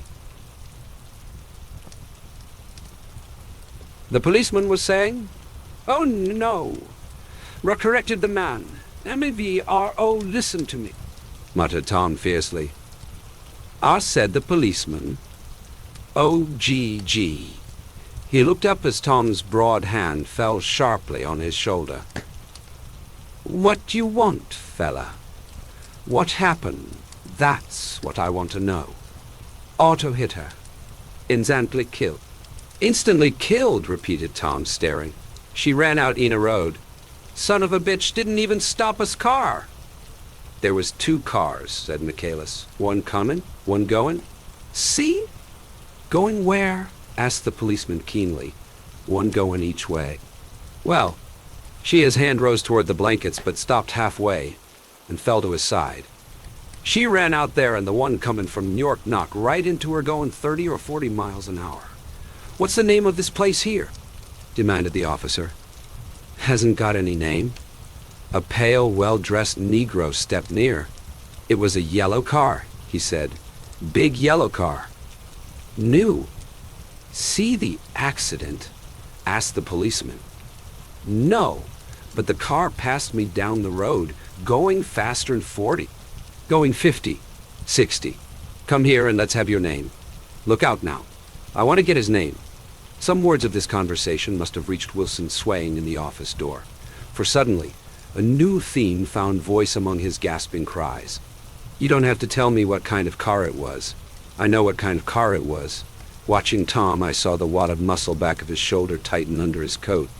He walked quickly over to Wilson, and standing in front of him, seized him firmly by the upper arms. "You've got to pull yourself together," he said with soothing gruffness.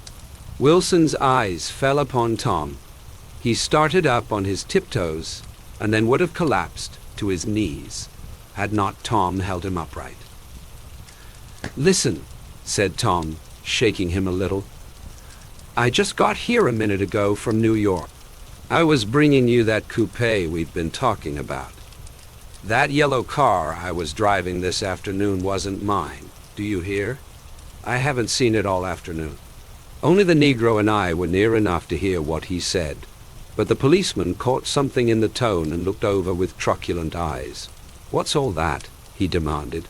"I'm a friend of his." Tom turned his head but kept his hands firm on Wilson's body. "He says he knows the car that did it. It was a yellow car." Some dim impulse moved the policeman to look suspiciously at Tom. "And what color's your car?" "It's a blue car, coupe." "We've come straight from New York," I said. Someone who had been driving a little behind us confirmed this, and the policeman turned away. "Now, if you'll let me have that name again correct," picking up Wilson like a doll, Tom carried him into the office, sat him down in a chair, and came back. "If somebody'll come here and sit with him," he snapped, authoritative. He watched while the 2 men standing closest glanced at each other and went unwillingly into the room. Then Tom shut the door on them and came down the single step, his eyes avoiding the table. As he passed close to me, he whispered, "Let's get out." Self-consciously, with his authoritative arms breaking the way, we pushed through the still-gathering crowd, passing a hurried doctor, case in hand, who had been sent for in wild hope half an hour ago. Tom drove slowly until we were beyond the bend. Then his foot came down hard and the coupe raced along through the night. In a little while I heard a low, husky sob and saw that the tears were overflowing down his face.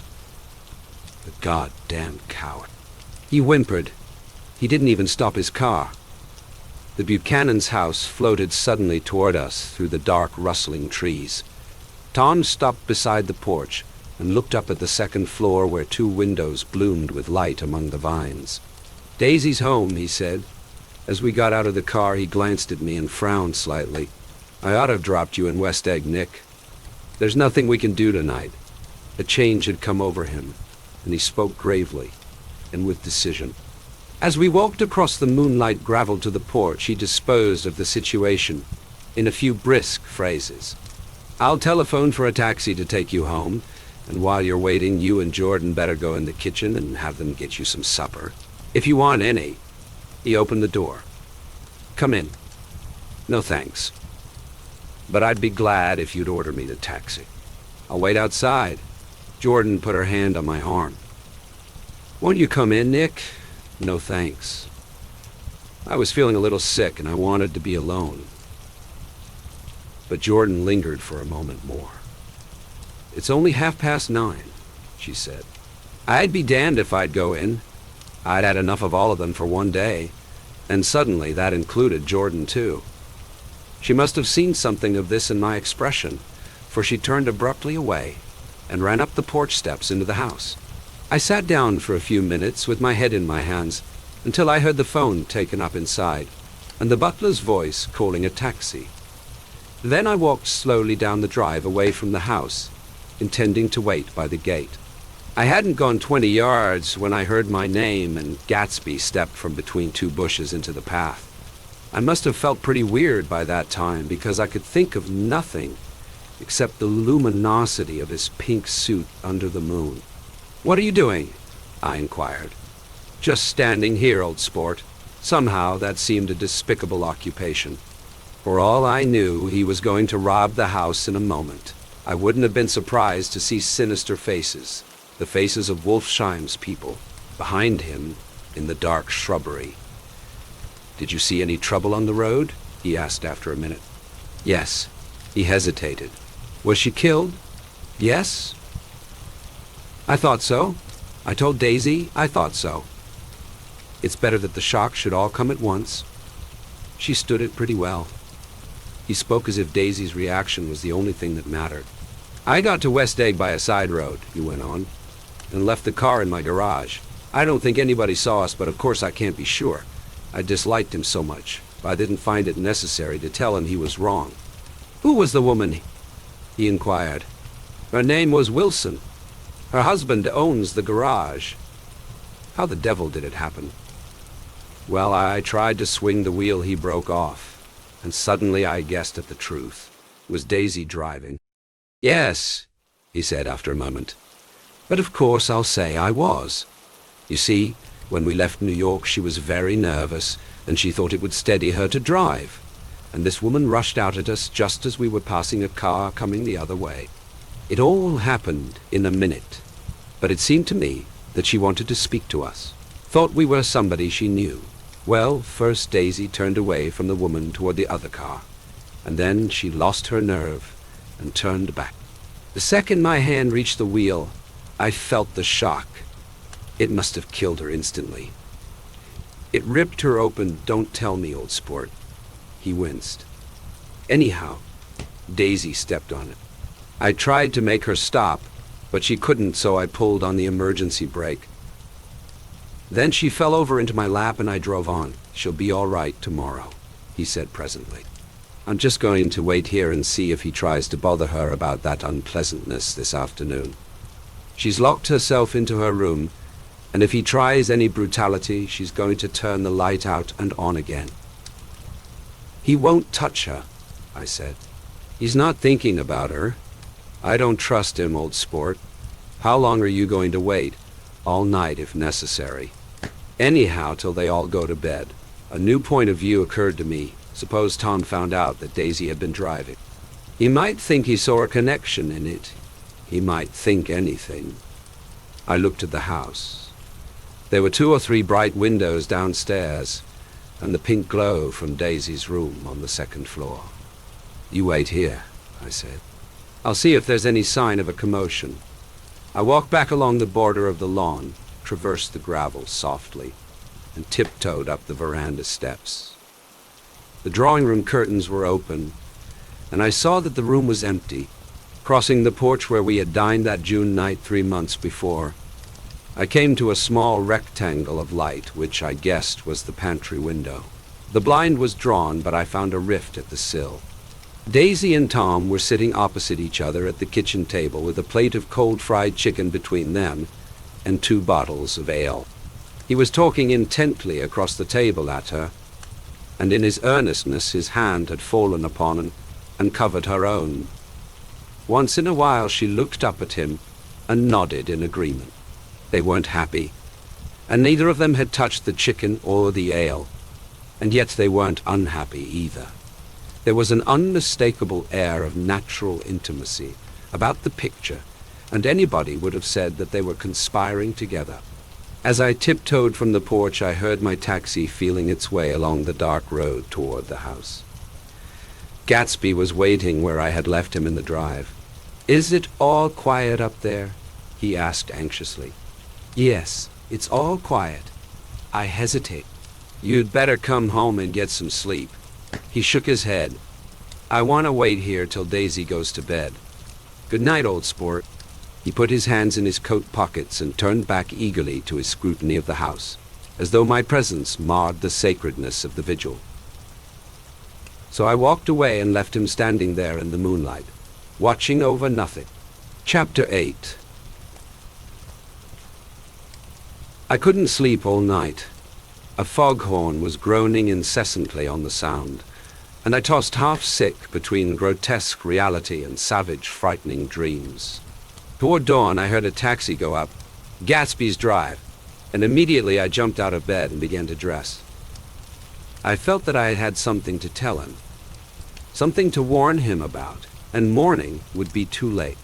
Crossing his lawn, I saw that his front door was still open, and he was leaning against a table in the hall, heavy with dejection or sleep. "Nothing happened," he said wanly. I waited, and about 4 o'clock she came to the window and stood there for a minute, and then turned out the light. His house had never seemed so enormous to me as it did that night when we hunted through the great rooms for cigarettes.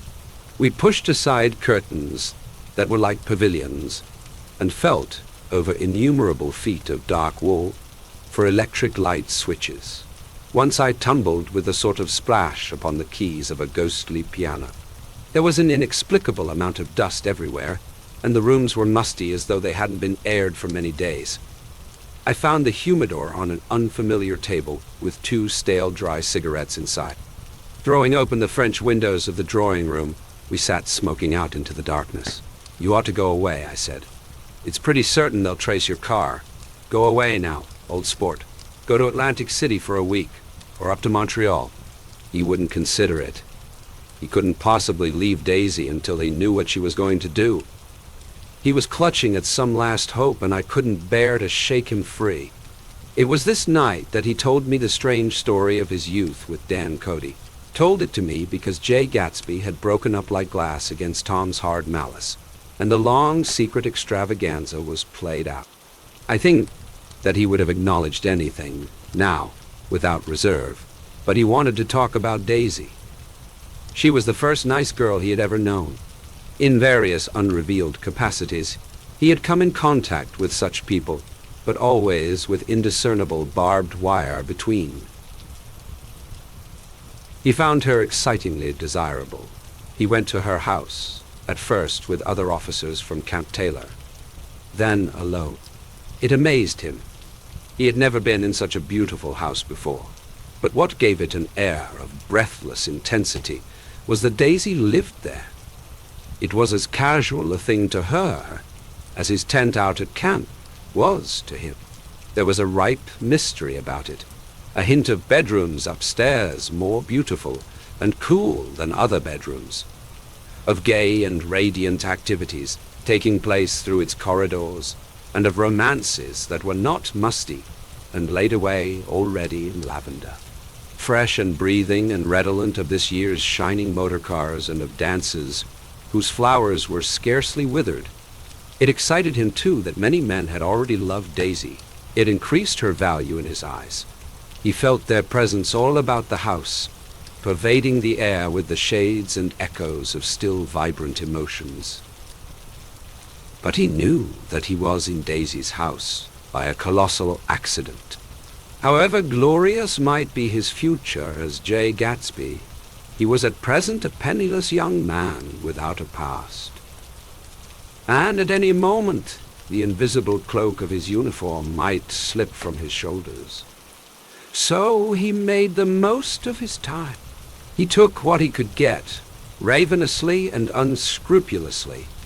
Eventually, he took Daisy one still October night, took her because he had no real right to touch her hand. He might have despised himself, for he had certainly taken her under false pretenses. I don't mean that he had traded on his phantom millions, but he had deliberately given Daisy a sense of security. He let her believe that he was a person from much the same stratum as herself, that he was fully able to take care of her. As a matter of fact, he had no such facilities. He had no comfortable family standing behind him, and he was liable at the whim of an impersonal government to be blown anywhere about the world. But he didn't despise himself, and it didn't turn out as he had imagined. He had intended, probably, to take what he could and go. But now he found that he had committed himself to the following of a grail. He knew that Daisy was extraordinary, but he didn't realize just how extraordinary a nice girl could be. She vanished into her rich house, into her rich, full life, leaving Gatsby nothing. He felt married to her, that was all. When they met again 2 days later, it was Gatsby who was breathless, who was somehow betrayed. Her porch was bright with the bought luxury of starshine.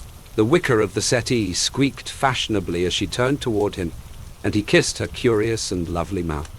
She had caught a cold, and it made her voice huskier and more charming than ever. And Gatsby was overwhelmingly aware of the youth and mystery that wealth imprisons and preserves, of the freshness of many clothes and of Daisy, gleaming like silver, safe and proud above the hot struggles of the poor. I can't describe to you how surprised I was to find out I loved her, old sport. I even hoped for a while that she'd throw me over, but she didn't, because she was in love with me, too. She thought I knew a lot because I knew different things from her. Well, there I was, way off my ambitions, getting deeper in love every minute, and all of a sudden, I didn't care. What was the use of doing great things if I could have a better time telling her what I was going to do? On the last afternoon before he went abroad, he sat with Daisy in his arms for a long, silent time. It was a cold fall day with fire in the room, and her cheeks flushed. Now and then she moved, and he changed his arm a little, and once he kissed her dark, shining hair. The afternoon had made them tranquil for a while, as if to give them a deep memory for the long parting the next day promised. They had never been closer in their month of love, nor communicated more profoundly, one with another, than when she brushed silent lips against his coat's shoulder, or when he touched the end of her fingers, gently, as though she were asleep. He did extraordinarily well in the war. He was a captain before he went to the front, and following the Argonne battles he got his majority and the command of the divisional machine guns. After the armistice he tried frantically to get home, but some complication or misunderstanding sent him to Oxford instead. He was worried now. There was a quality of nervous despair in Daisy's letters. She didn't see why he couldn't come. She was feeling the pressure of the world outside, and she wanted to see him and feel his presence beside her, and be reassured that she was doing the right thing after all. For Daisy was young, and her artificial world was redolent of orchids and pleasant, cheerful snobbery and orchestras, which set the rhythm of the year, summing up the sadness and suggestiveness of life in new tunes. All night the saxophones wailed the hopeless comment of the Beale Street Blues, while 100 pairs of golden and silver slippers shuffled the shining dust. At the grey tea hour there were always rooms that throbbed incessantly with this low, sweet fever, while fresh faces drifted here and there like rose petals blown by the sad horns around the floor. Through this twilight universe, Daisy began to move again with the season. Suddenly she was again keeping 6 dates a day with 6 men, and drowsing asleep at dawn with the beads and chiffon of an evening dress tangled among dying orchids on the floor beside her bed. And all the time something within her was crying for a decision. She wanted her life shaped now, immediately, and the decision must be made by some force of love, of money, of unquestionable practicality that was close at hand. That force took shape in the middle of spring with the arrival of Tom Buchanan. There was a wholesome bulkiness about his person and his position, and Daisy was flattered. Doubtless there was a certain struggle and a certain relief. The letter reached Gatsby while he was still at Oxford. It was dawn now on Long Island, and we went about opening the rest of the windows downstairs, filling the house with grey-turning, gold-turning light. The shadow of a tree fell abruptly across the dew, and ghostly birds began to sing among the blue leaves. There was a slow, pleasant movement in the air. Scarcely a wind, promising a cool, lovely day. I don't think she ever loved him. Gatsby turned around from a window and looked at me challengingly. You must remember, old sport, she was very excited this afternoon. He told her those things in a way that frightened her, that made it look as if I was some kind of cheap sharper. And the result was she hardly knew what she was saying. He sat down gloomily. Of course she might have loved him, just for a minute when they were first married, and loved me more even then, do you see? Suddenly he came out with a curious remark. In any case, he said, it was just personal. What could you make of that? Except to suspect some intensity in his conception of the affair that couldn't be measured.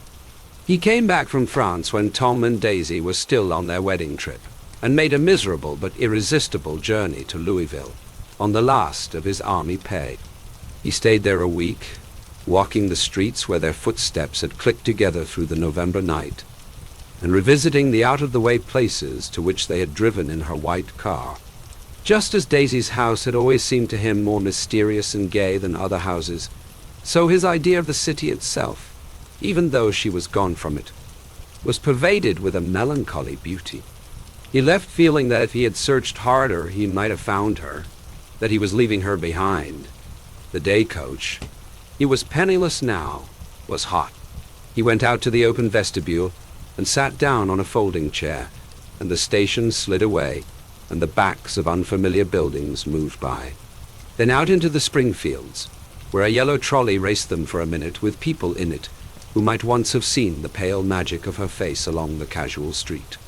The track curved, and now it was going away from the sun which, as it sank lower, seemed to spread itself in benediction over the vanishing city, where she had drawn her breath. He stretched out his hand desperately, as if to snatch only a wisp of air, to save a fragment of the spot that she had made lovely for him. But it was all going by too fast now for his blurred eyes, and he knew that he had lost that part of it, the freshest and the best, forever. It was 9 o'clock when we finished breakfast and went out on the porch.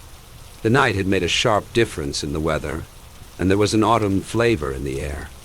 The gardener, the last one of Gatsby's former servants, came to the foot of the steps.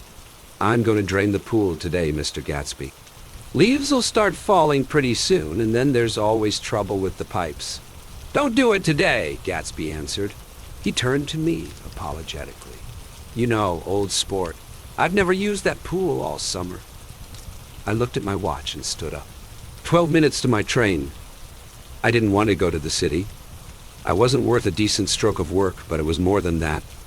I didn't want to leave Gatsby. I missed that train, and then another, before I could get myself away. I'll call you up, I said finally. Do, old sport. I'll call you about noon. We walked slowly down the steps. I suppose Daisy'll call too. He looked at me anxiously, as if he hoped I'd corroborate this. I suppose so. Well, goodbye. We shook hands and I started away. Just before I reached the hedge, I remembered something and turned around. They're a rotten crowd, I shouted across the lawn. You're worth the whole damn bunch put together. I've always been glad I said that. It was the only compliment I ever gave him because I disapproved of him from beginning to end. First he nodded politely, and then his face broke into that radiant and understanding smile, as if we'd been in ecstatic cahoots on that fact all the time. His gorgeous pink rag of a suit made a bright spot of color against the white steps, and I thought of the night when I first came to his ancestral home 3 months before. The lawn and drive had been crowded with the faces of those who guessed at his corruption, and he had stood on those steps, concealing his incorruptible dream as he waved them goodbye. I thanked him for his hospitality. We were always thanking him for that, I and the others. Goodbye, I called. I enjoyed breakfast, Gatsby. Up in the city, I tried for a while to list the quotations on an interminable amount of stock. Then I fell asleep in my swivel chair. Just before noon, the phone woke me, and I started up with sweat breaking out on my forehead. It was Jordan Baker. She often called me up at this hour, because the uncertainty of her own movements between hotels and clubs and private houses made her hard to find in any other way. Usually her voice came over the wire as something fresh and cool, as if a divot from a green golf links had come sailing in at the office window. But this morning it seemed harsh and dry. "I've left Daisy's house," she said. "I'm at Hempstead and I'm going down to Southampton this afternoon." Probably it had been tactful to leave Daisy's house, but the act annoyed me, and her next remark made me rigid. "You weren't so nice to me last night." How could it have mattered then? Silence for a moment. "Then, however, I want to see you. Suppose I don't go to Southampton and come into town this afternoon?" "I don't think this afternoon." "Very well. It's impossible this afternoon." We talked like that for a while, and then abruptly we weren't talking any longer. I don't know which of us hung up with a sharp click, but I know I didn't care. I couldn't have talked to her across a tea table that day if I never talked to her again in this world. I called Gatsby's house a few minutes later, but the line was busy. I tried 4 times. Finally, an exasperated central told me the wire was being kept open for long distance from Detroit. Taking out my timetable, I drew a small circle around the 3:50 train. Then I leaned back in my chair and tried to think. It was just noon. When I passed the ash heaps on the train that morning, I had crossed deliberately to the other side of the car. I suppose there'd be a curious crowd around there all day, with little boys searching for dark spots in the dust, and some garrulous man telling over and over what had happened until it became less and less real. Even to him, and he could tell it no. Even to him, and he could tell it no. Longer and Myrtle Wilson's tragic achievement was forgotten. Now I want to go back a little and tell what happened at the garage after we left there the night before. They had difficulty in locating the sister, Catherine. She must have broken her rule against drinking that night, for when she arrived she was stupid with liquor and unable to understand that the ambulance had already gone to Flushing. When they convinced her of this, she immediately fainted, as if that was the intolerable part of the affair. Someone kind or curious took her in his car and drove her in the wake of her sister's body. Until long after midnight, a changing crowd lapped up against the front of the garage, while George Wilson rocked himself back and forth on the couch inside. For a while, the door of the office was open, and everyone who came into the garage glanced irresistibly through it. Finally, someone said it was a shame and closed the door. Michaelis and several other men were with him. First 4 or 5 men. Later, 2 or 3 men. Still later, Michaelis had to ask the last stranger to wait there 15 minutes longer while he went back to his own place and made a pot of coffee. After that, he stayed there alone with Wilson until dawn. About 3 o'clock, the quality of Wilson's incoherent muttering changed. He grew quieter and began to talk about the yellow car. He announced that he had a way of finding out whom the yellow car belonged to, and then he blurted out that a couple of months ago his wife had come from the city, with her face bruised and her nose swollen. But when he heard himself say this, he flinched and began to cry, "Oh my God!" again in his groaning voice. Michaelis made a clumsy attempt to distract him. "How long have you been married, George? Come on there. Try and sit still a minute and answer my question. How long have you been married? 12 years. Ever had any children? Come on, George. Sit still. I asked you a question. Did you ever have any children?" The hard brown beetles kept thudding against the dull light. And whenever Michaelis heard a car go tearing along the road outside, it sounded to him like the car that hadn't stopped a few hours before. He didn't like to go into the garage because the workbench was stained where the body had been lying. So he moved uncomfortably around the office. He knew every object in it before morning, and from time to time sat down beside Wilson, trying to keep him more quiet. "Have you got a church you go to sometimes, George? Maybe even if you haven't been there for a long time? Maybe I could call up the church and get a priest to come over and he could talk to you. See? Don't belong to any. You ought to have a church, George, for times like this. You must have gone to church once. Didn't you get married in a church? Listen, George, listen to me. Didn't you get married in a church? That was a long time ago." The effort of answering broke the rhythm of his rocking. For a moment he was silent. Then the same half-knowing, half-bewildered look came back into his faded eyes. "Look in the drawer there," he said, pointing at the desk. "Which drawer?" "That drawer. That one." Michaelis opened the drawer nearest his hand. There was nothing in it but a small, expensive dog leash made of leather and braided silver. It was apparently new. "This?" he inquired, holding it up. Wilson stared and nodded. "I found it yesterday afternoon. She tried to tell me about it, but I knew it was something funny." "You mean your wife bought it?" "She had it wrapped in tissue paper on her bureau." Michaelis didn't see anything odd in that, and he gave Wilson a dozen reasons why his wife might have bought the dog leash.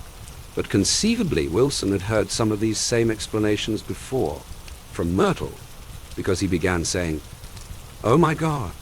Again in a whisper, his comforter left several explanations in the air.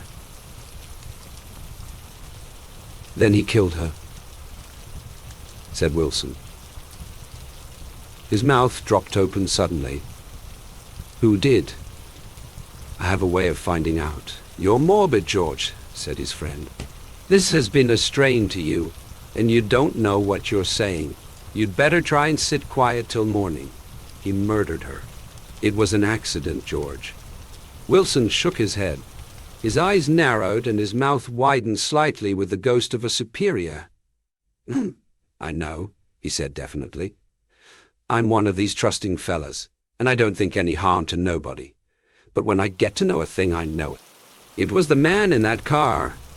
She ran out to speak to him, and he wouldn't stop. Michaelis had seen this too, but it hadn't occurred to him that there was any special significance in it. He believed that Mrs. Wilson had been running away from her husband, rather than trying to stop any particular car. How could she have been like that? "She's a deep one," said Wilson, as if that answered the question. Aye, she began to rock again, and Michaelis stood twisting the leash in his hand. "Maybe you got some friend that I could telephone for, George?" This was a forlorn hope. He was almost sure that Wilson had no friend. There was not enough of him for his wife. He was glad a little later when he noticed a change in the room, a blue quickening by the window, and realized that dawn wasn't far off. About 5 o'clock it was blue enough outside to snap off the light. Wilson's glazed eyes turned out to the ash heaps, where small gray clouds took on fantastic shape and scurried here and there in the faint dawn wind. "I spoke to her," he muttered, after a long silence. "I told her she might fool me, but she couldn't fool God. I took her to the window with an effort." He got up and walked to the rear window and leaned with his face pressed against it. "And I said, God knows what you've been doing, everything you've been doing. You may fool me, but you can't fool God." Standing behind him, Michaelis saw with a shock that he was looking at the eyes of Dr. T.J. Eckelberg, which had just emerged pale and enormous from the dissolving night. "God sees everything," repeated Wilson. "That's an advertisement," Michaelis assured him. Something made him turn away from the window and look back into the room. But Wilson stood there a long time, his face close to the window pane, nodding into the twilight. By 6 o'clock, Michaelis was worn out and grateful for the sound of a car stopping outside.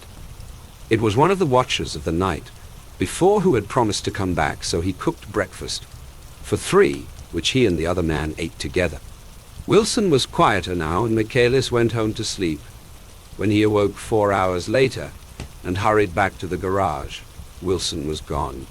His movements, he was on foot all the time, were afterward traced to Port Roosevelt and then to Gad's Hill, where he bought a sandwich that he didn't eat and a cup of coffee. He must have been tired and walking slowly, for he didn't reach Gad's Hill until noon. Thus far, there was no difficulty in accounting for his time. There were boys who had seen a man acting sort of crazy, and motorists at whom he stared oddly from the side of the road. Then, for 3 hours, he disappeared from view. The police, on the strength of what he said to Michaelis, that he had a way of finding out, supposed that he spent that time going from garage to garage thereabouts, inquiring for a yellow car. On the other hand, no garage man who had seen him ever came forward. And perhaps he had an easier, surer way of finding out what he wanted to know. By 2:30, he was in West Egg, where he asked someone the way to Gatsby's house. So by that time, he knew Gatsby's name. At 2:00, Gatsby put on his bathing suit and left word with the butler that if anyone phoned, word was to be brought to him at the pool. He stopped at the garage for a pneumatic mattress that had amused his guests during the summer, and the chauffeur helped him pump it up.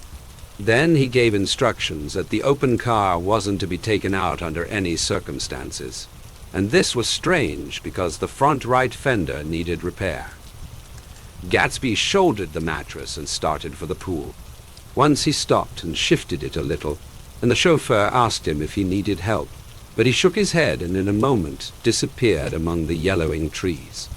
No telephone message arrived, but the butler went without his sleep and waited for it until 4:00, until long after there was anyone to give it to, if it came. I have an idea that Gatsby himself didn't believe it would come, and perhaps he no longer cared.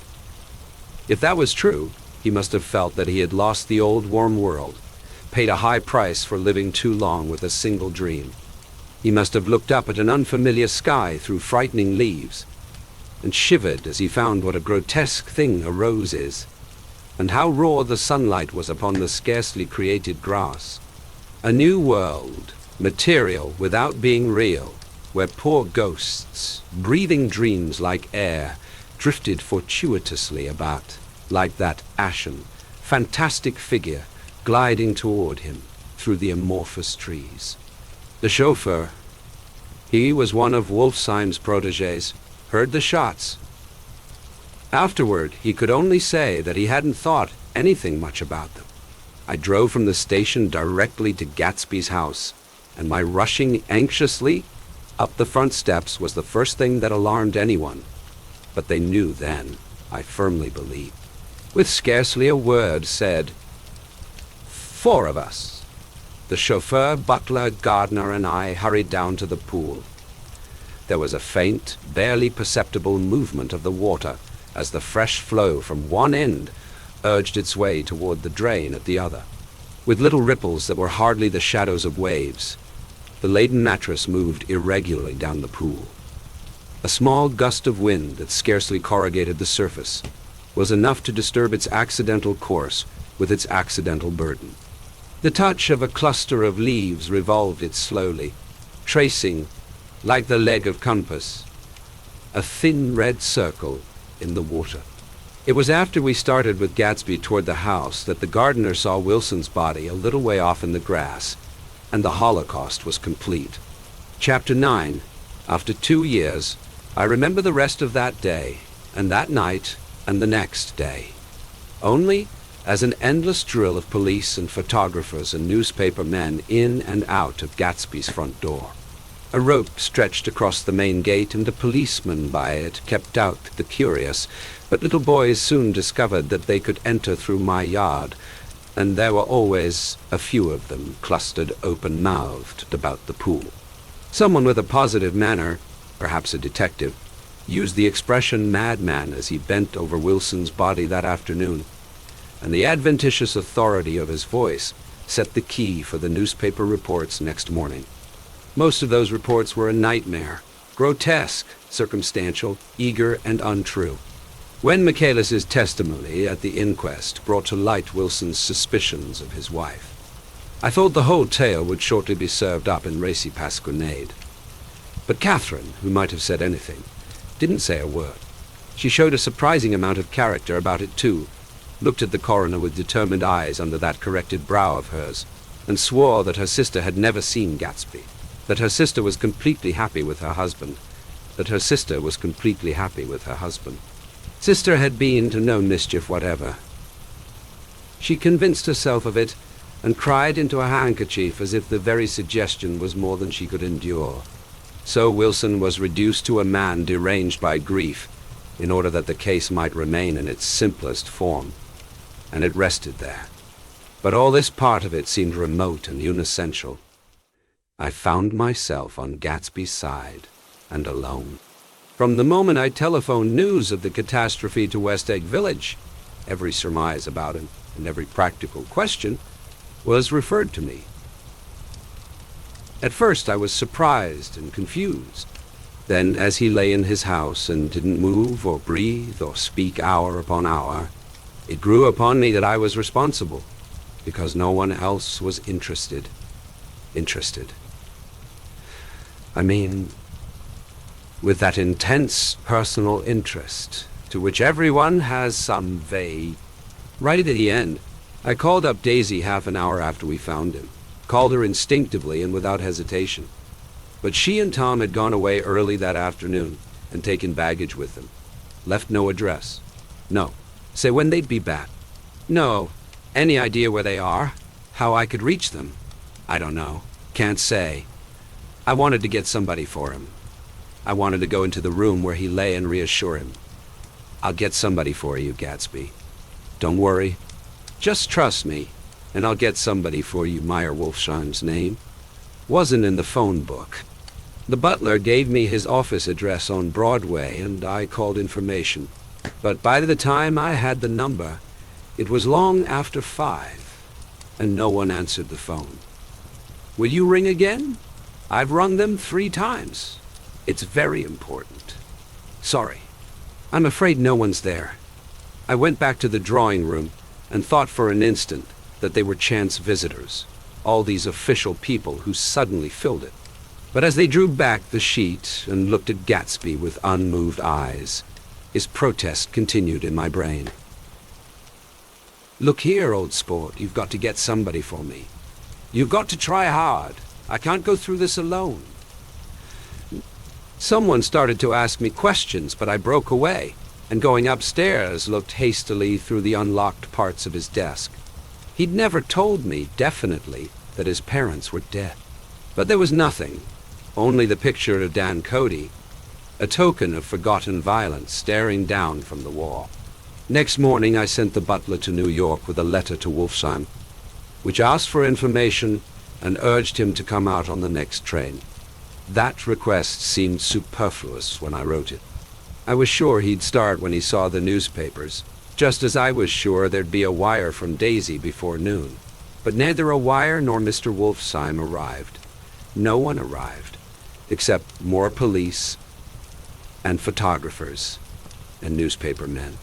When the butler brought back Wolfsheim's answer, I began to have a feeling of defiance, of scornful solidarity between Gatsby and me against them all. Dear Mr. Carraway, this has been one of the most terrible shocks of my life to me. I hardly can believe it that it is true at all. Such a mad act as that man did should make us all think. I cannot come down now, as I am tied up in some very important business and cannot get mixed up in this thing now. If there is anything I can do a little later, let me know in a letter by Edgar. I hardly know where I am when I hear about a thing like this, and am completely knocked down and out. Yours truly, Meyer Wolfsheim, and then hasty addenda beneath. Let me know about the funeral, etc. Do not know his family at all. When the phone rang that afternoon and long distance said Chicago was calling, I thought this would be Daisy at last. But the connection came through as a man's voice, very thin and far away. "This is Slagle speaking, yes?" The name was unfamiliar. "Hell of a note, isn't it? Get my wire." "There haven't been any wires. Young Park's in trouble," he said rapidly. They picked him up when he handed the bonds over the counter. They got a circular from New York giving him the numbers just 5 minutes before. What you know about that, hey? You never can tell in these hick towns hello. I interrupted breathlessly. Look here. This isn't Mr. Gatsby. Mr. Gatsby's dead. There was a long silence on the other end of the wire, followed by an exclamation. Then a quick squawk as the connection was broken. I think it was on the third day that a telegram signed Henry C. Gatz arrived from a town in Minnesota. It said only that the sender was leaving immediately, and to postpone the funeral until he came. It was Gatsby's father, a solemn old man very helpless and dismayed, bundled up in a long, cheap ulster against the warm September day. His eyes leaked continuously with excitement, and when I took the bag and umbrella from his hands, he began to pull so incessantly at his sparse gray beard that I had difficulty in getting off his coat. Shh. He was on the point of collapse, so I took him into the music room and made him sit down while I sent for something to eat. But he wouldn't eat, and the glass of milk spilled from his trembling hand. "I saw it in the Chicago newspaper," he said. "It was all in the Chicago newspaper. I started right away. I didn't know how to reach you." His eyes, seeing nothing, moved ceaselessly about the room. "It was a madman," he said. "He must have been mad. Wouldn't you like some coffee?" I urged him. "I don't want anything. I'm all right now, Mr. Carraway."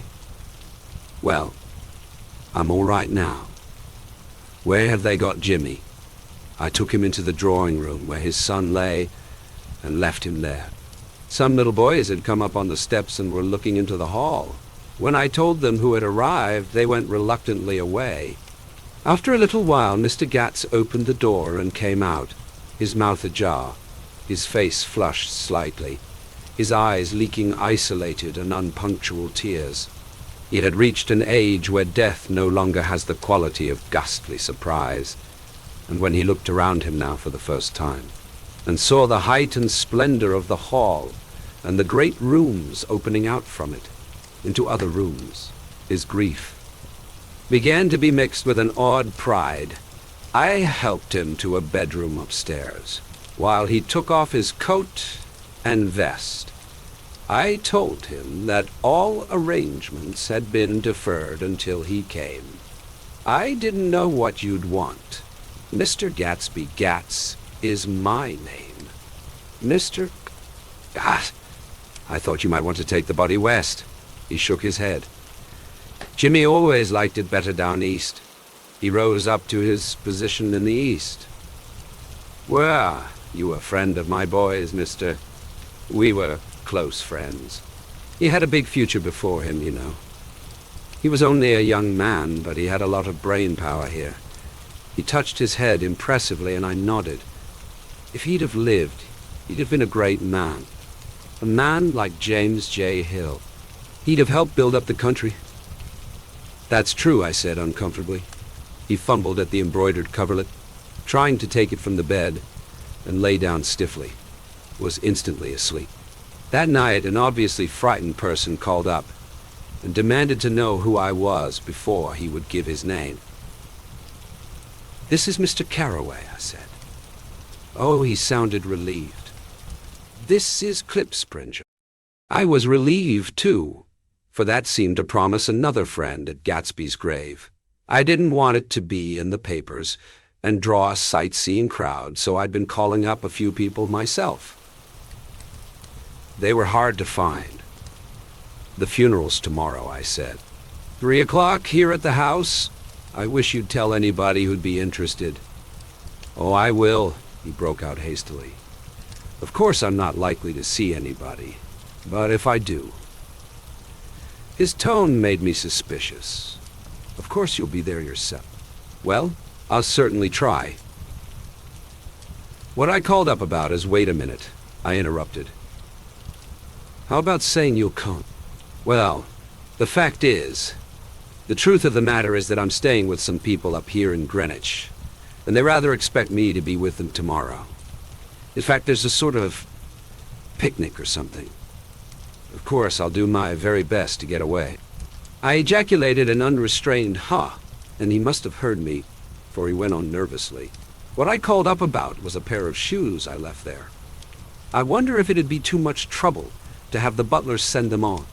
You see, they're tennis shoes, and I'm sort of helpless without them. My address is care of B.F. I didn't hear the rest of the name because I hung up the receiver. After that, I felt a certain shame for Gatsby. One gentleman to whom I telephoned implied that he had got what he deserved. However, that was my fault, for he was one of those who used to sneer most bitterly at Gatsby on the courage of Gatsby's liquor, and I should have known better than to call him. The morning of the funeral, I went up to New York to see Meyer Wolfsheim. I couldn't seem to reach him any other way.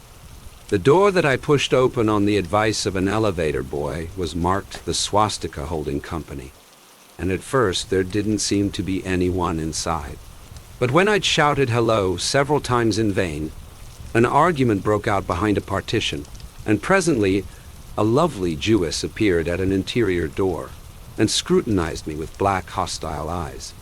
"Nobody's in," she said. "Mr. Wolfsheim's gone to Chicago." The first part of this was obviously untrue, for someone had begun to whistle the rosary, tunelessly, inside. "Please say that Mr. Carraway wants to see him. I can't get him back from Chicago, can I?" At this moment, a voice, unmistakably Wolfsheim's, called Stella, from the other side of the door. "Leave your name on the desk," she said quickly. "I'll give it to him when he gets back. But I know he's there." She took a step toward me and began to slide her hands indignantly up and down her hips. "You young men think you can force your way in here any time," she scolded. "We're getting sick and tired of it. When I say he's in Chicago, he's in Chicago. He's in Chicago." I mentioned Gatsby. "Oh." She looked at me over again. "Will you just... What was your name?" She vanished. In a moment, Meyer Wolfsheim stood solemnly in the doorway, holding out both hands. He drew me into his office, remarking in a reverent voice that it was a sad time for all of us, and offered me a cigar. "My memory goes back to when I first met him," he said. "A young major just out of the army and covered over with medals he got in the war. He was so hard up he had to keep on wearing his uniform because he couldn't buy some regular clothes. First time I saw him was when he come into Weinbrenner's pool room at 43rd Street and asked for a job. He hadn't eat anything for a couple of days. 'Come on, have some lunch with me,' I said. He ate more than $4 worth of food in half an hour." "Did you start him in business?" I inquired. "Start him? I made him. Oh, I raised him up out of nothing, right out of the gutter. I saw right away he was a fine-appearing, gentlemanly young man, and when he told me he was an Oxford, I knew I could use him good. I got him to join up in the American Legion, and he used to stand high there. Right off, he did some work for a client of mine up to Albany. We were so thick like that, and everything he held up two bulbous fingers, always together. I wondered if this partnership had included the World Series transaction in 1919. "Now he's dead," I said after a moment. "You were his closest friend, so I know you'll want to come to his funeral this afternoon." "I'd like to come." "Well, come then." The hair in his nostrils quivered slightly, and as he shook his head, his eyes filled with tears. "I can't do it. I can't get mixed up in it," he said. "There's nothing to get mixed up in. It's all over now. When a man gets killed, I never like to get mixed up in it in any way. I keep out. When I was a young man, it was different. If a friend of mine died, no matter how, I stuck with them to the end. You may think that's sentimental, but I mean it. To the bitter end. I saw that for some reason of his own he was determined not to come, so I stood up. "Are you a college man?" he inquired suddenly. For a moment I thought he was going to suggest a connection, but he only nodded and shook my hand. "Let us learn to show our friendship for a man when he is alive, and not after he is dead," he suggested. After that, my own rule is to let everything alone. When I left his office, the sky had turned dark, and I got back to West Egg in a drizzle. After changing my clothes, I went next door and found Mr. Gatz walking up and down excitedly in the hall. His pride in his son and in his son's possessions was continually increasing, and now he had something to show me. "Jimmy sent me this picture." He took out his wallet with trembling fingers. "Look there." It was a photograph of the house, cracked in the corners and dirty with many hands. He pointed out every detail to me eagerly. "Look there," and then sought admiration from my eyes. He had shown it so often that I think it was more real to him now than the house itself. "Jimmy sent it to me. I think it's a very pretty picture. It shows up well, very well. Had you seen him lately? He come out to see me 2 years ago and bought me the house I live in now. Of course we was broke up when he run off from home, but I see now there was a reason for it. He knew he had a big future in front of him. And ever since he made a success, he was very generous with me. He seemed reluctant to put away the picture, held it for another minute, lingeringly before my eyes. Then he returned the wallet and pulled from his pocket a ragged old copy of a book called Hop Along Cassidy. Look here, this is a book he had when he was a boy. It just shows you. He opened it at the back cover and turned it around for me to see. On the last flyleaf was printed the word schedule and the date September 12th, 1906. And underneath, rise from bed 6 a.m. Dumbbell exercise and wall scaling 6.1, 5, 6.3, study electricity, etc. 7.1. 5.8.15, work 8.34. Point 3. PN, baseball and sports 4.35.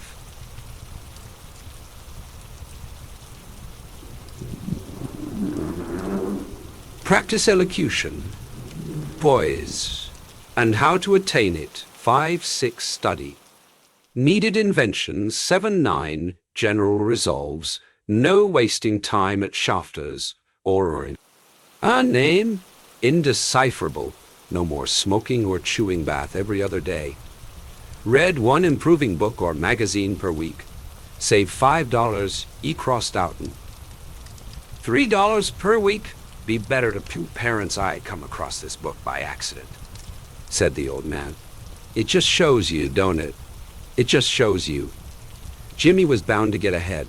He always had some resolves like this or something. Do you notice what he's got about improving his mind? He was always great for that. He told me I ate like a hog once and I'd beat him for it. He was reluctant to close the book, reading each item aloud and then looking eagerly at me. I think he rather expected me to copy down the list for my own use. A little before 3, the Lutheran minister arrived from Flushing, and I began to look involuntarily out the windows for other cars. So did Gatsby's father. And as the time passed and the servants came in and stood waiting in the hall, his eyes began to blink anxiously, and he spoke of the rain in a worried, uncertain way. The minister glanced several times at his watch, so I took him aside and asked him to wait for half an hour. But it wasn't any use. Nobody came. About 5 o'clock, our procession of 3 cars reached the cemetery and stopped in a thick drizzle beside the gate. First, a motor hearse, horribly black and wet. Then Mr. Gatz and the minister and I in the limousine. And, a little later, 4 all, 5 servants and the postman from West Egg in Gatsby's station wagon, all wet to the skin. As we started through the gate into the cemetery, I heard a car stop, and then the sound of someone splashing after us over the soggy ground. I looked around. It was the man with owl-eyed glasses whom I had found marveling over Gatsby's books in the library one night 3 months before. I'd never seen him since then. I don't know how he knew about the funeral or even his name. The rain poured down his thick glasses, and he took them off and wiped them to see the protecting canvas unrolled from Gatsby's grave. I tried to think about Gatsby then for a moment, but he was already too far away, and I could only remember, without resentment, that Daisy hadn't sent a message or a flower. Dimly I heard someone murmur, "Blessed are the dead that the rain falls on." And then the owl-eyed man said amen to that in a brave voice. We straggled down quickly through the rain to the cars.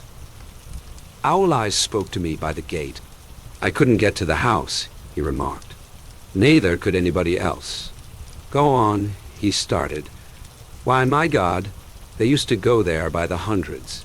He took off his glasses and wiped them again outside and in. "The poor son of a bitch," he said. "One of my most vivid memories is of coming back west from prep school, and later from college at Christmas time. Those who went farther than Chicago would gather in the old dim Union Station at 6 o'clock of a December evening, with a few Chicago friends, already caught up into their own holiday gaieties, to bid them a hasty goodbye. I remember the fur coats of the girls returning from Miss This or That's, and the chatter of frozen breath, and the hands waving overhead as we caught sight of old acquaintances and the matchings of invitations. "Are you going to the Ordways, the Herseys, the Schultzes?" and the long green tickets clasped tight in our gloved hands. And last, the murky yellow cars of the Chicago, Milwaukee, and St. Paul Railroad, looking cheerful as Christmas itself on the tracks beside the gate. When we pulled out into the winter night and the real snow, our snow began to stretch out beside us and twinkle against the windows, and the dim lights of small Wisconsin stations moved by. A sharp, wild brace came suddenly into the air. We drew in deep breaths of it as we walked back from dinner through the cold vestibules, unutterably aware of our identity with this country, for one strange hour, before we melted indistinguishably into it again. That's my Middle West, not the wheat or the prairies or the lost Swede towns, but the thrilling returning trains of my youth, and the street lamps and sleigh bells in the frosty dark, and the shadows of holly wreaths thrown by lighted windows on the Fowley. Snow. I'm part of that, a little solemn with the feel of those long winters, a little complacent from growing up in the Caraway House, in a city where dwellings are still called through decades by a family's name. I see now that this has been a story of the West, after all. Tom and Gatsby, Daisy and Jordan and I were all Westerners, and perhaps we possessed some deficiency in common, which made us subtly unadaptable to Eastern life. Even when the East excited me most, even when I was most keenly aware of its superiority to the bored, sprawling, swollen towns beyond the Ohio, with their interminable inquisitions, which spared only the children, and the very old, even then it had, always for me, a quality of distortion. West Egg especially still figures in my more fantastic dreams.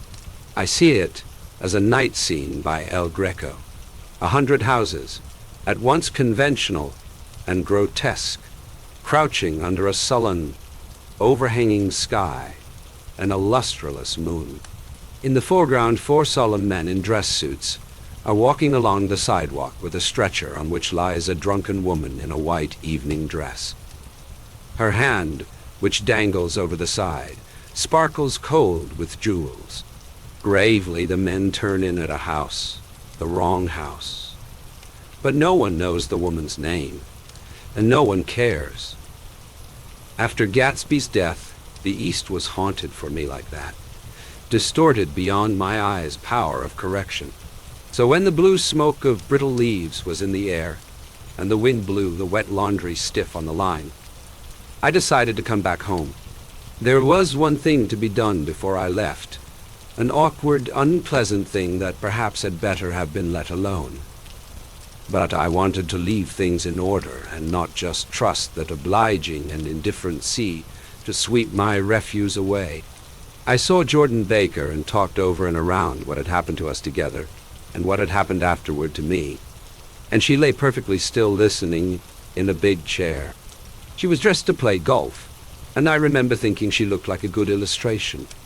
Her chin raised a little, jauntily, her hair the color of an autumn leaf, her face the same brown tint as the fingerless glove on her knee. When I had finished, she told me without comment that she was engaged to another man. I doubted that though there were several, she could have married at a nod of her head, but I pretended to be surprised. For just a minute I wondered if I wasn't making a mistake. Then I thought it all over again quickly, and got up to say goodbye. "Nevertheless, you did throw me over," said Jordan suddenly. "You threw me over on the telephone. I don't give a damn about you now, but it was a new experience for me, and I felt a little dizzy for a while." We shook hands. "Oh, and do you remember," she added, "a conversation we had once about driving a car?" "Why? Not exactly." "You said a bad driver was only safe until she met another bad driver." "Well, I met another bad driver, didn't I? I mean, it was careless of me to make such a wrong guess. I thought you were rather an honest, straightforward person." "I thought it was your secret pride." "I'm 30, I said. "I'm 5 years too old to lie to myself and call it honor." She didn't answer. Angry, and half in love with her, and tremendously sorry, I turned away. One afternoon late in October, I saw Tom Buchanan. He was walking ahead of me along Fifth Avenue in his alert, aggressive way, his hands out a little from his body as if to fight off interference, his head moving sharply here and there, adapting itself to his restless eyes. Just as I slowed up to avoid overtaking him, he stopped and began frowning into the windows of a jewelry store. Suddenly he saw me and walked back, holding out his hand. "What's the matter, Nick? Do you object to shaking hands with me?" "Yes." "You know what I think of you." "You're crazy, Nick," he said quickly. "Crazy as hell." "I don't know what's the matter with you." "Tom," I inquired, "what did you say to Wilson that afternoon?" He stared at me without a word, and I knew I had guessed right about those missing hours. I started to turn away, but he took a step after me and grabbed my arm. "I told him the truth," he said. He came to the door while we were getting ready to leave, and when I sent down word that we weren't in, he tried to force his way upstairs. He was crazy enough to kill me if I hadn't told him who owned the car. His hand was on a revolver in his pocket every minute he was in the house, he broke off defiantly. What if I did tell him? That fellow had it coming to him. He threw dust into your eyes just like he did in Daisy's, but he was a tough one. He ran over Myrtle like you'd run over a dog and never even stopped his car. There was nothing I could say, except the one unutterable fact that it wasn't true. And if you think I didn't have my share of suffering, look here. When I went to give up that flat and saw that damn box of dog biscuits sitting there on the sideboard, I sat down and cried like a baby. My God, it was awful. I couldn't forgive him or like him, but I saw that what he had done was, to him, entirely justified. It was all very careless and confused. They were careless people, Tom and Daisy. They smashed up things and creatures and then retreated back into their money, or their vast carelessness, or whatever it was that kept them together, then let other people clean up the mess they had made. I shook hands with him. It seemed silly not to, for I felt suddenly as though I were talking to a child. Then he went into the jewelry store to buy a pearl necklace, or perhaps only a pair of cuff buttons, rid of my provincial squeamishness forever. Gatsby's house was still empty when I left. The grass on his lawn had grown as long as mine. One of the taxi drivers in the village never took a fare past the entrance gate without stopping for a minute and pointing inside. Perhaps it was he who drove Daisy and Gatsby over to East Egg the night of the accident. and perhaps he had made a story about it all his own. I didn't want to hear it, and I avoided him when I got off the train. I spent my Saturday nights in New York because those gleaming, dazzling parties of his were with me so vividly that I could still hear the music and the laughter, faint and incessant, from his garden, and the cars going up and down his drive. One night I did hear a material car there and saw its light stop at his front steps. But I didn't investigate. Probably it was some final guest who had been away at the ends of the earth and didn't know that the party was over. On the last night, with my trunk packed and my car sold to the grocer, I went over and looked at that huge, incoherent failure of a house once more. On the white steps, an obscene word, scrawled by some boy with a piece of brick, stood out clearly in the moonlight, and I erased it, drawing my shoe raspingly along the stone. Then I wandered down to the beach and sprawled out on the sand. Most of the big shore places were closed now, and there were hardly any lights except the shadowy, moving glow of a ferry boat across the Sound. And as the moon rose higher, the inessential houses began to melt away, until gradually I became aware of the old island here that flowered once for Dutch sailors' eyes, a fresh, green breast of the new world. Its vanished trees, the trees that had made way for Gatsby's house, had once pandered in whispers to the last and greatest of all human dreams. For a transitory, enchanted moment, man must have held his breath in the presence of this continent, compelled into an aesthetic contemplation he neither understood nor desired, face to face for the last time in history with something commensurate to his capacity for wonder. And as I sat there brooding on the old unknown world, I thought of Gatsby's wonder when he first picked out the green light at the end of Daisy's dock. He had come a long way to this blue lawn, and his dream must have seemed so close that he could hardly fail to grasp it. He did not know that it was already behind him, somewhere back in that vast obscurity beyond the city, where the dark fields of the Republic rolled on under the night. Gatsby believed in the green light, the orgastic future that year by year recedes before us. It eluded us then, but that's no matter. Tomorrow we will run faster, stretch out our arms farther, and one fine morning, so we beat on, boats against the current, borne back ceaselessly into the past. And that was The Great Gatsby, a story that reminds us of the beauty and fragility of dreams. Thank you for joining us tonight on the Story Pillow. Until next time, may your dreams shine as brightly as Gatsby's, and your nights be filled with stories as timeless as this one.